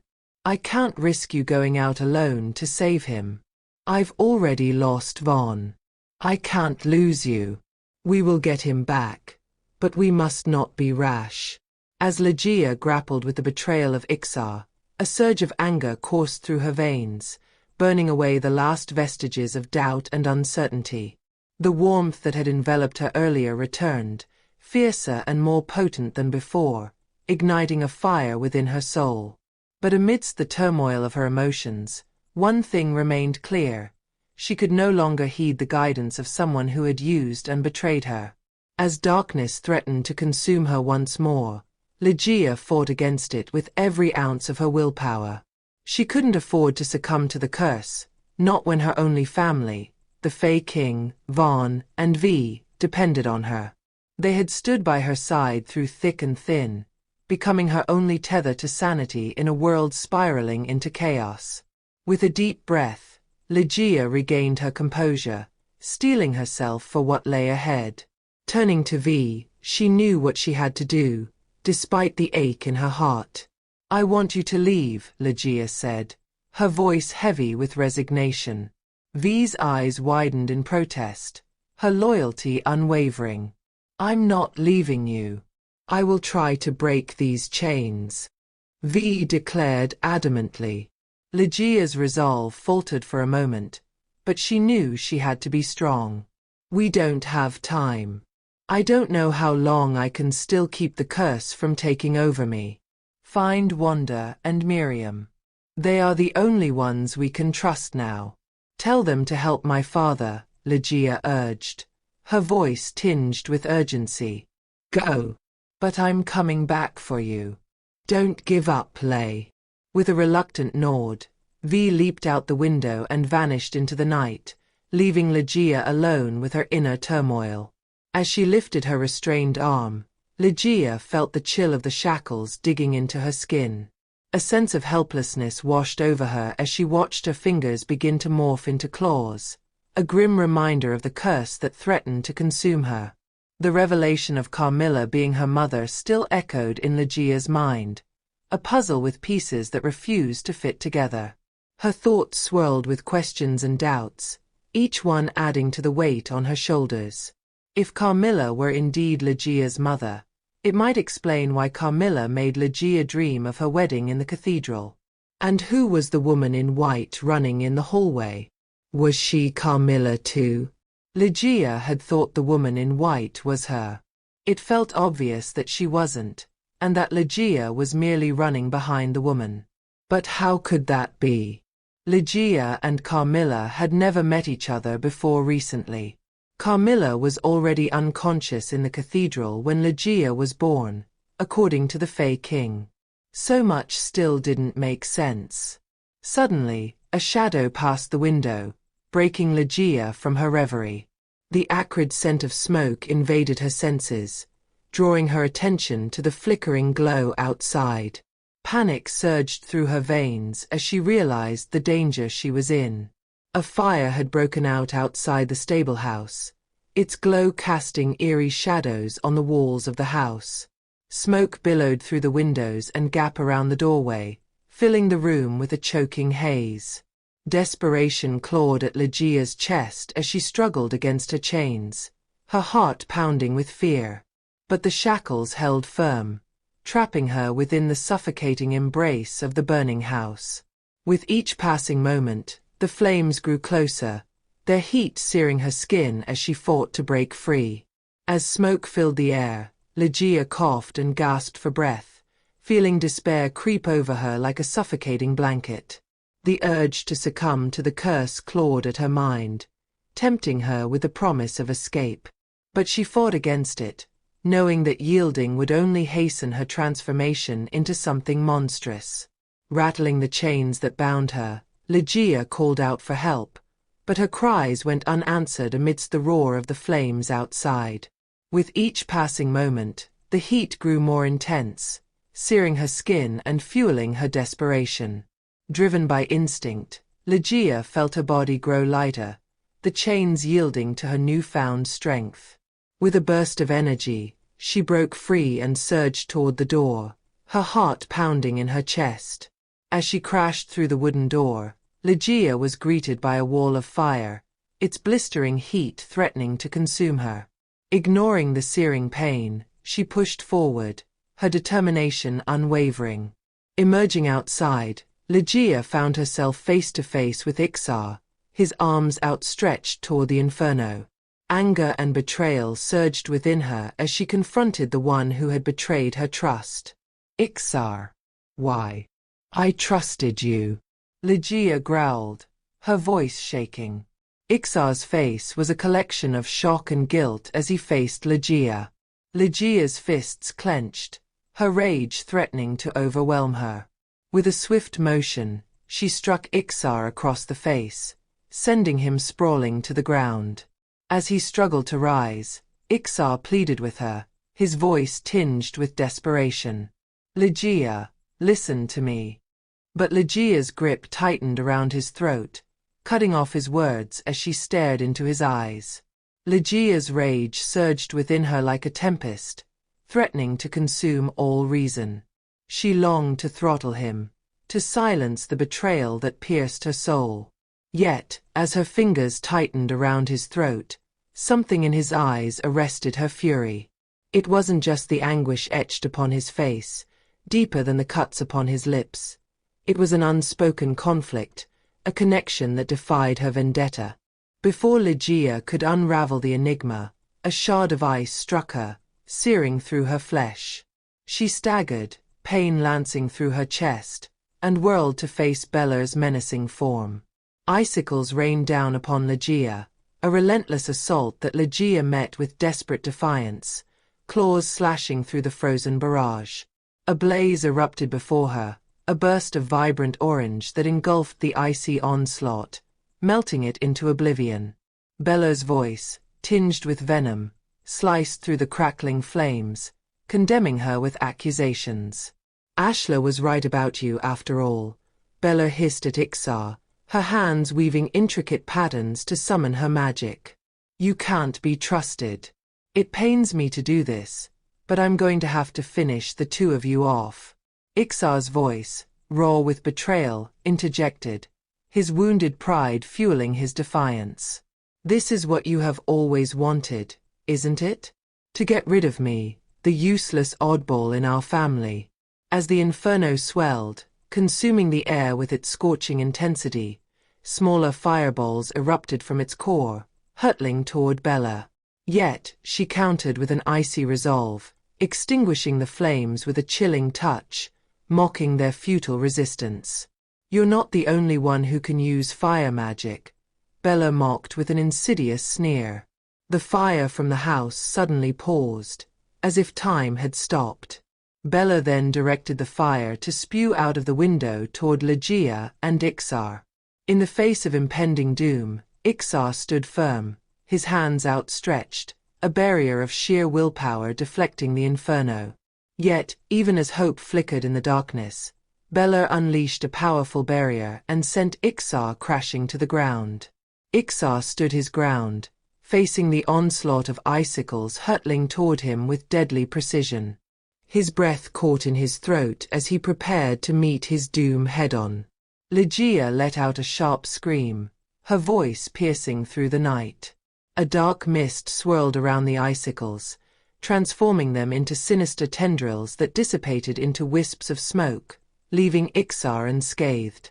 Before Ixar could respond, Bella seized control of the inferno, shaping it into a fiery ring that threatened to engulf Lejiya. The crackling flames danced with malevolent intent, casting eerie shadows across the battleground. But just as the battle seemed hopeless, a figure emerged from the heart of the inferno, shrouded in an ethereal glow. Bello's triumphant expression faltered, replaced by disbelief at the sight of the unscathed silhouette. A surge of hope ignited in Ixar's eyes, dispelling the shadows of despair that had threatened to overwhelm him. Lejiya delivered a swift punch at Bello's face, catching her off guard and sending her crashing to the ground with a resounding thud. The impact reverberated through the air, leaving her sprawled and dazed. "How?" Bello's words were tinged with disbelief as she struggled to regain her bearings, her eyes narrowing in confusion. But Bello's retaliation was swift, conjuring a barrage of icicles that flew toward Lejiya. With a flick of her wrist, Lejiya slowed the deadly projectiles with a telekinetic force, allowing them to graze her skin before redirecting them toward their origin. As the icy shards collided with Bello's barrier, it shattered like glass, leaving her vulnerable to the relentless assault. Droplets of cerulean blood stained the ground beneath Lejiya, a testament to Lejiya's unwavering determination. Bello winced in pain as the icy projectiles pierced through her defenses, her cloak torn and her skin marred by the onslaught. With a defiant gesture, she erected a barrier of ice, a desperate attempt to shield herself from Lejiya. But Lejiya's fury was relentless, her fists pounding against the icy barrier with unyielding force. With a final blow, the icy wall shattered like fragile glass, leaving behind a trail of crimson droplets as Bella vanished into the shadows. 38. Go. Lejiya stood amidst the chaos, her breath ragged, her senses reeling from the intensity of the battle. Sweat dripped from her brow, mingling with the scent of smoke and magic that hung heavy in the air. "Lejiya," a voice called out to her from the turmoil. Reacting on instinct, Lejiya whipped around, unleashing a torrent of black mist toward the source of the voice. But before she could register the consequences of her actions, Ixar darted out of harm's way, narrowly avoiding the swirling darkness. A flicker of horror crossed Lejiya's features as she realized her mistake, the compulsion to kill subsiding as she saw it was Ixar. She pushed him away, but Ixar did not give up. "Don't give in. Fight it," Ixar said. Lejiya trembled, her claws digging into Ixar's flesh as she struggled against the curse that threatened to consume her. But even as her grip tightened, Ixar remained steadfast, his gaze unwavering as he reached out to calm her trembling form. Ixar's touch was a lifeline in the storm, grounding her in reality as he drew her close, his lips meeting hers in a sudden, unexpected kiss. Lejiya faltered, caught off guard by the tenderness of the gesture. The warmth of his embrace was a balm to her fractured soul, anchoring her in the present moment. With Ixar's support, Lejiya found the strength to stand, her body weary from the battle that raged within her. Together, they stumbled away from the fiery chaos, seeking solace in the quiet sanctuary of the nearby trees. As they settled beneath the shelter of a tall tree, a sense of calm washed over them, a temporary respite from the turmoil that threatened to consume them both. Lejiya's weary gaze drifted across the familiar landscape, her senses tingling with a haunting sense of déjà vu. They sat beneath the beautiful tree, its gnarled branches reaching toward the heavens like ancient guardians of forgotten secrets. It was the same tree from her dreams, where Carmilla and the prince had once conversed in hushed tones, a memory that now felt like a distant echo. As she glanced around, her eyes fell upon the small hole in the ground, where the Fae book had been dug out by Ashla and Miriam. Regret gnawed at Lejiya's heart for her divulging the book's location to Ashla, a decision that now weighed heavily upon her. Ixar remained by her side, a silent sentinel in the face of her affliction. His gaze lingered upon her transformed form, marred by the curse that threatened to consume her entirely. Monstrous purple veins pulsed beneath her once shiny skin, now muted by the evil of the curse. Lejiya's voice, strained and wheezing, broke the silence that enveloped them. Do I look hideous?" she rasped, her gaze searching his for reassurance. Ixar shook his head, his expression filled with a tenderness that belied the horrors that surrounded them. "No, Lejiya. You haven't changed at all," he murmured, his voice a soothing balm against the storm that raged within her. "Did you really tell Gargan to capture Vaughn?" Lejiya said. "Yes," Ixar said. "It was an act to earn the Queen's trust. I felt she didn't really trust me." "You haven't changed either. You're just as unpredictable as always," Lejiya said, smiling weakly. "Please, you must save Vaughn and my father," Lejiya implored, her voice trembling with emotion. Lejiya struggled to keep her heavy eyelids open as she felt her energy depleting. "Lejiya, don't close your eyes," Ixar said. Hearing Ixar's voice, Lejiya struggled against the heavy weight of exhaustion that threatened to claim her. She clung to consciousness with all her strength, fearing the oblivion that lurked just beyond the veil of sleep. "Talk to me," Lejiya whispered, her voice barely a whisper against the backdrop of chaos. "Tell me about yourself. Your life." "My life. There's nothing interesting about it," Ixar mentioned. Ixar's response was hesitant, his words tinged with a quiet resignation. "You're a powerful mage," Lejiya urged, her touch light against his cheek as she sought to draw him closer. "You fight monsters and save lives." The air hung heavy with the scent of lilacs, their sweet fragrance mingling with the acrid stench of distant smoke, a reminder of the fire raging somewhere beyond. Amidst this olfactory duet, Ixar's words pierced the silence like a mournful melody. "I was never a mage." "Not a real one," Ixar confessed, his voice bearing the weight of disappointment. Lejiya's brows furrowed in confusion. "What do you mean?" she inquired, her tone soft with curiosity. Ixar's gaze was distant, shadowed by memories. "One must pass the mage trials before they can become a mage," he began, voice strained with unspoken burdens. "The trials are brutal. I faced them, failed them, again and again." His hands clenched at his sides, knuckles white. "Each failure marked me, branded me as a disgrace. My family, they saw me as a failure, just another shameful name in the records." He hesitated, the weight of his next words almost too heavy to bear. "My mother, desperate to restore our name, begged the Queen to make an exception for me, to let me pass. The Queen acceded, but the shame never goes away. It's like a dark shadow that follows me wherever I go, never letting me forget." Ixar's eyes met Lejiya's, a flicker of vulnerability in their depths. "To be honest, it sometimes feels like life is a dream," he mused, his words tinged with morbid reflection. "We are all living our own stories, never knowing when the end is going to come." Lejiya nodded in solemn agreement, her gaze distant as she contemplated the weight of their existence. "I feel the same too," she admitted, a tremor of sadness in her voice. "I've always yearned to be one of those characters in the stories, going on quests, realizing my true destiny. But life is often so different from dreams and filled with sadness that never seems to end. I've always thought my story would have a happy ending, not end like this." Ixar's eyes softened with understanding as he listened to her lament. "This isn't the end," he reassured her. "You never told us how the ghost story ended," she remarked, her voice a fragile thread woven through the tapestry of their shared sorrow. "I may never get another chance to hear it." Tears welled in Ixar's eyes. He looked up, his gaze drifting to the horizon, where the flames danced against the night sky.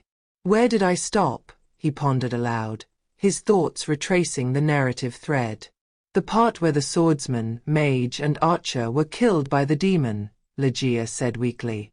Without anyone to stop it, the demon arrived at the town, stronger than ever now that it had killed and absorbed the power of the three fighters, Ixar said, his words painting a vivid picture of impending doom. When everyone gave up hope and tried to run for their lives, the stable boy whom everyone despised, whom had no talent or skill, stood against the demon, unarmed. As the scene unfolded in Lejiya's minds, the tension grew palpable, hanging in the air like a heavy fog. The stable boy told the demon to stop and leave the people alone, Ixar continued. The demon fired its deathly red light at the stable boy, but instead of killing him, it backfired. It backfired? Why? Lejiya murmured, her voice barely a whisper in the heavy silence.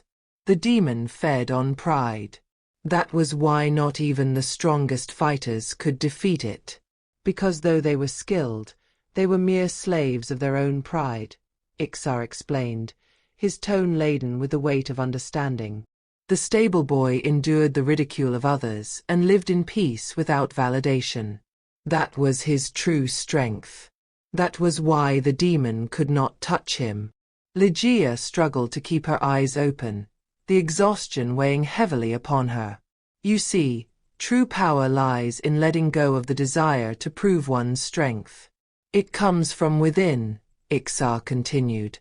Mages talk about inner strength, but all they admire and pursue is external achievements and honor, as have I. As Ixar spoke, Lejiya yearned to hear more, but felt her eyelids grow heavy, a deep weariness settling into her bones. It's an interesting story, she managed to say, her voice trailing off.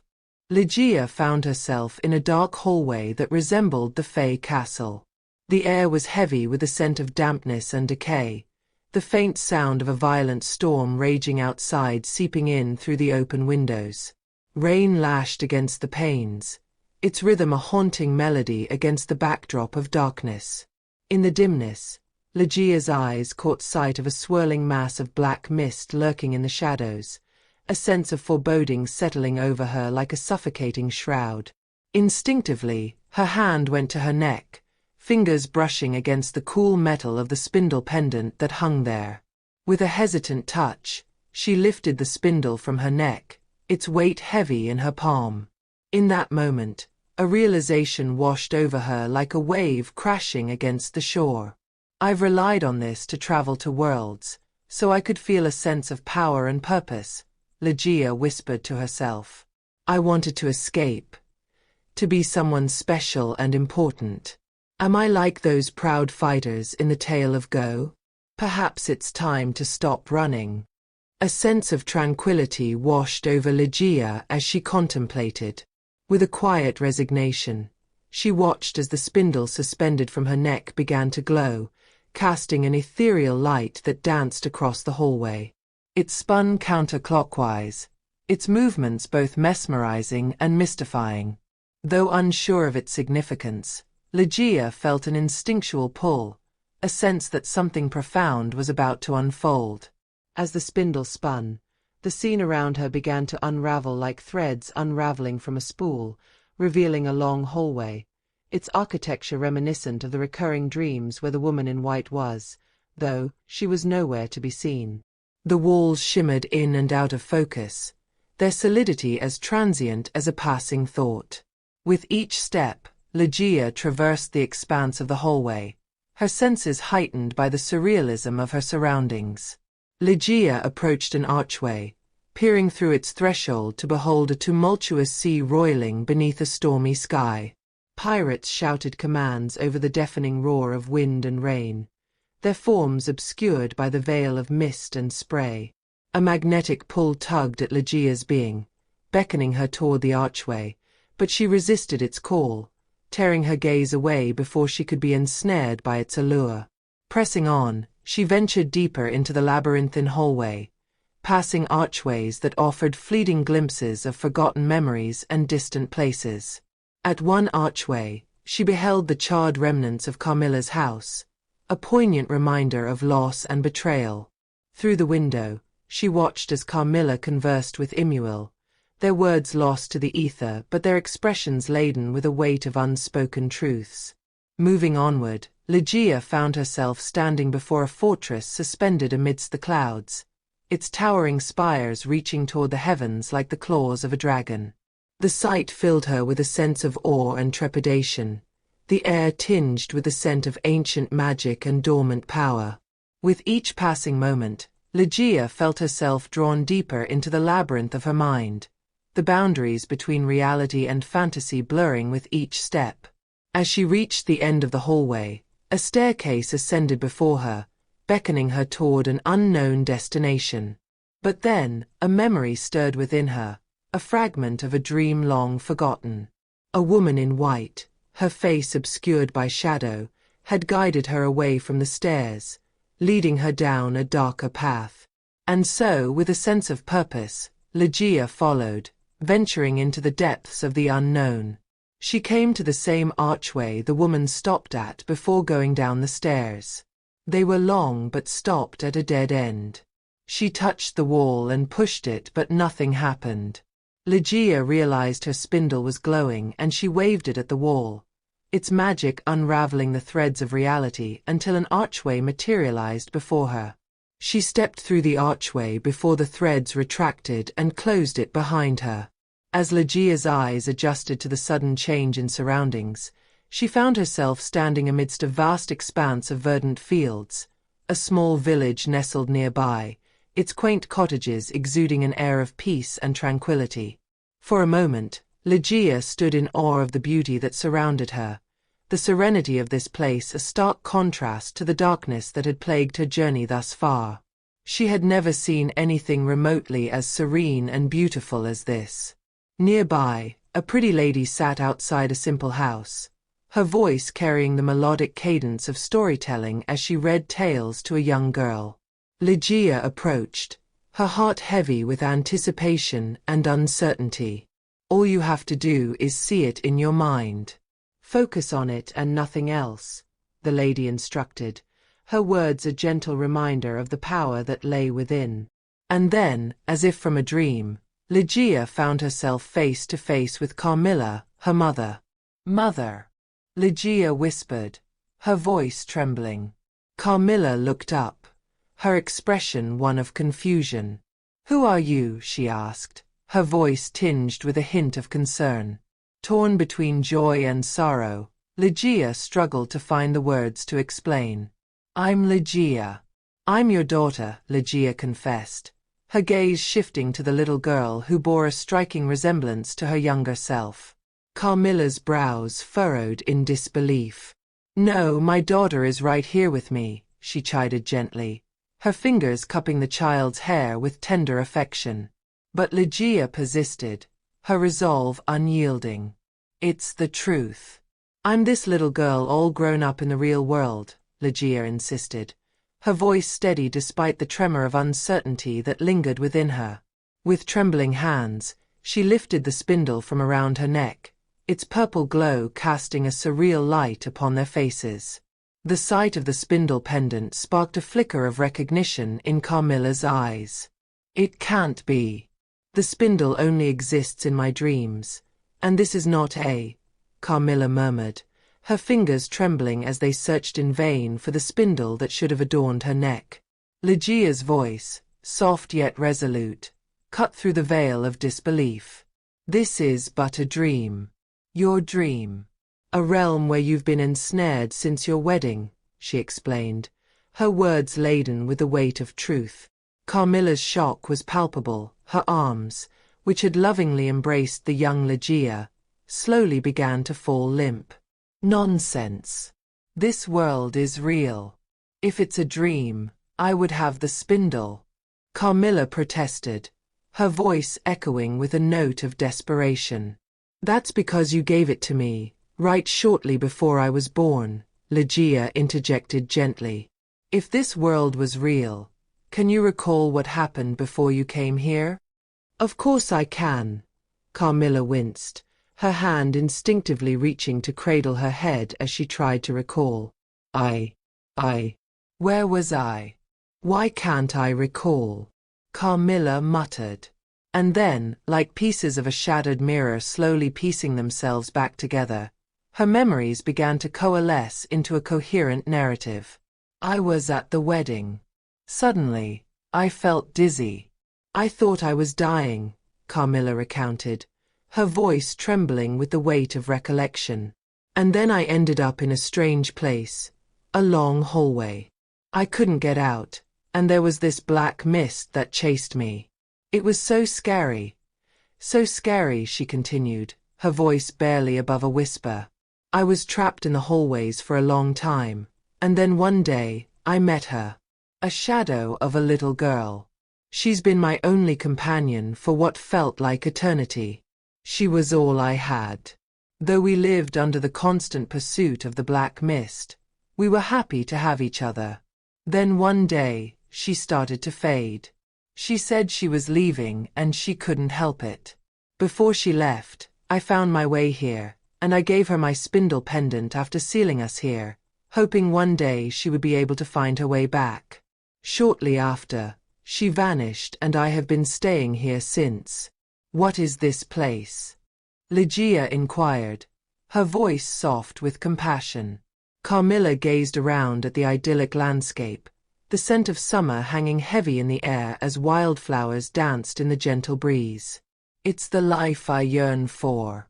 Alas, it's a life that never happened, Carmilla murmured, her voice tinged with regret. Moved by a surge of empathy, Lejiya knelt beside Carmilla, her arms enveloping her in a tender embrace. Mother, Lejiya whispered, tears welling in her eyes as she clung to her mother, tears streaming down her face. I'm so sorry. I'm so sorry for what I've done. Tears glistened in Lejiya's eyes as she faced her mother, a profound understanding dawning upon her.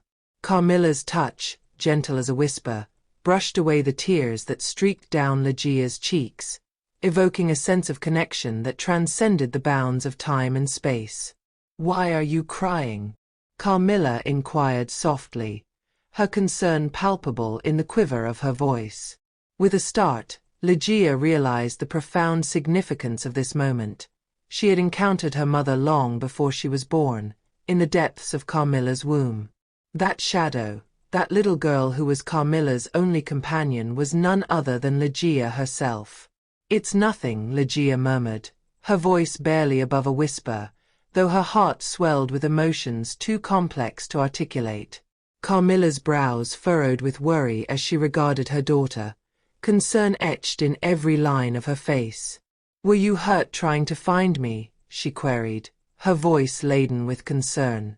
No. I didn't see any black mist on my way here, Lejiya reassured her mother, her words tinged with a note of reassurance.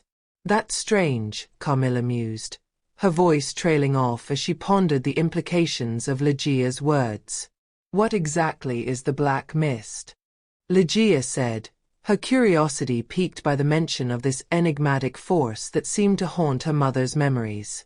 I'm not sure, Carmilla admitted, her voice tinged with a note of uncertainty. The only thing I know is it is me, or a part of me. Oftentimes I would see someone in the mist. Though I could not see her face, she felt like myself, staring back at me.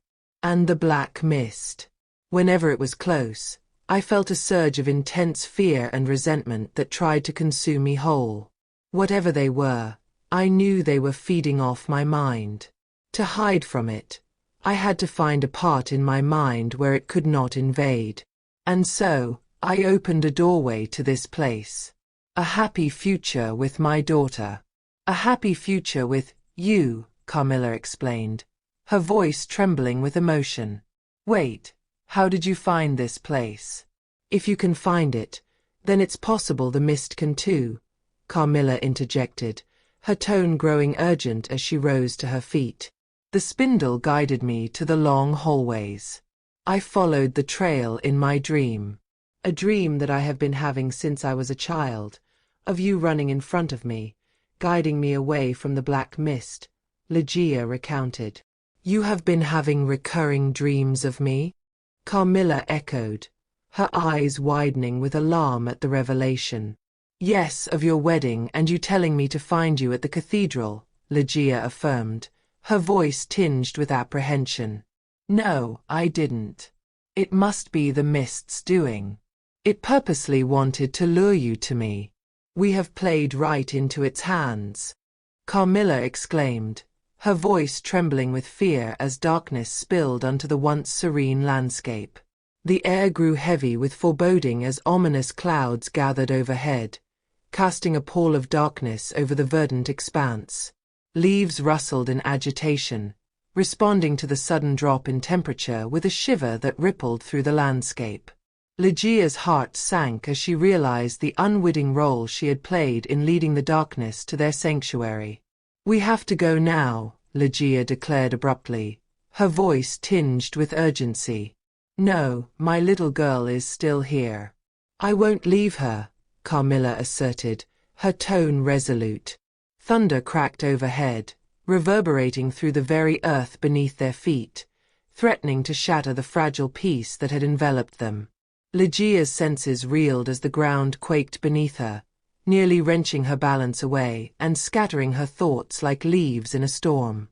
She understood then, with a clarity born of desperation, that the darkness lurking at the edges of their world thrived on fear and hatred, its insatiable hunger driving it ever closer to consuming all in its path.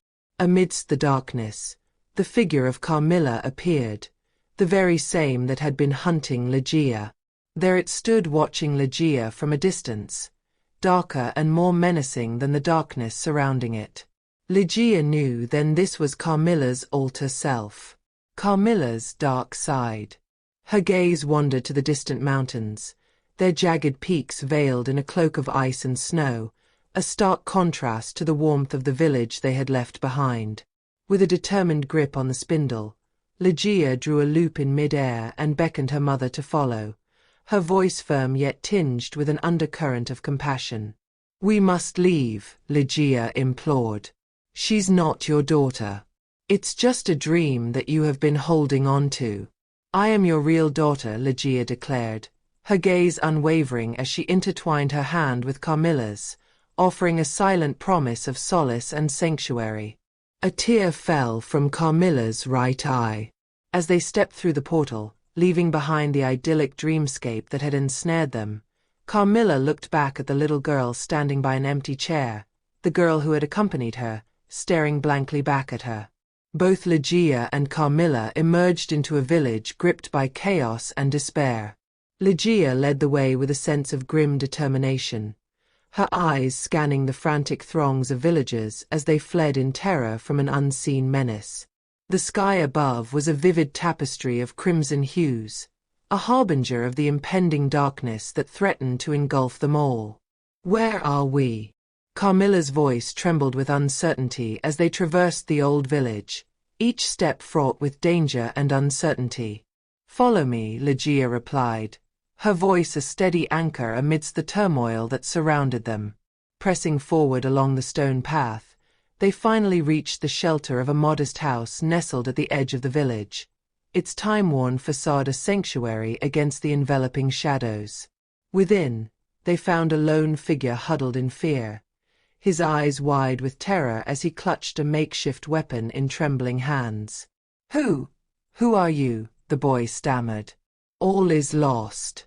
The best fighters of the village have fallen. No one can protect us. You should leave. Go will be here any minute," he warned, his gaze darting nervously between Lejiya and Carmilla. "We are here for you.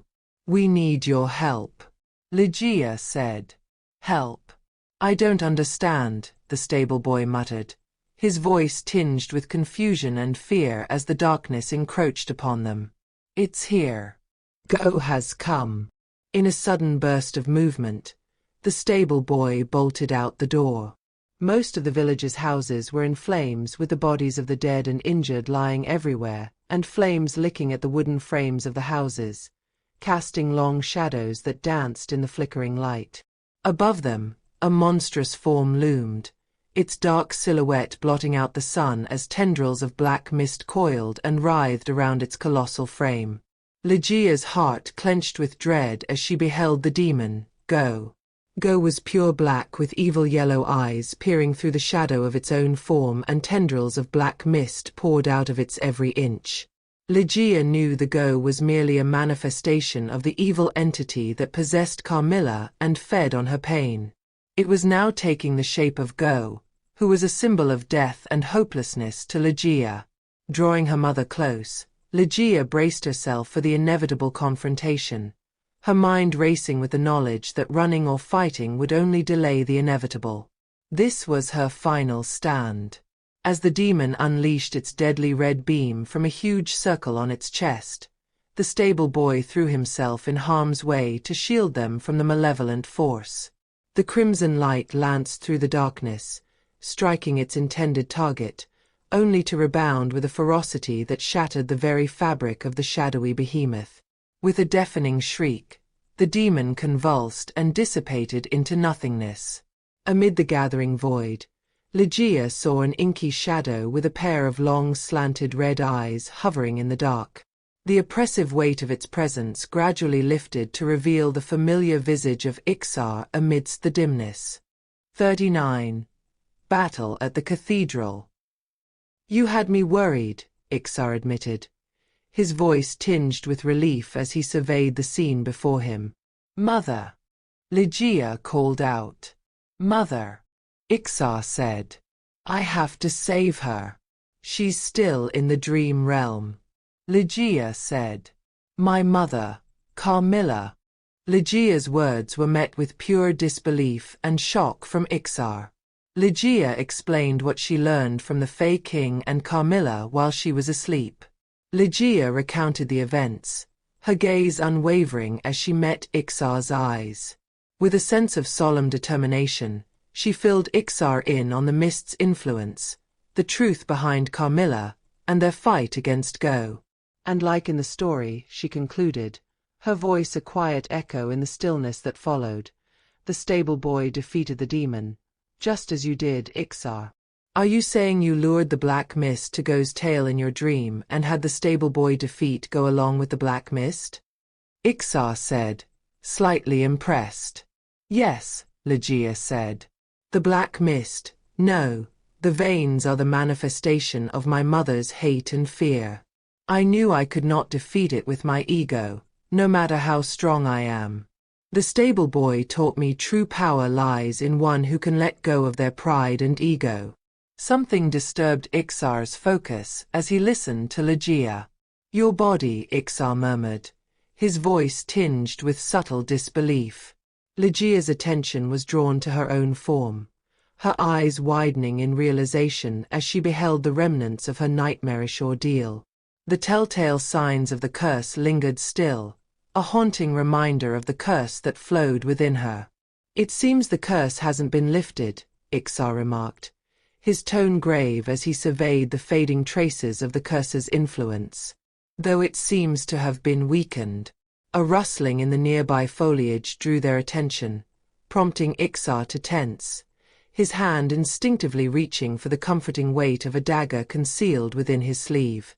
Shadows coalesced into form, revealing the looming figures of a werewolf and a vampire, their menacing presence casting a pall over the glade. Lejiya felt a tremor of weakness coursing through her limbs, a lingering effect of her harrowing ordeal within the realm of dreams. Beside her, Ixar braced himself for confrontation, though weariness gnawed at him, leaving them ill-prepared to face the looming threat. From the shadows came Imuil. Ixar's grip tightened upon the hilt of his blade until Wanda stepped forward, her voice laden with a reluctant admission. "Ixar, wait. She's not our enemy. Imuil and her monsters saved us," Wanda confessed, the words hanging heavy in the stillness of the glade. Next to emerge from the shadows were Vi and Vaughn, alive and unharmed. Relief washed over Lejiya, though exhaustion dulled her elation, and she could hardly stand without stumbling. Ixar's gaze swept the clearing, his brow furrowed in concern as he sought answers amidst the gathering dusk. "Where is the queen? And the others?" Ixar inquired, his tone weighted with uncertainty. Miriam stepped forward, her presence commanding attention as she delivered the grim tidings. "The queen has taken the Fae King to the cathedral to confront the witch." Lejiya felt uneasy to hear her mother being addressed as a witch. A hush fell over the assembly, broken only by Lejiya's solemn revelation. "Carmilla is no witch," Lejiya declared, her voice carrying the weight of truth, even though she knew Miriam was not to blame. "She is my mother. She was trapped within the dream world after the queen tried to kill her with the cursed ring. The veins are the result of the ring's curse." "Is what Lejiya said true?" Wanda asked. "Yes. We have all been fooled. Ashla was using Lejiya to kill Carmilla all this time. She even tried to burn Lejiya alive after knowing Lejiya had started to suspect her," Ixar said.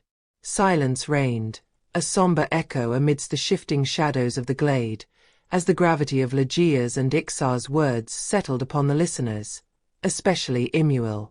Slowly yet steadily, Imuel walked toward Lejiya with disbelief and shock in her eyes. "You are Carmilla's daughter? But how?" Imuel said. "My mother gave birth to me some time after she fell unconscious. The Fae King was there when it happened, and he took me in and raised me. To protect me from the humans, he locked my real appearance away and disguised me as a Fae," Lejiya said. "So that means you're Imuel said, her voice trembling and her eyes in tears. "I'm your granddaughter." Lejiya finished Imuel's words. Imuel gently wrapped her arms around Lejiya, seemingly still trying to stomach what she had just heard. "I've always thought that I've lost Carmilla and her unborn child forever," Imuel said. "I'm so sorry. To think I tried to hurt you. Forgive me. You didn't know. And I can't imagine what you have been through. In fact, I'm the one who should be sorry. I've been helping my mother's killer all this time. The woman I've wanted to kill and almost killed turned out to be my own mother," Lejiya said, tears welling up in her eyes once again. "Listen. It's not your fault. You've been deceived and used by that woman." "We both were," Imuel said. Lejiya nodded. "You're right. I must hurry to the cathedral to save her. I lost her once. I can't lose her again," Lejiya declared, her voice trembling. "Where's your sword?" Imuel said. "It broke," Lejiya said. "Here, take mine," Imuel said, handing a thin sword to Lejiya. "It's light but no less sharp and sturdy than a normal long sword." "Thank you," Lejiya said. Wanda's concern mirrored the gravity of the situation, her words a somber reflection of the daunting task ahead. "The cathedral's no short distance. We might not make it in time on foot," she cautioned. Yet hope emerged from an unexpected quarter, as Imuel, her voice resolute, offered a solution to their plight. "My monsters can take you there," Imuel blurted out, her eyes flashing with conviction. "All right, let's go," Vaughn said as he jumped onto Lejiya's shoulder. "I'm sorry, Vaughn. I need you to stay this time," Lejiya said. "What?" "This is the moment we have all been waiting for. The final battle. I can't let you face this fight alone," Vaughn said. "Vaughn's right. It's time to get even with the Queen for taking us for fools," Vi said. "I know you care about me. But it's too dangerous. Ashla's dark magic is very powerful. And with my father, I mean the Fae King, as their hostage, I don't know how this battle will turn out. But there's another reason. Someone needs to stay behind to protect Miriam, Marian, and my grandmother. Both of you are strong and fast, and you can sense danger from a mile away. That is why you are the best candidates for this job," Lejiya said. "Please do this for me." "Fine. But promise you will come back." "You will, won't you?" Vaughn said, with tears in his eyes. "I promise," Lejiya said as she reached her hand out to Vi, who jumped onto Lejiya's shoulder. "Be safe, Lejiya," Vi said. "Ixar, please help us look after Lei in our stead." "That's right. I won't forgive you if anything happens to her," Vaughn said. Ixar looked at Vaughn and then to Vi and Lejiya before nodding with a warm yet solemn look in his eyes. Perhaps even he wasn't sure how the battle would turn out, if he was going to walk out of it alive. Be careful. All of you, Miriam said, hugging Wanda, Lejiya and then Ixar and the cats. Lastly, Lejiya turned to Marian, who was standing by herself. I want to thank you, Marian, Lejiya said. Why is that? Marian said. You're the reason the Fae King changed. You were the one who showed him that not all humans are bad. Thank you, Lejiya said, and Marian hugged her tightly. It was because of you that I had this chance, Marian said. Lejiya had wanted to pull away in fear that she would spread her curse to her. But she changed her mind, knowing that Miriam and Marian had become too close to her to worry about that. Deep down, Lejiya knew they didn't care if they were going to be infected with her curse. Perhaps this was the meaning of true friendship. Solemnity was etched on the faces of those staying behind as they bid farewell to Lejiya and her companions. With a sense of urgency that bordered on desperation, Lejiya's party mounted the back of the monstrous steeds, with a huge werewolf carrying Lejiya in its arms and Ixar on its back, and the vampire carrying Wanda on its back. The monster's feet pounded against the earth in a thunderous cadence as they surged forward toward the shadows of the trees. The wind whipped through Lejiya's hair as the werewolf that carried her bounded across the landscape, each stride carrying them closer to their destination. A chasm loomed before them, a gaping maw of darkness that threatened to swallow them whole. Lejiya held her breath, her pulse quickening with a mixture of fear and exhilaration as the vampire and the huge werewolf leaped effortlessly over the gaping void. Time seemed to stretch on endlessly as they raced toward the cathedral, the sun casting its golden rays over the horizon in a silent promise of hope renewed. As they approached the cathedral, a sense of foreboding settled over them like a shroud, casting a pall over the scene before them. The doors stood open, beckoning them inward, yet the silence that greeted them spoke volumes. Gone were the veins that had engulfed Carmilla, a testament to the weakening of the curse. Within the sacred confines of the cathedral, a grim tableau unfolded before their eyes. Ashla stood resolute, her gaze fixed upon Carmilla's fallen form, her words dripping with malice. I'm impressed you made it this far, and even managed to make the veins vanish, but it's already too late, Ashla intoned, her voice devoid of remorse. Now, kill her, she commanded the Fae King to end Carmilla's life. The Fae King hesitated, torn between his promise and conscience, his hand trembling as its palm faced Carmilla.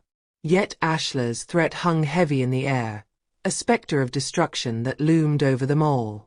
Do it, or I will burn the book and all you Fae will die, Ashla ordered. Including your precious daughter. In a desperate bid to save his daughter, the Fae King unleashed his magic upon Bella, who stood next to the Queen, the force of his attack sending Bella to the ground.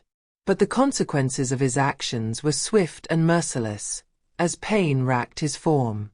Though he didn't really hurt Bella and break his promise, the Fae King still felt certain effect of his action. What are you waiting for? Get the book. Ashla bellowed at Arumis and Gargan, her words echoing off the ancient stones of the cathedral. Since you seek death, I shall grant it, Ashla said to the Fae King, as black misty tendrils shot out from her hand, twisting around the Fae King's throat and body and suffocating him. Ixar was about to launch his magic when Gargan moved to strike him with his axe from the side. Ixar dodged the first attack, but a forceful blow from Gargan's fist sent Ixar flying back. Wanda. Lejiya yelled to Wanda to stop Ashla from killing the Fae King as she was too far from where Ashla was. In response, Wanda sprang into action, her arrow strung to her bow with precise movement and aiming it at Ashla. All of a sudden, she paused. What are you waiting for? Lejiya shouted. Then, Lejiya realized the dilemma in Wanda's eyes. The Fae King had killed her parents. This was the moment she had been waiting for. The moment to see her vengeance fulfilled. The Fae King was shivering and falling to his knees, and Ashla's magic was not letting up. If anything, it seemed more intense, bent to snuff the life out of its victim. Lejiya couldn't wait around anymore and darted straight at Ashla with her sword. Ashla turned to direct another stream of black tendrils at Lejiya when an arrow sliced through the air and lodged itself onto Ashla's back. Ashla's black tendrils burst and scattered as she leaned forward in pain. Meanwhile, Ixar summoned forth a barrier of shimmering energy, a protective shield against Gargan's onslaught. With deft movements, Ixar maneuvered past the raging warrior, his hands wreathed in the swirling currents of wind magic. Lejiya, her heart pounding with a mixture of fear and determination, rushed to her father's side, his form battered and broken upon the cold, hard ground. "Father," she called, her voice barely above a whisper, her hands trembling as she sought to comfort him amidst the chaos. Meanwhile, Ashla stood again, dislodging the arrow from her back with sheer will and appearing completely uninjured. A chilling calm filled her face, her gaze fixed upon Carmilla's prone form. "It seems fate wants me to kill you myself." "Gladly I shall," Ashla mused, her voice dripping with malice as she walked over to Carmilla and held her dagger above her chest. In a desperate bid to save Carmilla, Lejiya launched her attack at the queen. But Ashla, ever the skilled adversary, evaded her blow with deadly precision, turning skillfully and blocking Lejiya's attack with her dagger before firing a wave of dark aura at Lejiya's face. As Lejiya's vision blurred and darkness threatened to overwhelm her, the vampire and the huge werewolf launched their assault upon Ashla, their ferocity matched only by the queen's own dark power as a black wall sprang out of the ground. Both the vampire and werewolf crashed right into it and flew back. Lejiya screamed as Ashla's dagger pierced Carmilla's chest, but the tip of the blade couldn't seem to dent Carmilla's skin. It became evident that the curse that had bound her was not so easily broken. Lejiya regained her footing, her chest pulsating with a dull ache and her gaze fixated on the glowing crimson gem nestled upon Carmilla's finger. The radiance of the gem seemed to cast a protective aura around Carmilla, a shield against the impending danger. But why would a ring, seemingly wrought with malice, choose to safeguard its bearer? To think the very ring designed to bring about Carmilla's demise now stood as her protector. It was a twisted dance of fate, orchestrated by forces beyond mortal comprehension. Ashla's gaze bore into Lejiya's, a silent command passing between them. With a simple gesture, the black wall crumbled, revealing 3 ominous figures emerging from the darkness appearing across the ground. They materialized like specters from the depths of the abyss, their forms shrouded in an aura of malevolence. "Arumis, take the ring off her," Ashla commanded. Arumis nodded, his movements deliberate as he approached Carmilla. With deft fingers, he grasped the ring, twisting and tugging in an effort to free it from her finger. For a moment, it seemed as though the ring resisted, clinging stubbornly to its host. But then, with a sudden release, it slid free, tumbling into Arumis' waiting palm. As Arumis turned to face Ashla, triumph gleaming in his eyes, a shadow fell across his features. His expression contorted, a mask of horror etched upon his face as he stumbled backward, his lifeless form collapsing to the ground with a hollow thud. The ring, now abandoned, lay discarded upon the cold stone floor, its sinister presence palpable in the air. With a primal fury, the werewolf and vampire lunged at the 3 spectral figures, their movements fluid and precise. The ghosts, mere remnants of life long extinguished, retaliated with skeletal hands that clawed and tore at their assailants. The werewolf's howl pierced the air, a symphony of pain and rage as its claws clashed against the dark specter's ethereal flesh. The werewolf surveyed his right arm where 4 claw marks appeared, revealing its flesh within the cut skin.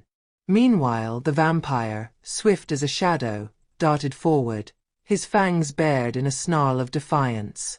But his contact was met with an unseen force, a force that repelled him violently, sending him reeling backward. In the midst of the chaotic fray, where the clash of steel met the haunting whispers of the spectral adversaries, Lejiya found herself ensnared in a perilous dance with death. She needed to get to the ring before Ashla. Her father's sword, a gleaming beacon of her lineage, sliced through the air as Lejiya battled against the ghostly assailants. Each swing was a testament to her determination, yet the figures moved with an eerie grace, dodging her strikes with unearthly fluidity. A ghostly apparition lunged toward her, its form a twisted mockery of life. With reflexes honed through countless skirmishes, Lejiya swung her blade in a swift arc, only to watch in frustration as the spectre effortlessly evaded her attack. In a flash of malevolent intent, it descended upon her, its skeletal fingers clawing at her weapon. The metallic clash reverberated through the air as the figure wrestled with Lejiya, its bony grip tightening around her blade. Pain flared in her own fingers, and cuts appeared on them at the spots that mirrored the dark spectre's grip her blade. As the struggle reached its zenith, a surge of dark energy coursed through Lejiya's veins.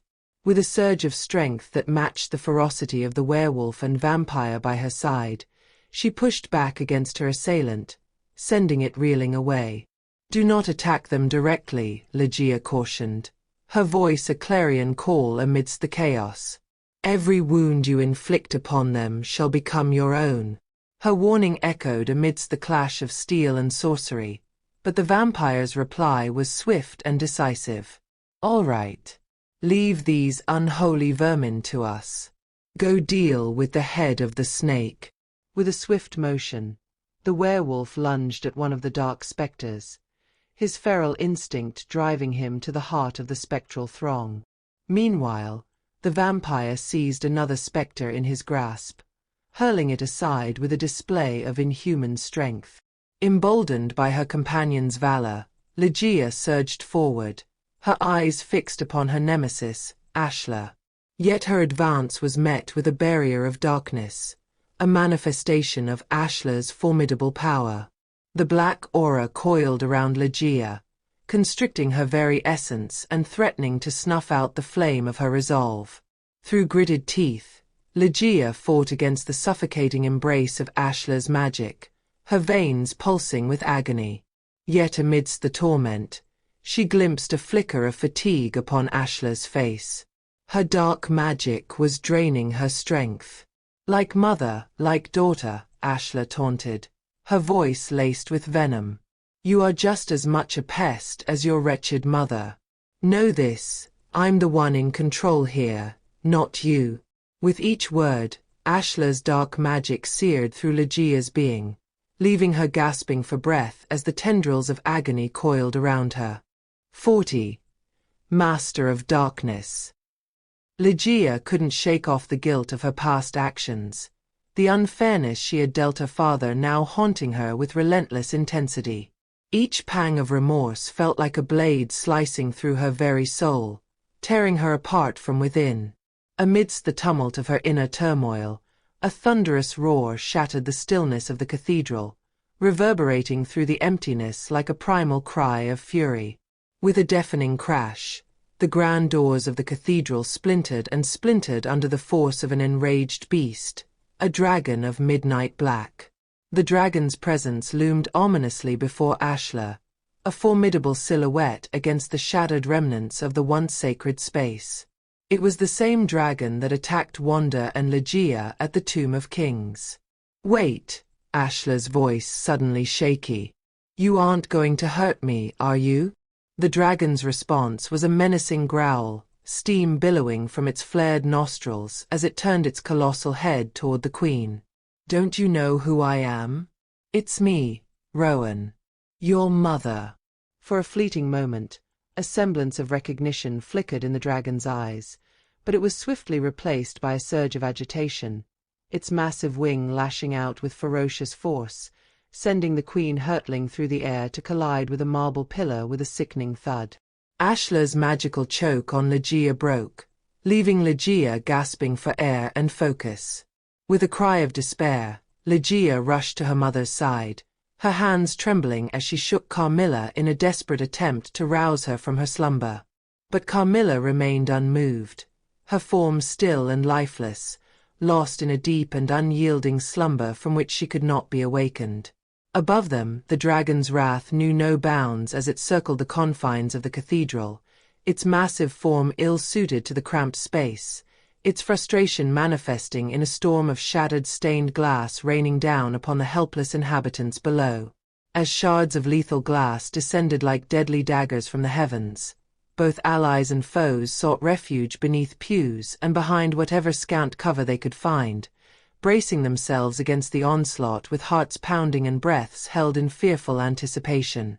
Amidst the chaos and destruction, the Fae King's voice cut through the cacophony like a beacon of grim resignation, his words laden with the weight of an unbearable truth.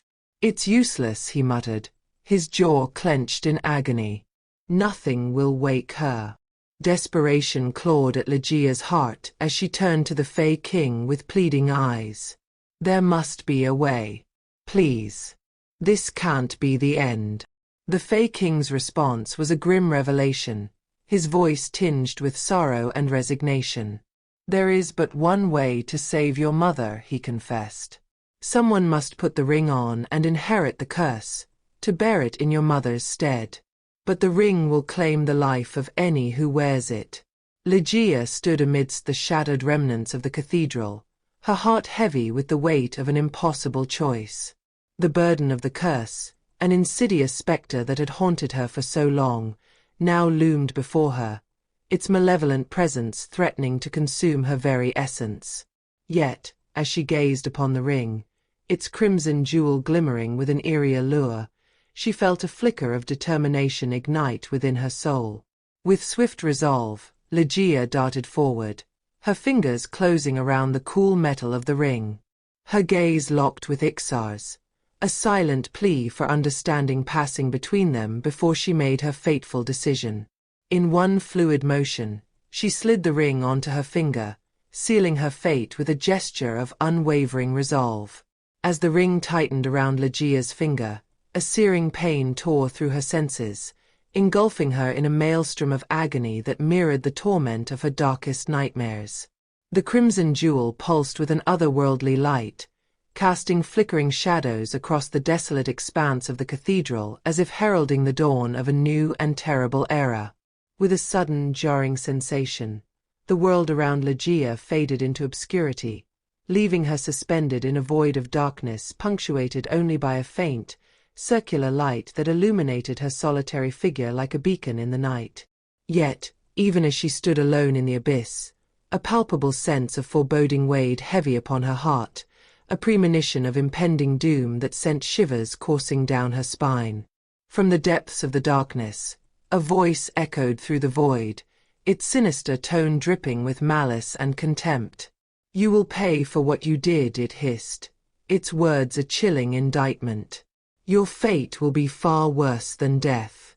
You will become my slave forever, a vessel for my insatiable hunger, condemned to suffer for all eternity."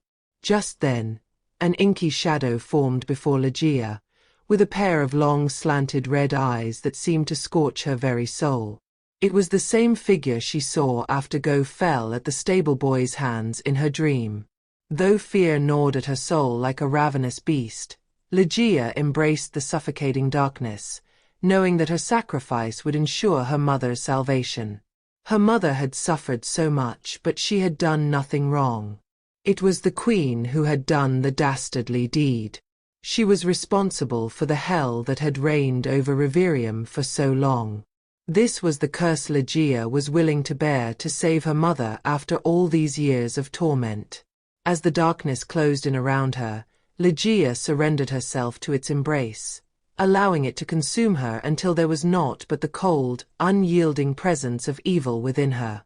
With a heavy sigh, she opened her eyes, her senses attuned to the cacophony of battle raging around her.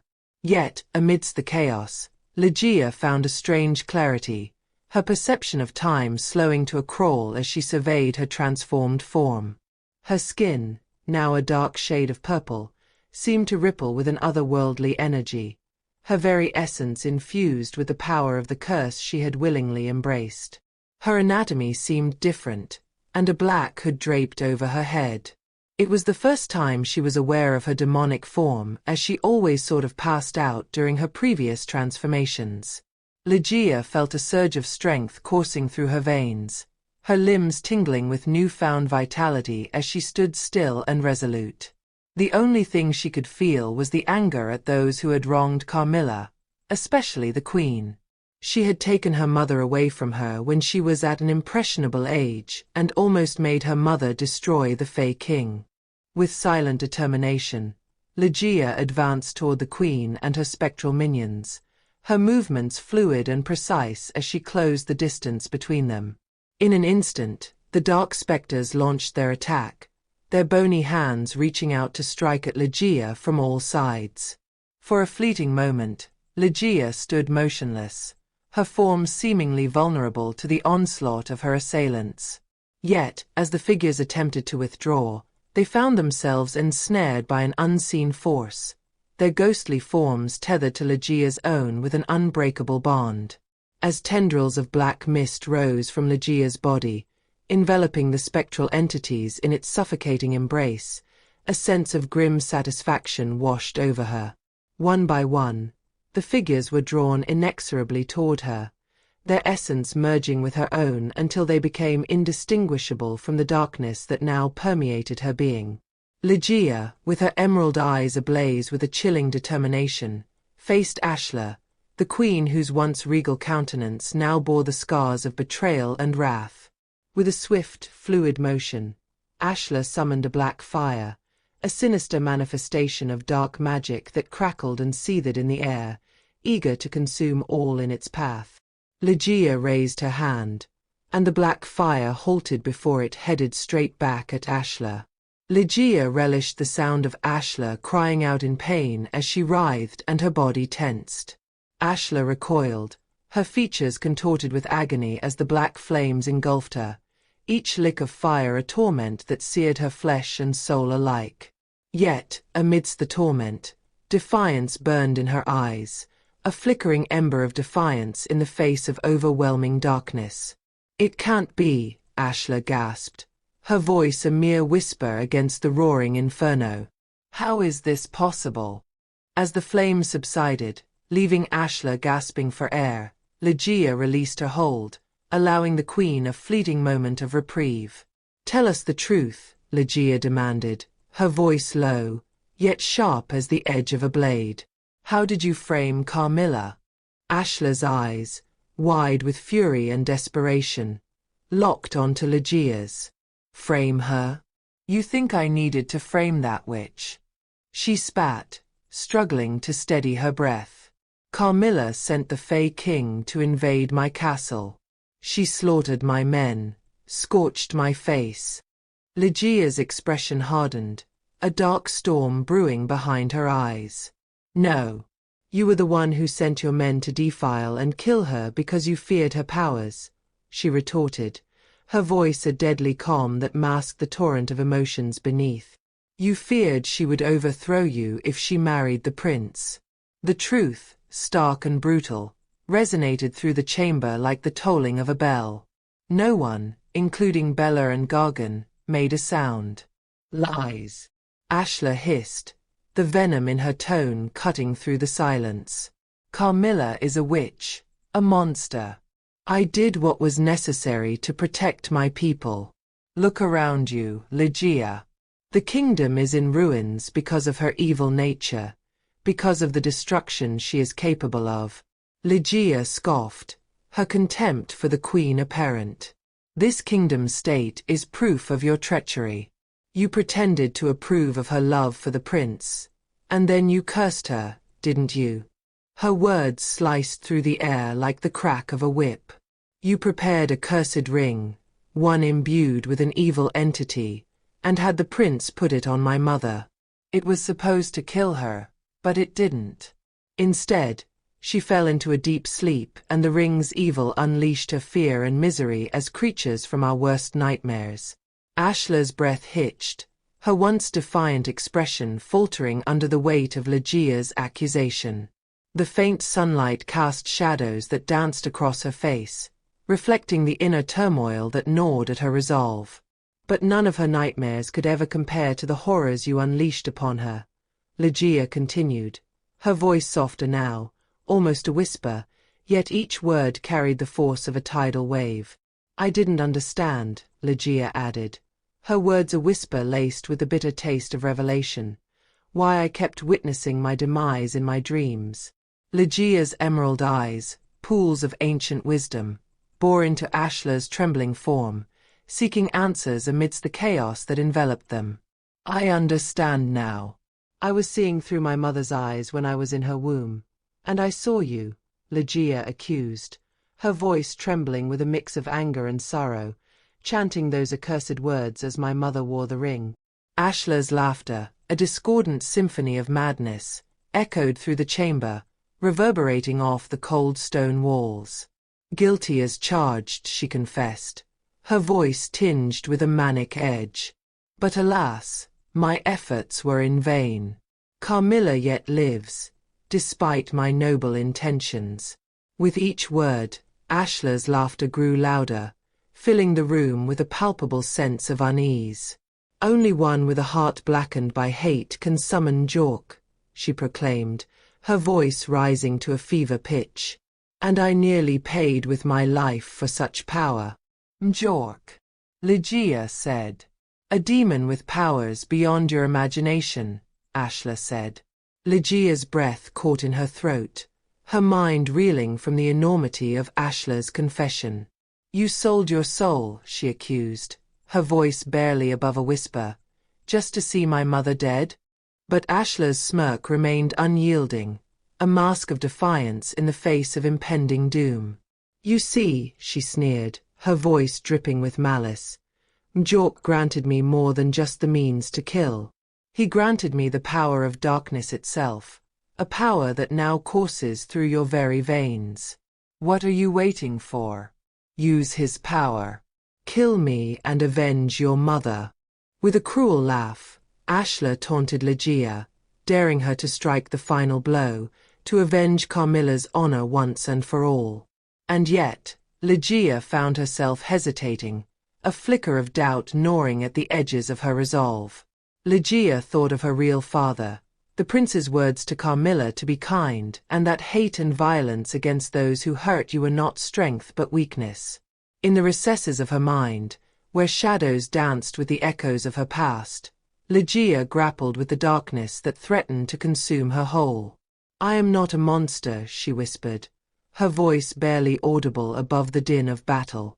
I will not succumb to the darkness that seeks to claim me. Bella, swift as a shadow, fled from her fight with Ixar to conjure a portal of verdant green, her form vanishing into its depths in the blink of an eye. Through the portal Ashla followed, leaving behind naught but whispers of her malevolent presence. But amidst the silence, a subtle shift occurred, a tremor in the fabric of reality, barely perceptible yet undeniable in its significance. And as Lejiya's grip on the dark power waned, she felt the familiar embrace of her true form enveloping her once more, her eyes returning to their natural hue as the veil of darkness lifted. With a heavy heart, Lejiya's gaze fell upon the fallen figure of Arumis, a pang of pity coursing through her as she pondered the depths of Ashla's cruelty. Yet, amidst the wreckage, a glimmer of hope emerged, a flicker of movement caught in the corner of her eye, a harbinger of the miraculous to come. Her heart pounding with a mixture of trepidation and anticipation, Lejiya approached the slumbering figure of her mother, Carmilla, her fingers trembling as she reached out to touch her face. And as Carmilla stirred from her ageless slumber, her eyes fluttering open with a curious gaze, Lejiya's breath caught in her throat. It's me, Lejiya, Lejiya whispered, her voice a fragile thread woven with hope and uncertainty. I'm your daughter. Carmilla's brow furrowed in confusion, her gaze sweeping over Lejiya with a sense of recognition tinged with disbelief. Lejiya, my daughter, she murmured, her voice a whisper carried upon the wind. But you're a Fae, I know, Lejiya interjected, her words a rush of emotion. This is just a disguise. I'm really your daughter. In the quiet aftermath of their reunion, Carmilla's hand reached out, a trembling gesture of longing and love as she sought to bridge the chasm of years that had separated her from her daughter. And as Lejiya welcomed the warmth of her mother's touch, a sense of peace settled over them, like a gentle breeze whispering through the tangled branches of an ancient forest. "Is this a dream?" Carmilla's voice, hoarse with emotion, broke the silence, her words tinged with a hint of disbelief. Lejiya squeezed her mother's hand gently, her gaze meeting her mother's with unwavering certainty. "No, it's not," Lejiya assured, her voice a soft murmur against the backdrop of the cathedral's solemn silence. But as their eyes met, a low groan echoed through the chamber, drawing their attention to the looming presence of the black dragon. Even though the dragon did not attack any of them so far, Lejiya didn't dare risk any sudden movements in fear of aggravating the dragon. And as Lejiya and Carmilla watched, the dragon's gaze softened. Memories of Ashla's words echoed in Lejiya's mind, stirring a sense of wonder and curiosity as she pondered the dragon's true identity. "Are you Prince Rowan?" Lejiya said, her words hanging in the air like a delicate thread. But the dragon remained silent, his gaze fixed upon Lejiya and Carmilla with an intensity that belied his enigmatic nature. And as Carmilla rose with Lejiya's help, a sense of anticipation filled the chamber. With a sense of purpose, Carmilla approached the dragon, her hand reaching out to touch its snout. And as she did, the dragon's black scales began to peel away, giving way to a figure shrouded in regal attire, a prince reborn from the depths of myth and legend. Ixar, Wanda, and Gargan knelt before the prince, their heads bowed in reverence for the ancient lineage that he represented. The prince, his face heavy with the weight of guilt, turned to Carmilla, his voice trembling with a mixture of disbelief and desperate hope. "Carmilla, is it really you?"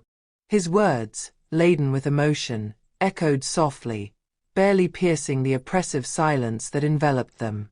Carmilla's gaze flickered toward him, her eyes betraying a fleeting eagerness, a spark of something long buried beneath layers of pain. Yet, that glimmer faded as quickly as it had appeared, and she turned away, her shoulders slumping under the burden of unspoken sorrows. "I'm sorry," the prince whispered, his voice carrying the weight of 1,000 regrets. "I didn't know that my mother. You have to believe me. If I had known the truth about the ring, I would never have put it on you. I'm so sorry for all the hell that I put you through." The prince lowered his head, his gaze fixated on the cold, unforgiving ground. Guilt gnawed at him like a relentless beast, tearing at his resolve, leaving him raw and exposed. Carmilla, her strength waning, began to turn away, her steps faltering as if the weight of the past had drained her very soul.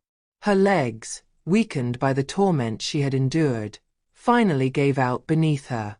Lejiya, quick to act, caught her by the left arm, her grip firm yet gentle as she knelt beside her, concern etched across her face.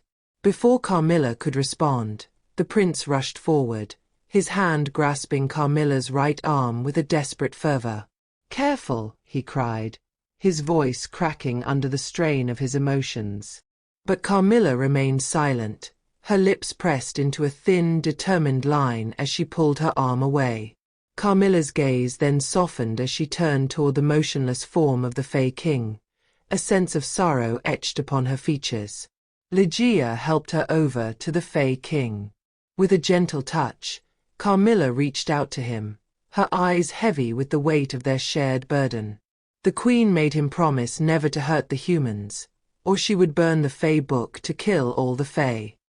"He broke that promise to stop the queen from killing you," Lejiya murmured, her voice filled with sadness. "And in doing so, he..." Bending down beside the fallen Fae King, Carmilla lifted his head, her touch gentle as she cradled his face in her hands. "I'm sorry," she whispered, her voice filled with remorse. "I didn't listen to you. I even said such terrible things to you." And as tears welled in her eyes, a miracle unfolded before them. The Fae King stirred to life beneath her touch. Carmilla watched as his eyes fluttered open, a glimmer of recognition sparking within them. "Carmilla," the Fae King murmured, his voice filled with wonder. "Is it really you? You're awake." But Carmilla's smile was radiant as she wrapped her arms around him, her heart overflowing with joy. "Yes, it's me. I'm awake," she whispered, her voice trembling with emotion. Meanwhile, shadows danced upon the floor, a harbinger of new arrivals at the cathedral doors. Lejiya turned, her eyes widening at the sight of another werewolf and a wounded Imuil standing amidst the light. Imuil's gaze met Carmilla's, her eyes wide with disbelief. With a rush of emotion, Imuil started running toward Carmilla, each step faster than the previous. "Mother," Carmilla murmured, her voice barely more than a whisper as Lejiya helped Carmilla to her feet. And as Imuil enveloped Carmilla in her embrace, tears streamed down her cheeks. "I thought I'd lost you forever," Imuil whispered, her voice choked with emotion. "I missed you so much." Carmilla's heart seemed to ache with remorse as she looked upon her mother, her eyes tracing the scars that marred her face. "I'm sorry," Carmilla said. Imuil, ever the comforting presence, reached out to stroke Carmilla's head, offering what solace she could. "We'll talk about it later," she assured her, her voice soft and reassuring. Carmilla turned toward the cathedral's entrance. "I want to step outside," she murmured, her voice barely audible, each word laced with a longing for the world beyond, for the fresh air that might cleanse her of the darkness that had clung to her for so long. Without hesitation, Lejiya nodded and guided Carmilla with careful steps toward the doorway. 41. The Prince's Wisdom. The journey back to Rimini village felt extremely surreal, the landscape passing by in a blur of shadows and light. The werewolf that arrived with Imuil carried Carmilla on its back, her form limp against its fur, while it cradled Imuil in its thick arms. The huge werewolf bore the weight of the prince and the Fae King, its steps sure and steady as they made their way through the wilderness. As the sun was still high in the sky, the vampire had gone to seek refuge in the shadows until sundown. As they approached Rimini village, Lejiya couldn't help but wonder what awaited them beyond its borders. Would the Vanes still roam the land? What happened to the monsters? But as they entered the village, Lejiya felt a sense of desolation wash over Carmilla like a wave, the once vibrant streets now silent and still. Carmilla's gaze swept over the ruins of her hometown, her eyes heavy with sorrow at the sight. "This was where it all began," Carmilla murmured. Ashla's threat still lingered like a shadow, a reminder that their struggles were far from over. But for now, they stood together, united in their victory yet mindful of the challenges that lay ahead. The air hung heavy with the weight of memories long lost and newfound revelations, as Lejiya navigated the labyrinth of emotions that engulfed her. She understood the tumult raging within Carmilla, awakening from a slumber spanning 7 years, to confront the stark reality of all that had transpired in her absence. It was a tormenting experience, akin to being ensnared within the coils of an unending nightmare, where the fabric of time itself seemed to unravel. Amidst the echoes of her own thoughts, Lejiya found herself grappling with the undeniable truth. Arumis had died. Gargan was languished in captivity, confined within the same dismal cellar that once shackled the Fae King himself.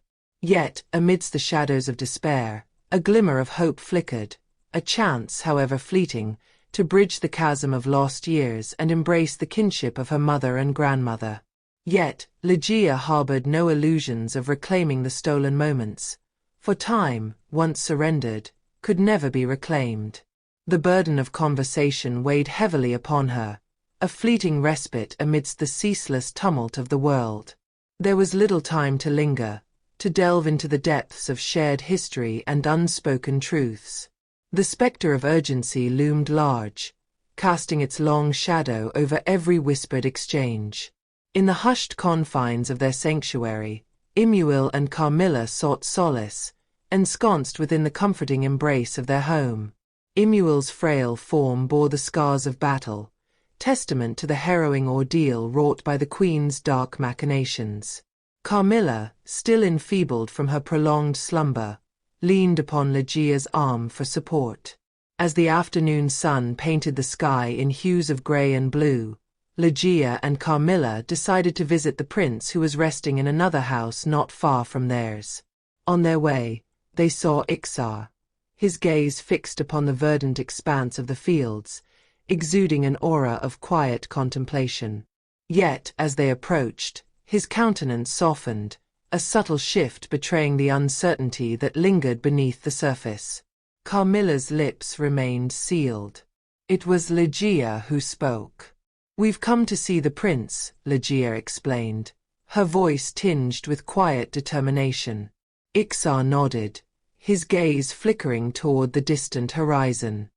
"He said he wanted to be left alone," Ixar revealed, gesturing toward the bustling marketplace beyond. "He headed that way." Carmilla strode forward, her steps deliberate and sure, until she halted beside Ixar, her presence commanding attention in the dimming light of dusk. "I have never trusted those loyal to the queen," she uttered, her voice carrying the weight of years of distrust and betrayal. "There is no reason why I should make any exception for you. But Lejiya told me what you have done for her," she continued, her tone softening slightly.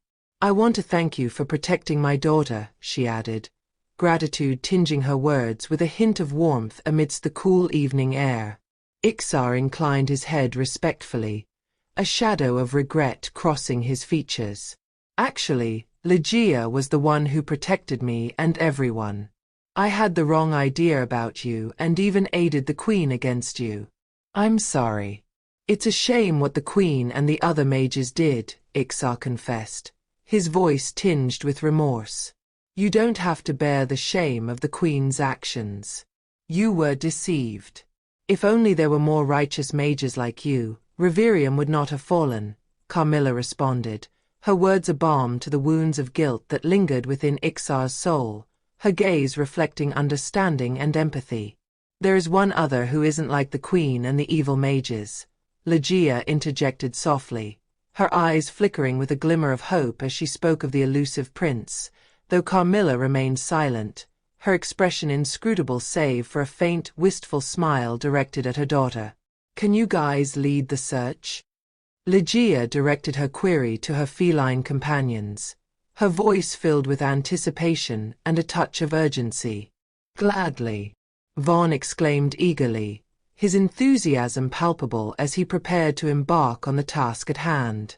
"Of course," Vi chimed in, her determination matching that of her companion. With a nod from their master, the cats set off, their senses attuned to the faintest traces of the prince's scent lingering in the air. Despite the shifting winds that threatened to obscure their path, they pressed on, guided by their unwavering determination. Their journey led them through the winding streets of the village, the echoes of their footfalls mingling with the sound of the wind.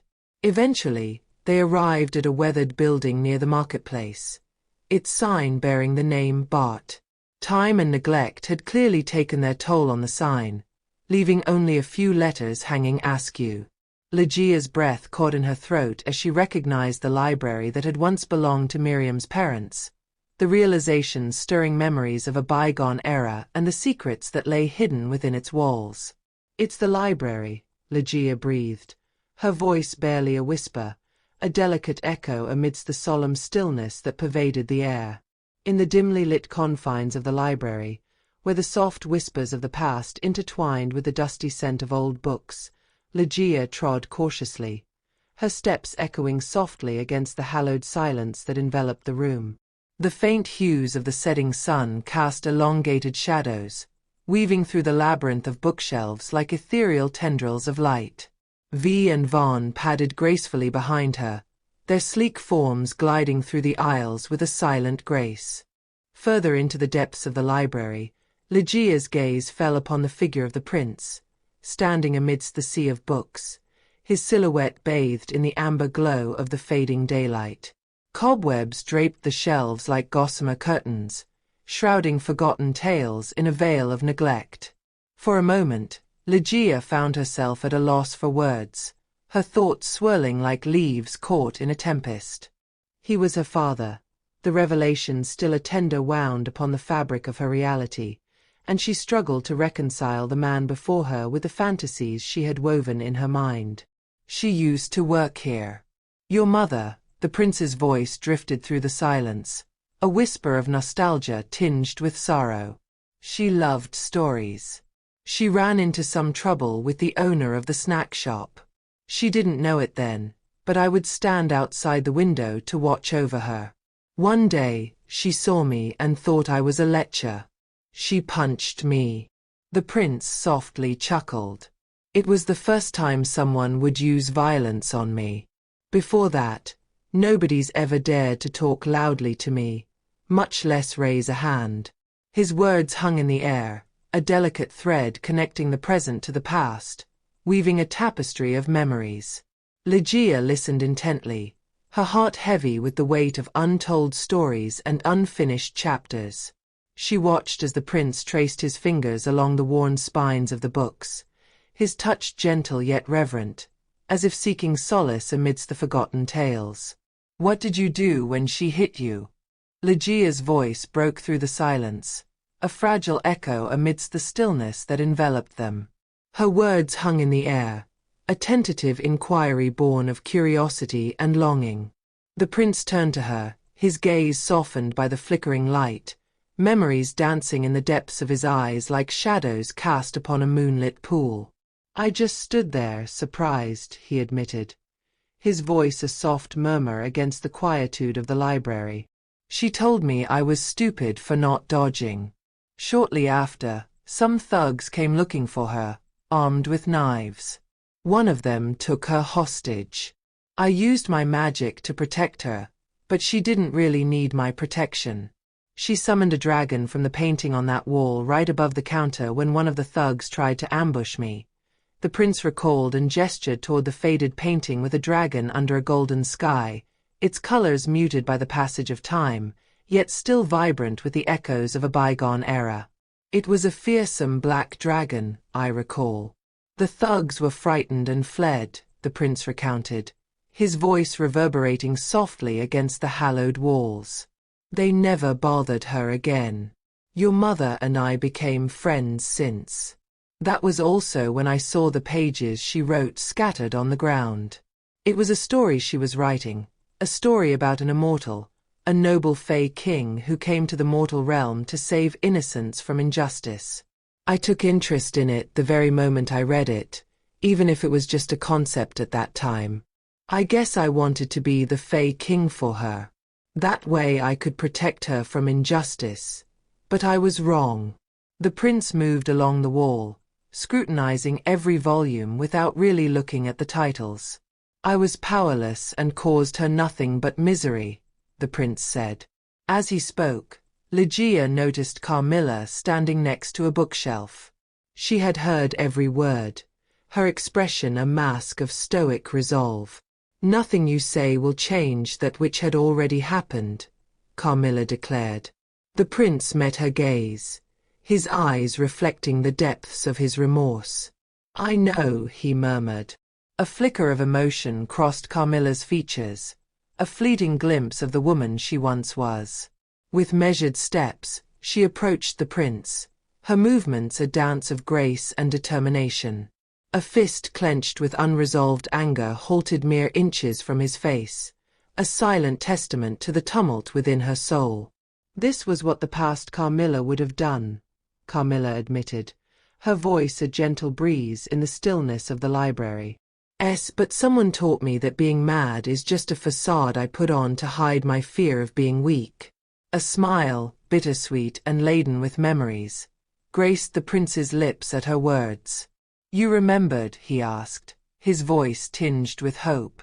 Carmilla returned his smile, a flicker of warmth amidst the shadows. And in that fleeting moment, past and present converged, weaving a tapestry of forgiveness and redemption. With arms outstretched, the prince embraced her, a silent vow etched in the depths of his soul. The prince stood before Lejiya, his eyes searching her face as if seeking answers in the lines and shadows that time had etched there. His gaze held a mixture of sorrow and longing, the weight of years and unspoken words pressing down on him. He took a hesitant step closer, the space between them filled with a tension that felt both fragile and heavy. "I know," he began, his voice low and filled with a quiet resignation, "that it's asking too much of you to accept me as your father. After all, I've never been there for you. I even tried to hurt you back at the tombs." His words hung in the air, each syllable laced with regret, a confession of guilt that seemed to echo in the silence of the room. Lejiya looked at him, her heart twisting with conflicting emotions.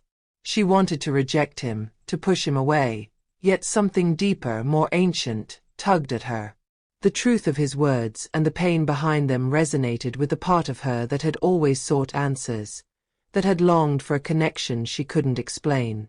"It's not exactly your fault," she said softly, her voice wavering. She hesitated, then asked, "But how did you end up in the tombs of kings?" The prince sighed, his shoulders slumping as if the memory itself weighed him down. He seemed to gather his thoughts, his eyes distant as he recalled the past. "When the curse was unleashed at the cathedral," he began, his tone tinged with bitterness, "the queen ordered the soldiers to drag me away from your mother's side. We hid outside the cathedral at first, around the corner. I'll never forget that sight. Black, inky threads pouring out from the cathedral doors, devouring and turning everything in their path into monsters. Lejiya could almost see it, the dark tendrils spilling forth, twisting and writhing like living shadows, consuming all they touched."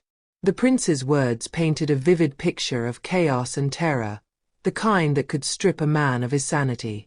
"We escaped to the nearby woods," the prince continued, his voice growing softer, more introspective. "There, I forced my mother to tell me the truth, to explain everything. That's when I learned she had cursed the ring, hoping to use it to kill your mother." He paused, his voice breaking slightly. "Unable to accept it, I ran back to the cathedral, fighting off any soldier or mage who tried to stop me.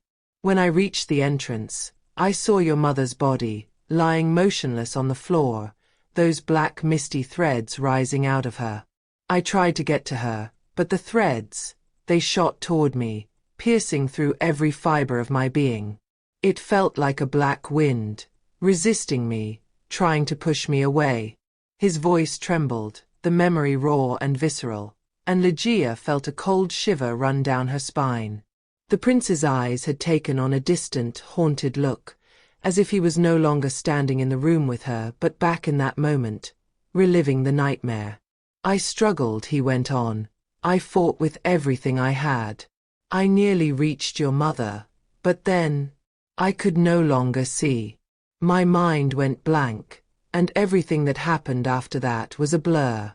Nothing but random instincts telling me to protect your mother, to keep anyone from getting to her.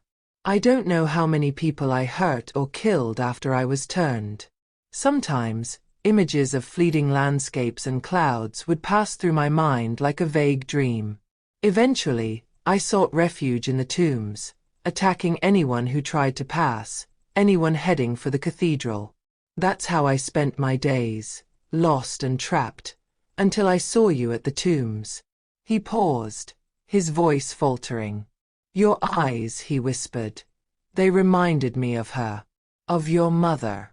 And then, fragments of memories began to flash in my mind, small pieces telling me who I was. I'm so sorry." His voice broke completely, and a tear slid down his cheek, glistening in the dim light. For a moment, Lejiya stood there, the enormity of his confession washing over her. Her mind swirled with the weight of his words, with the pain and sorrow that lay beneath them. He had been a stranger to her, an enemy even, but now she saw him for what he truly was, a man broken by love and loss, struggling to find his way back. Without thinking, Lejiya stepped forward and wrapped her arms around him. She felt his body tense, then relax as he hugged her back.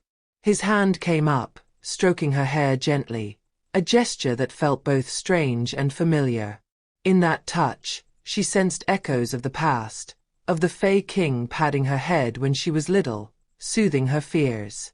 Lejiya realized then Ashla wasn't entirely lying when she said that her son turned into a monster.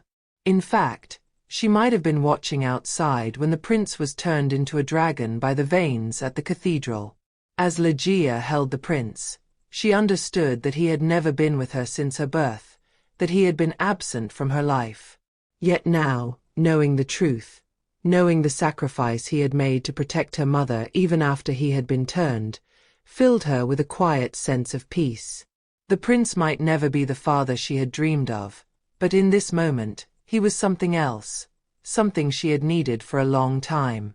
She held on to him, feeling the warmth of his embrace, the silent promise of a bond forged through pain and understanding. 42. The Silent Reaper. In the quiet of the night, where shadows danced with whispers, Lejiya found herself seated on the floor, amidst the labyrinth of her thoughts. The weight of truth bore down upon her, heavy as the sigh of a winter's wind. She thought of Ashla, how she had been a motherly figure to her all this time.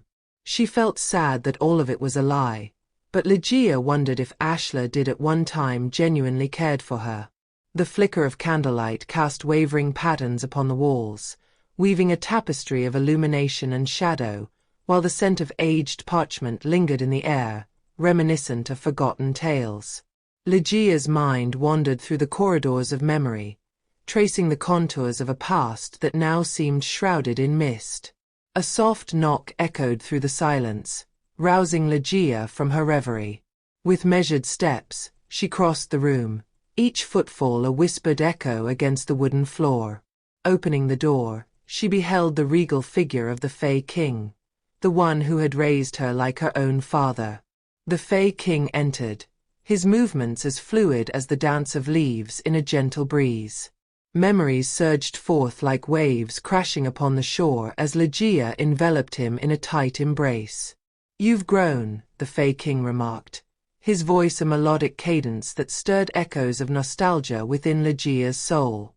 "It's time for you to forge your own path, to embrace your true strength." In a voice as soft as the whispering wind, he continued to speak, his words flowing like a gentle stream over smooth stones. "Do you remember the story called The Mirror of Souls I used to read to you as a child?" Lejiya nodded, her throat tightening with emotion. "The one about the mirror that could capture one's soul," she said, each word laced with the memories of a simpler time, when the world had seemed full of wonder rather than the bitter truths she now faced. The Fae King's gaze grew distant, his eyes reflecting the pale light of the moon as if drawing strength from its cold radiance.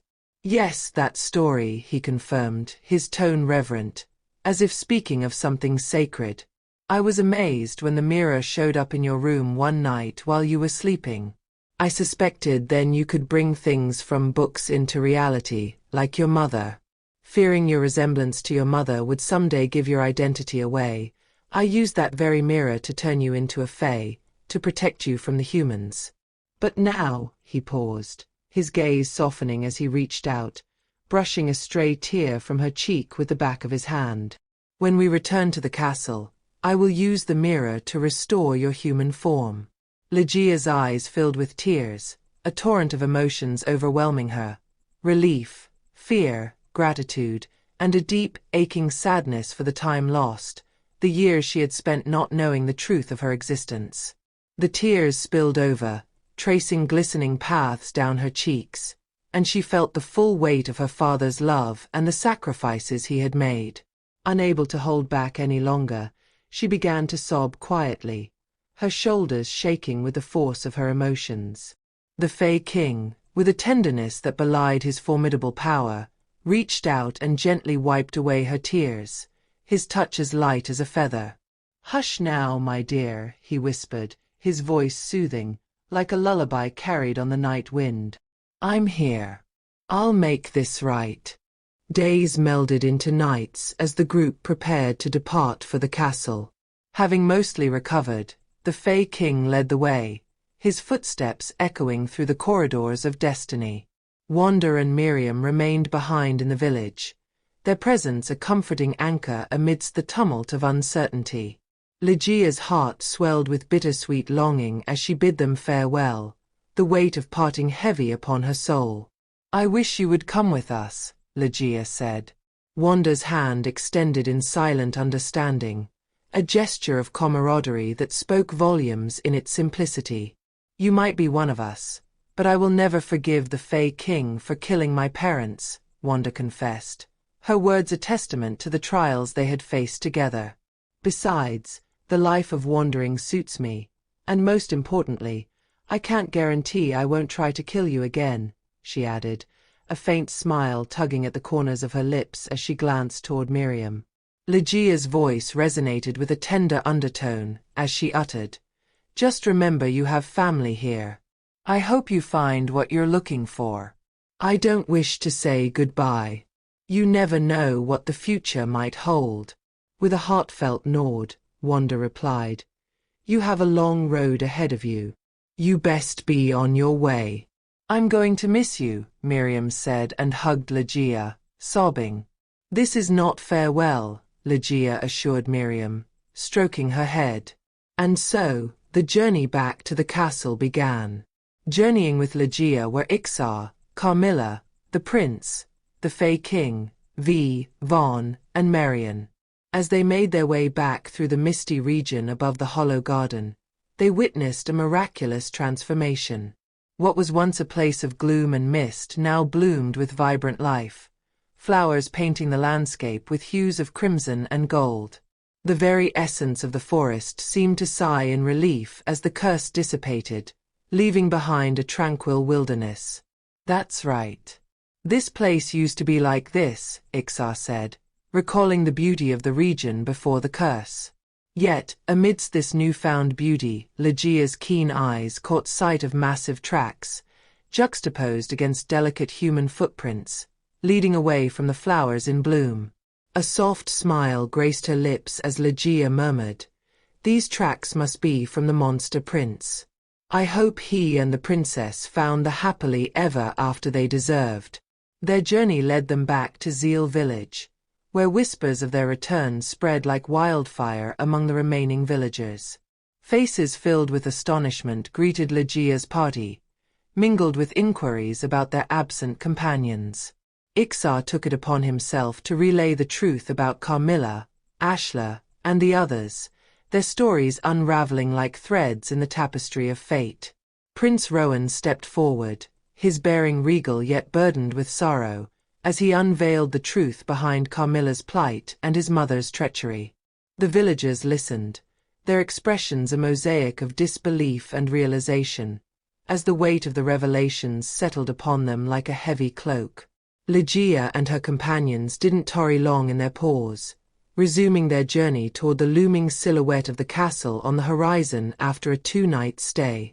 After crossing the plains and ascending the hills where Lejiya and her party first crossed paths with the Vanes, they moved through the dense underbrush, the towering trees of Eldermoor casting long, ominous shadows that danced in the dim light of the sun. The air was thick with the scent of pine and damp earth, mingling with the distant calls of beasts. Lejiya felt a sense of unease settle over her, the strange encounter with the harpy still fresh in her mind. Her thoughts swirled with uncertainty as they made their way toward the borders of Eldermoor town. They encountered a few peasants along the way, their faces pale and drawn, as if they had just emerged from a long, dark dream. Their eyes held a haunted look, confusion clouding their expressions as they tried to make sense of their surroundings. The prince approached the peasants with a gentle tone. "Are you all right?" One of the men, his voice trembling, responded, I don't know. I felt weird, like I've wakened from a long dream." The prince exchanged a glance with Lejiya before addressing the group again. "You're safe now. We're heading to the castle. Maybe you should come with us. It's dangerous out here. The humans hesitated, casting wary glances at the looming trees before nodding in agreement. We'll follow you, one of them said, the others murmuring their assent. They fell in line behind the prince, their footsteps uncertain as they ventured into the unknown. As they ventured deeper into the woods, Lejiya noticed two shadows circling above them, dark shapes flitting among the canopies. The air grew colder, a chill seeping into her bones as she squinted up at the sky, trying to discern what the shadows were. Ixar, ever vigilant, had already unsheathed his blade, the metal gleaming with a faint, ethereal light. The Fae King walked beside him, his eyes narrowed in concentration, as if he was attuned to some unseen force. The tension in the air was palpable, a heavy silence settling over the group as they braced for whatever was to come. Without warning, two harpies swooped down from opposite directions, their wings cutting through the air with a deadly grace. The Fae King, with a fluid motion, conjured a vortex in front of each harpy. The swirling mass of energy crackled with power, forcing the creatures to swerve away in panic.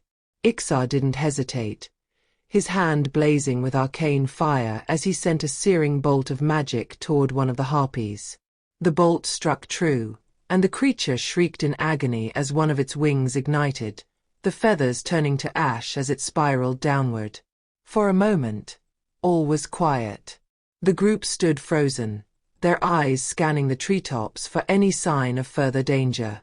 Just then, a third harpy dove down from above, its talons outstretched toward Ixar's unprotected back.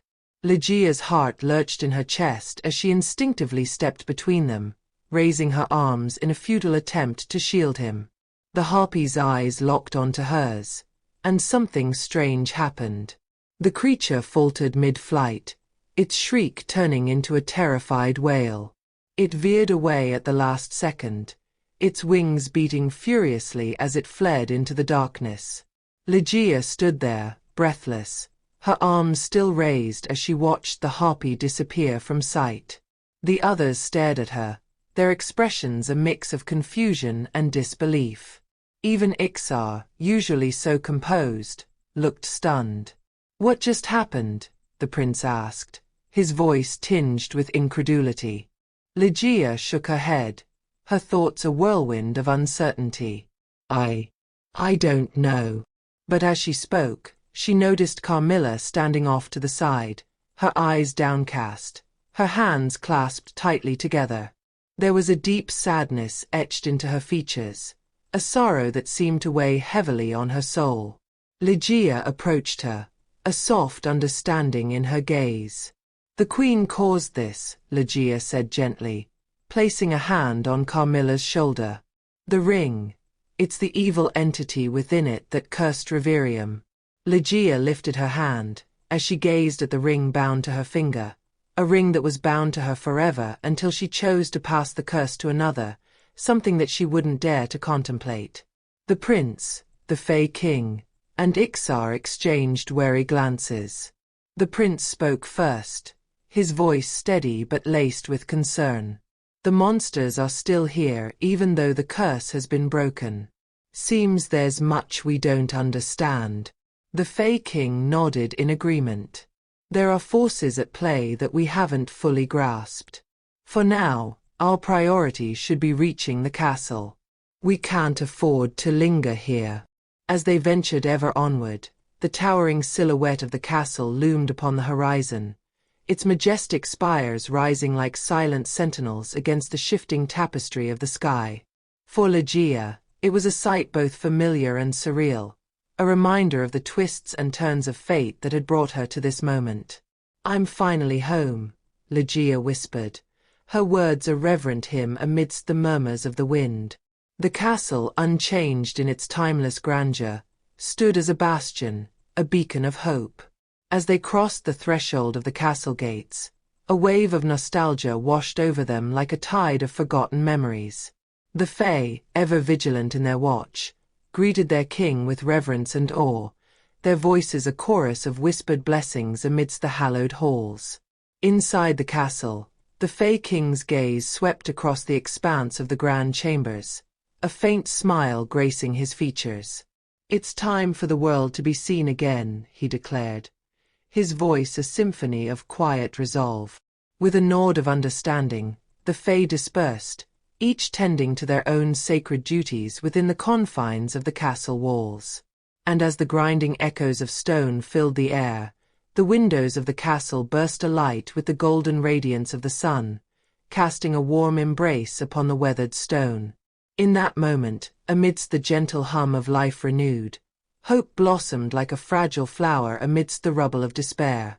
The ethereal glow of floating orbs cast a soft luminescence upon the grand interiors of the castle, their radiance dancing upon the weathered stone like whispers of forgotten tales. "I believe there's no need for these anymore," the Fae King declared, his voice a melodic cadence that echoed through the hallowed halls, dispersing the floating orbs with a gentle hand gesture. "It's also time this castle be returned to its rightful owner," the Fae King proclaimed. "True, and that person is you. This has been your and Lejiya's home and always will be. All of you are free to live here for as long as you like," the prince declared, his words a testament to the bonds of kinship that bound them together in unity. "I appreciate your kindness, but I have to decline," the Fae King replied, his voice tinged with a solemn resolve born of unwavering determination. "I made a promise to leave Reverium with my people forever. If we don't, I will die and my fellow Fae will be left alone to deal with the evil in this world. That I will not allow. It is my destiny to help the innocents. That was my master's will." The Fae King looked at Carmilla. As the weight of the Fae King's words settled upon the gathered assembly, Lejiya felt a pang of sadness clutch at her heart. She could not imagine the Fae King and the Fae, who had been her only family for so many years, to leave her forever. Beside her, Carmilla's gaze lingered upon the Fae King. Later, as the sun dipped beneath the horizon, casting a golden hue upon the tapestries that adorned the throne room, Lejiya's party gathered once more in quiet contemplation. The prince stood before the throne, his regal bearing a testament to the gravity of the moment. "For your bravery and aid to Lejiya to conquer evils and vanquish the curse, I bestow upon you the honor of a high mage," the prince proclaimed. "Thank you, my lord, but I respectfully decline," Ixar replied, his voice a quiet rumble amidst the murmurs of the assembly. The prince's brow furrowed in confusion, his gaze fixed upon the enigmatic figure before him.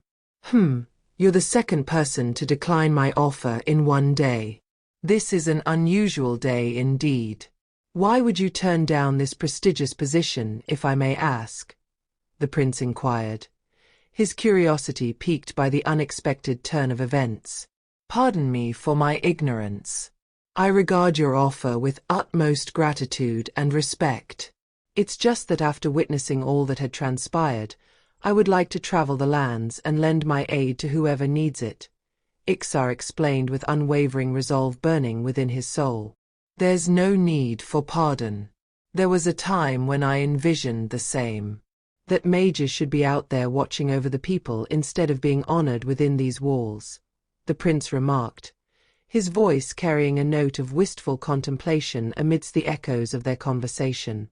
Lejiya found herself surprised yet intrigued by Ixar's decision. Only days prior, the allure of royal recognition had been the guiding star of his aspirations. Yet now, his words held a deeper resonance, a reflection of purpose that transcended mere duty and accolades. She couldn't shake the feeling that there's more to his motivations than meets the eye. His sister's escape with the queen loomed large in her thoughts, a silent specter of uncertainty that lingered at the edges of her consciousness.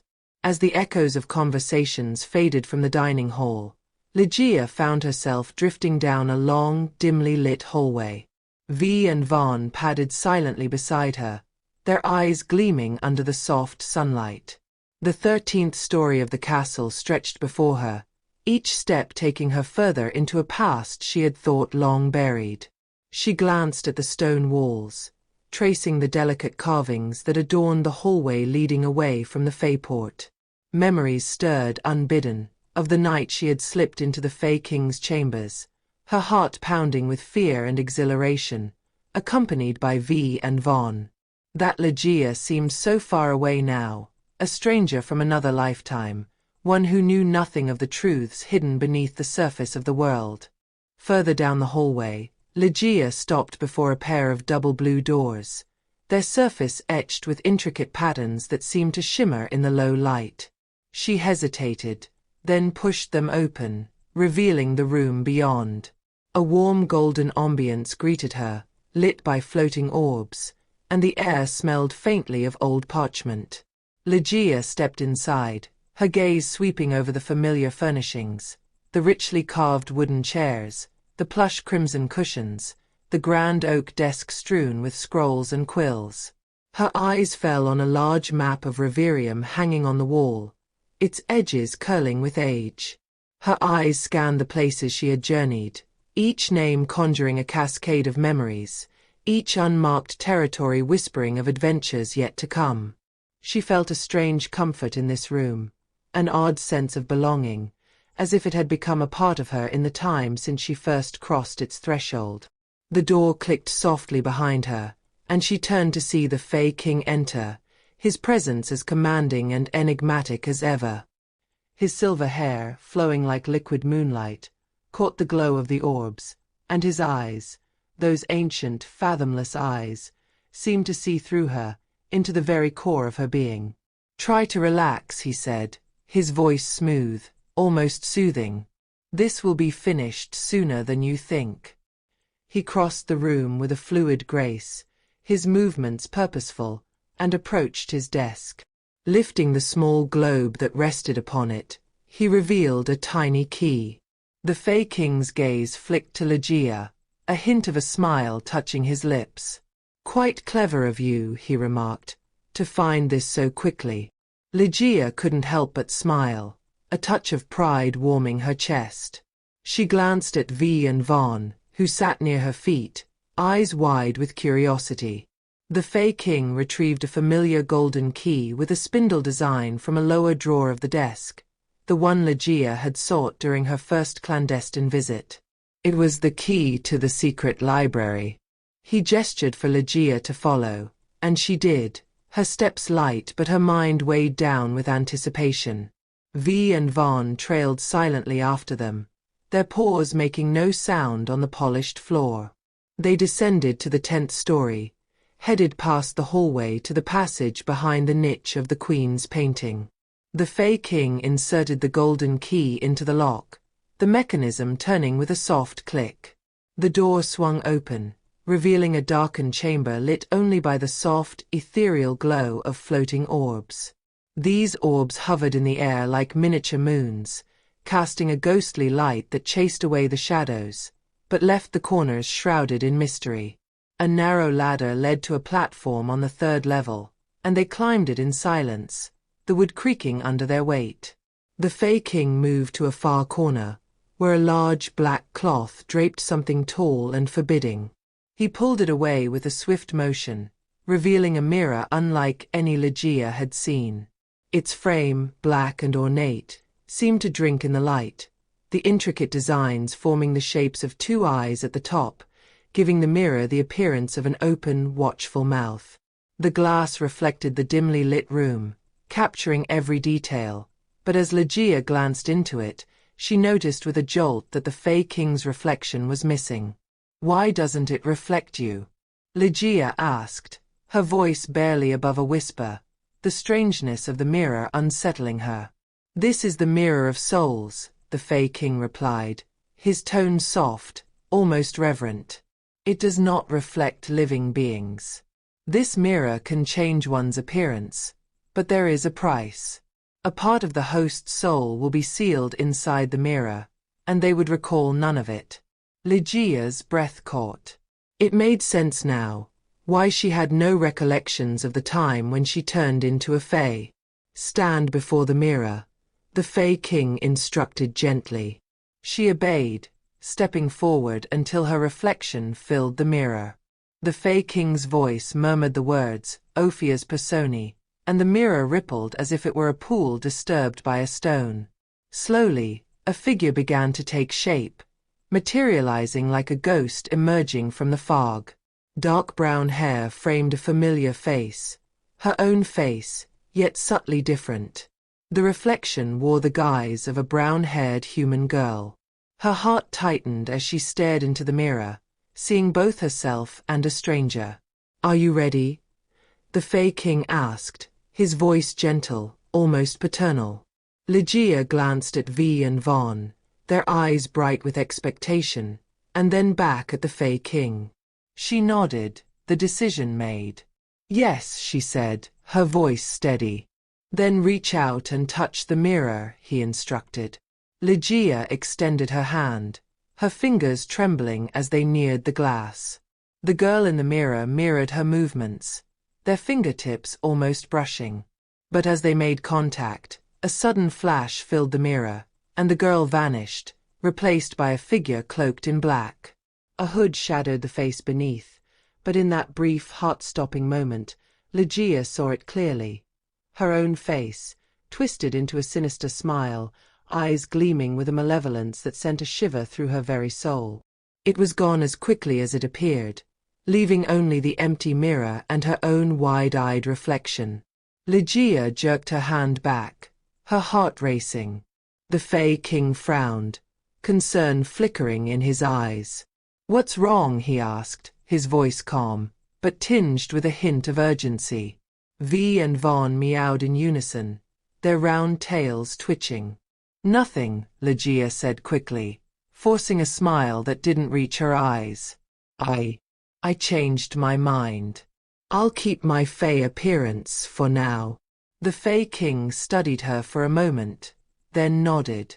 "There's nothing to be sorry about," he said. "Remember the words, Ophia's Personi. You can return if you ever wish to change again."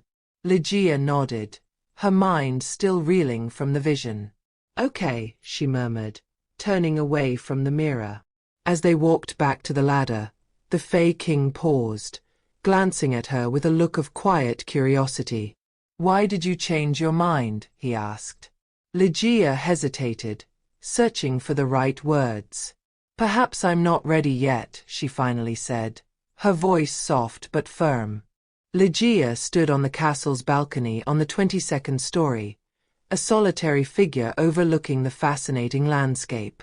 From her vantage point, she beheld the vast expanse of the land unfurling before her, bathed in the soft glow of setting sun.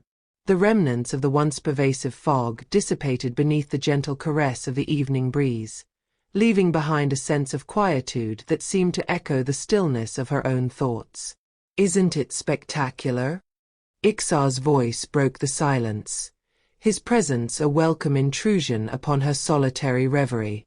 Turning to face him, Lejiya's lips curved into a smile of genuine warmth. "Why are you looking at me like that?" she teased, her tone light and playful amidst the solemnity of the night. "I was thinking about your previous form," Ixar admitted, a mischievous glint dancing in his eyes. "Which one?" Lejiya said. "The one with the black hood, where you looked like the Grim Reaper," Ixar said, and his words reminded her of the sinister figure she saw in the Mirror of Souls, which made her shiver. To avoid Ixar noticing, she quickly recovered. "Why? Don't tell me you prefer me in that," Lejiya countered, her playful jab met with a chuckle from Ixar. Maybe. It's not every day that you get to see a demon who is as terrifying as she is beautiful," Ixar quipped, his words a testament to the enduring camaraderie that bound them together. Lejiya's response was swift, hitting his shoulder with her fist. "Are you forgetting your mother's words already? You shouldn't use violence," Ixar said. "What if I insist?" "It's too late for regrets," Lejiya's voice rang out, the echoes of her words reverberating through the quiet expanse of the chamber. For a fleeting moment, their gazes locked in a silent communion of shared understanding. In that instant he leaned forward, his lips meeting hers in a tender embrace that set her heart ablaze with longing. Startled at first, Lejiya surrendered to the intoxicating pull of the moment, her senses awash with a heady rush of desire. As he pulled back, a flicker of uncertainty danced in the depths of Lejiya's eyes. "I can still feel the evil entity within me, like a monster ready to wake any time," she confessed, her voice tinged with a tremor of apprehension. In the silence that followed, Iksar offered no words of reassurance. His gaze fixed upon Lejiya with an intensity that spoke volumes of his unspoken understanding. "Aren't you afraid of me?" she queried, her voice a fragile whisper amidst the palpable tension that hung in the air. "No. You are no monster, no matter what dark influence lies inside you," Iksar declared with quiet conviction, his words a beacon of solace amidst the tempest of her doubts. "But I am. You saw what I turned into." "I am afraid I will hurt those around me," Lejiya fretted, her fingers trembling with the weight of her fears. "I will find a way to rid the ring's curse. I promise, no matter what it takes," Iksar vowed, his voice a solemn oath that reverberated with the echoes of unwavering resolve. Speechless and vulnerable, Lejiya stood in the embrace of his comforting presence, her heart a tumultuous sea of conflicting emotions. Deep down, she was grateful for Iksar's unwavering support, yet the specter of uncertainty loomed large in her mind. As they held each other in the quiet embrace of the dimming sunlight, their gazes turned toward the vast expanse of the landscape that stretched beneath the sky. Epilogue. Wandering alone amidst the dense undergrowth of dark, wet shrubs, Lejiya moved with cautious determination, her senses attuned to the subtlest of sounds that whispered through the night. Each step was deliberate, each movement calculated as she navigated her way through the shadowed depths of the forest, her heart thrumming with a mixture of apprehension and curiosity. In the distance, the tranquil surface of a vast lake shimmered beneath the silvery light of the moon, its tranquil waters beckoning her with an otherworldly allure. Surrounding it, towering cypress trees stood sentinel, their gnarled branches reaching skyward in silent supplication to the heavens above. As Lejiya approached the water's edge, a rustling in the bushes nearby drew her attention, her hand instinctively reaching for the comforting weight of her spindle pendant, only to find it absent. In its place, a sense of unease settled over her like a shroud, a silent reminder of the dangers that lurked within the darkness. A low, ominous groan resonated through the stillness of the night, followed by the emergence of a monstrous serpent-like creature, its skeletal form rising from the depths of the lake with an eerie grace. The water rippled in its wake, a testament to the sheer magnitude of its presence as its piercing gaze fixed upon Lejiya with an unyielding intensity. With a menacing hiss, the creature descended upon her, its intentions clear as it sought to crush her beneath its skeletal coils. In a flurry of movement, Lejiya dodged and rolled away from the imminent threat, her agile form moving with fluid grace as she danced away from the jaws of death. "I'm here to help you," Lejiya spoke, her voice a whispered plea amidst the oppressive silence that hung in the air like a heavy cloak. As she rose to her feet, she caught a glimpse of her own reflection staring back at her from the still waters of the lake. But it was not the familiar visage of a white-haired fae that greeted her gaze. Instead, it was the image of a purple-black-skinned demon hooded in black, its yellow eyes ablaze with an otherworldly light as it cloaked her form in shadows from head to toe. The duality of her existence laid bare before her eyes. The demon within her was both a curse and a gift, a dangerous power that threatened to consume her, yet also a formidable ally that would protect her in the face of adversity. It was a truth she could not deny, a reality she must learn to accept as she embarked upon the perilous journey that lay ahead. Deep within a faraway port town, where the scent of salt mingled with the dampness of the air, a sense of unease hung heavy like a shroud over the flooded narrow streets. Amidst the darkness, a paranoid-looking girl moved with wary steps, her eyes darting nervously from shadow to shadow as if expecting danger at every turn. As she rounded a corner, her heart pounding in her chest. She suddenly froze, the hairs on the back of her neck prickling with an ominous foreboding. There, lurking in the shadows, was the silhouette of a dark figure, its presence ominous and threatening. Reacting on instinct, the paranoid-looking girl lunged forward, her movements swift and decisive as she sought to confront the shadowy intruder. But before she could strike, the hooded figure deftly disarmed her, the sound of metal snapping echoing through the stillness of the night.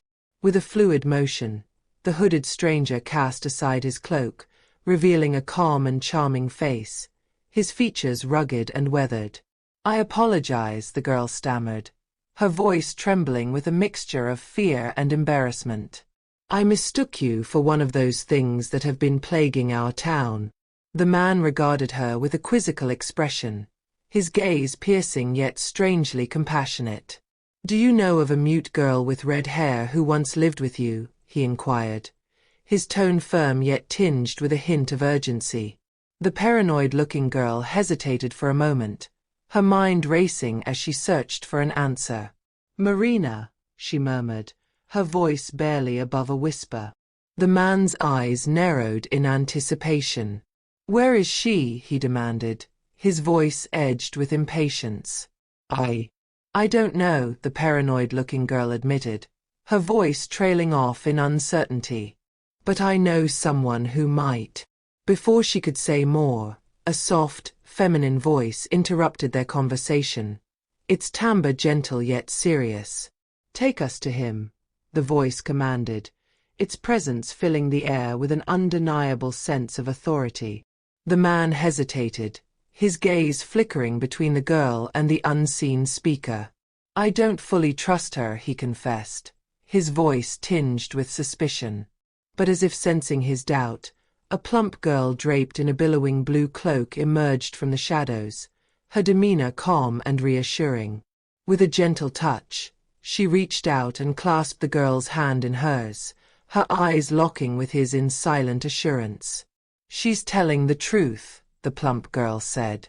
"This has been The Cursed Princess. Princess League Series Book 5. Written by Mira Crest. Narrated by Digital Narration. Copyright 2024 by Mira Crest. Production copyright by Mira Crest.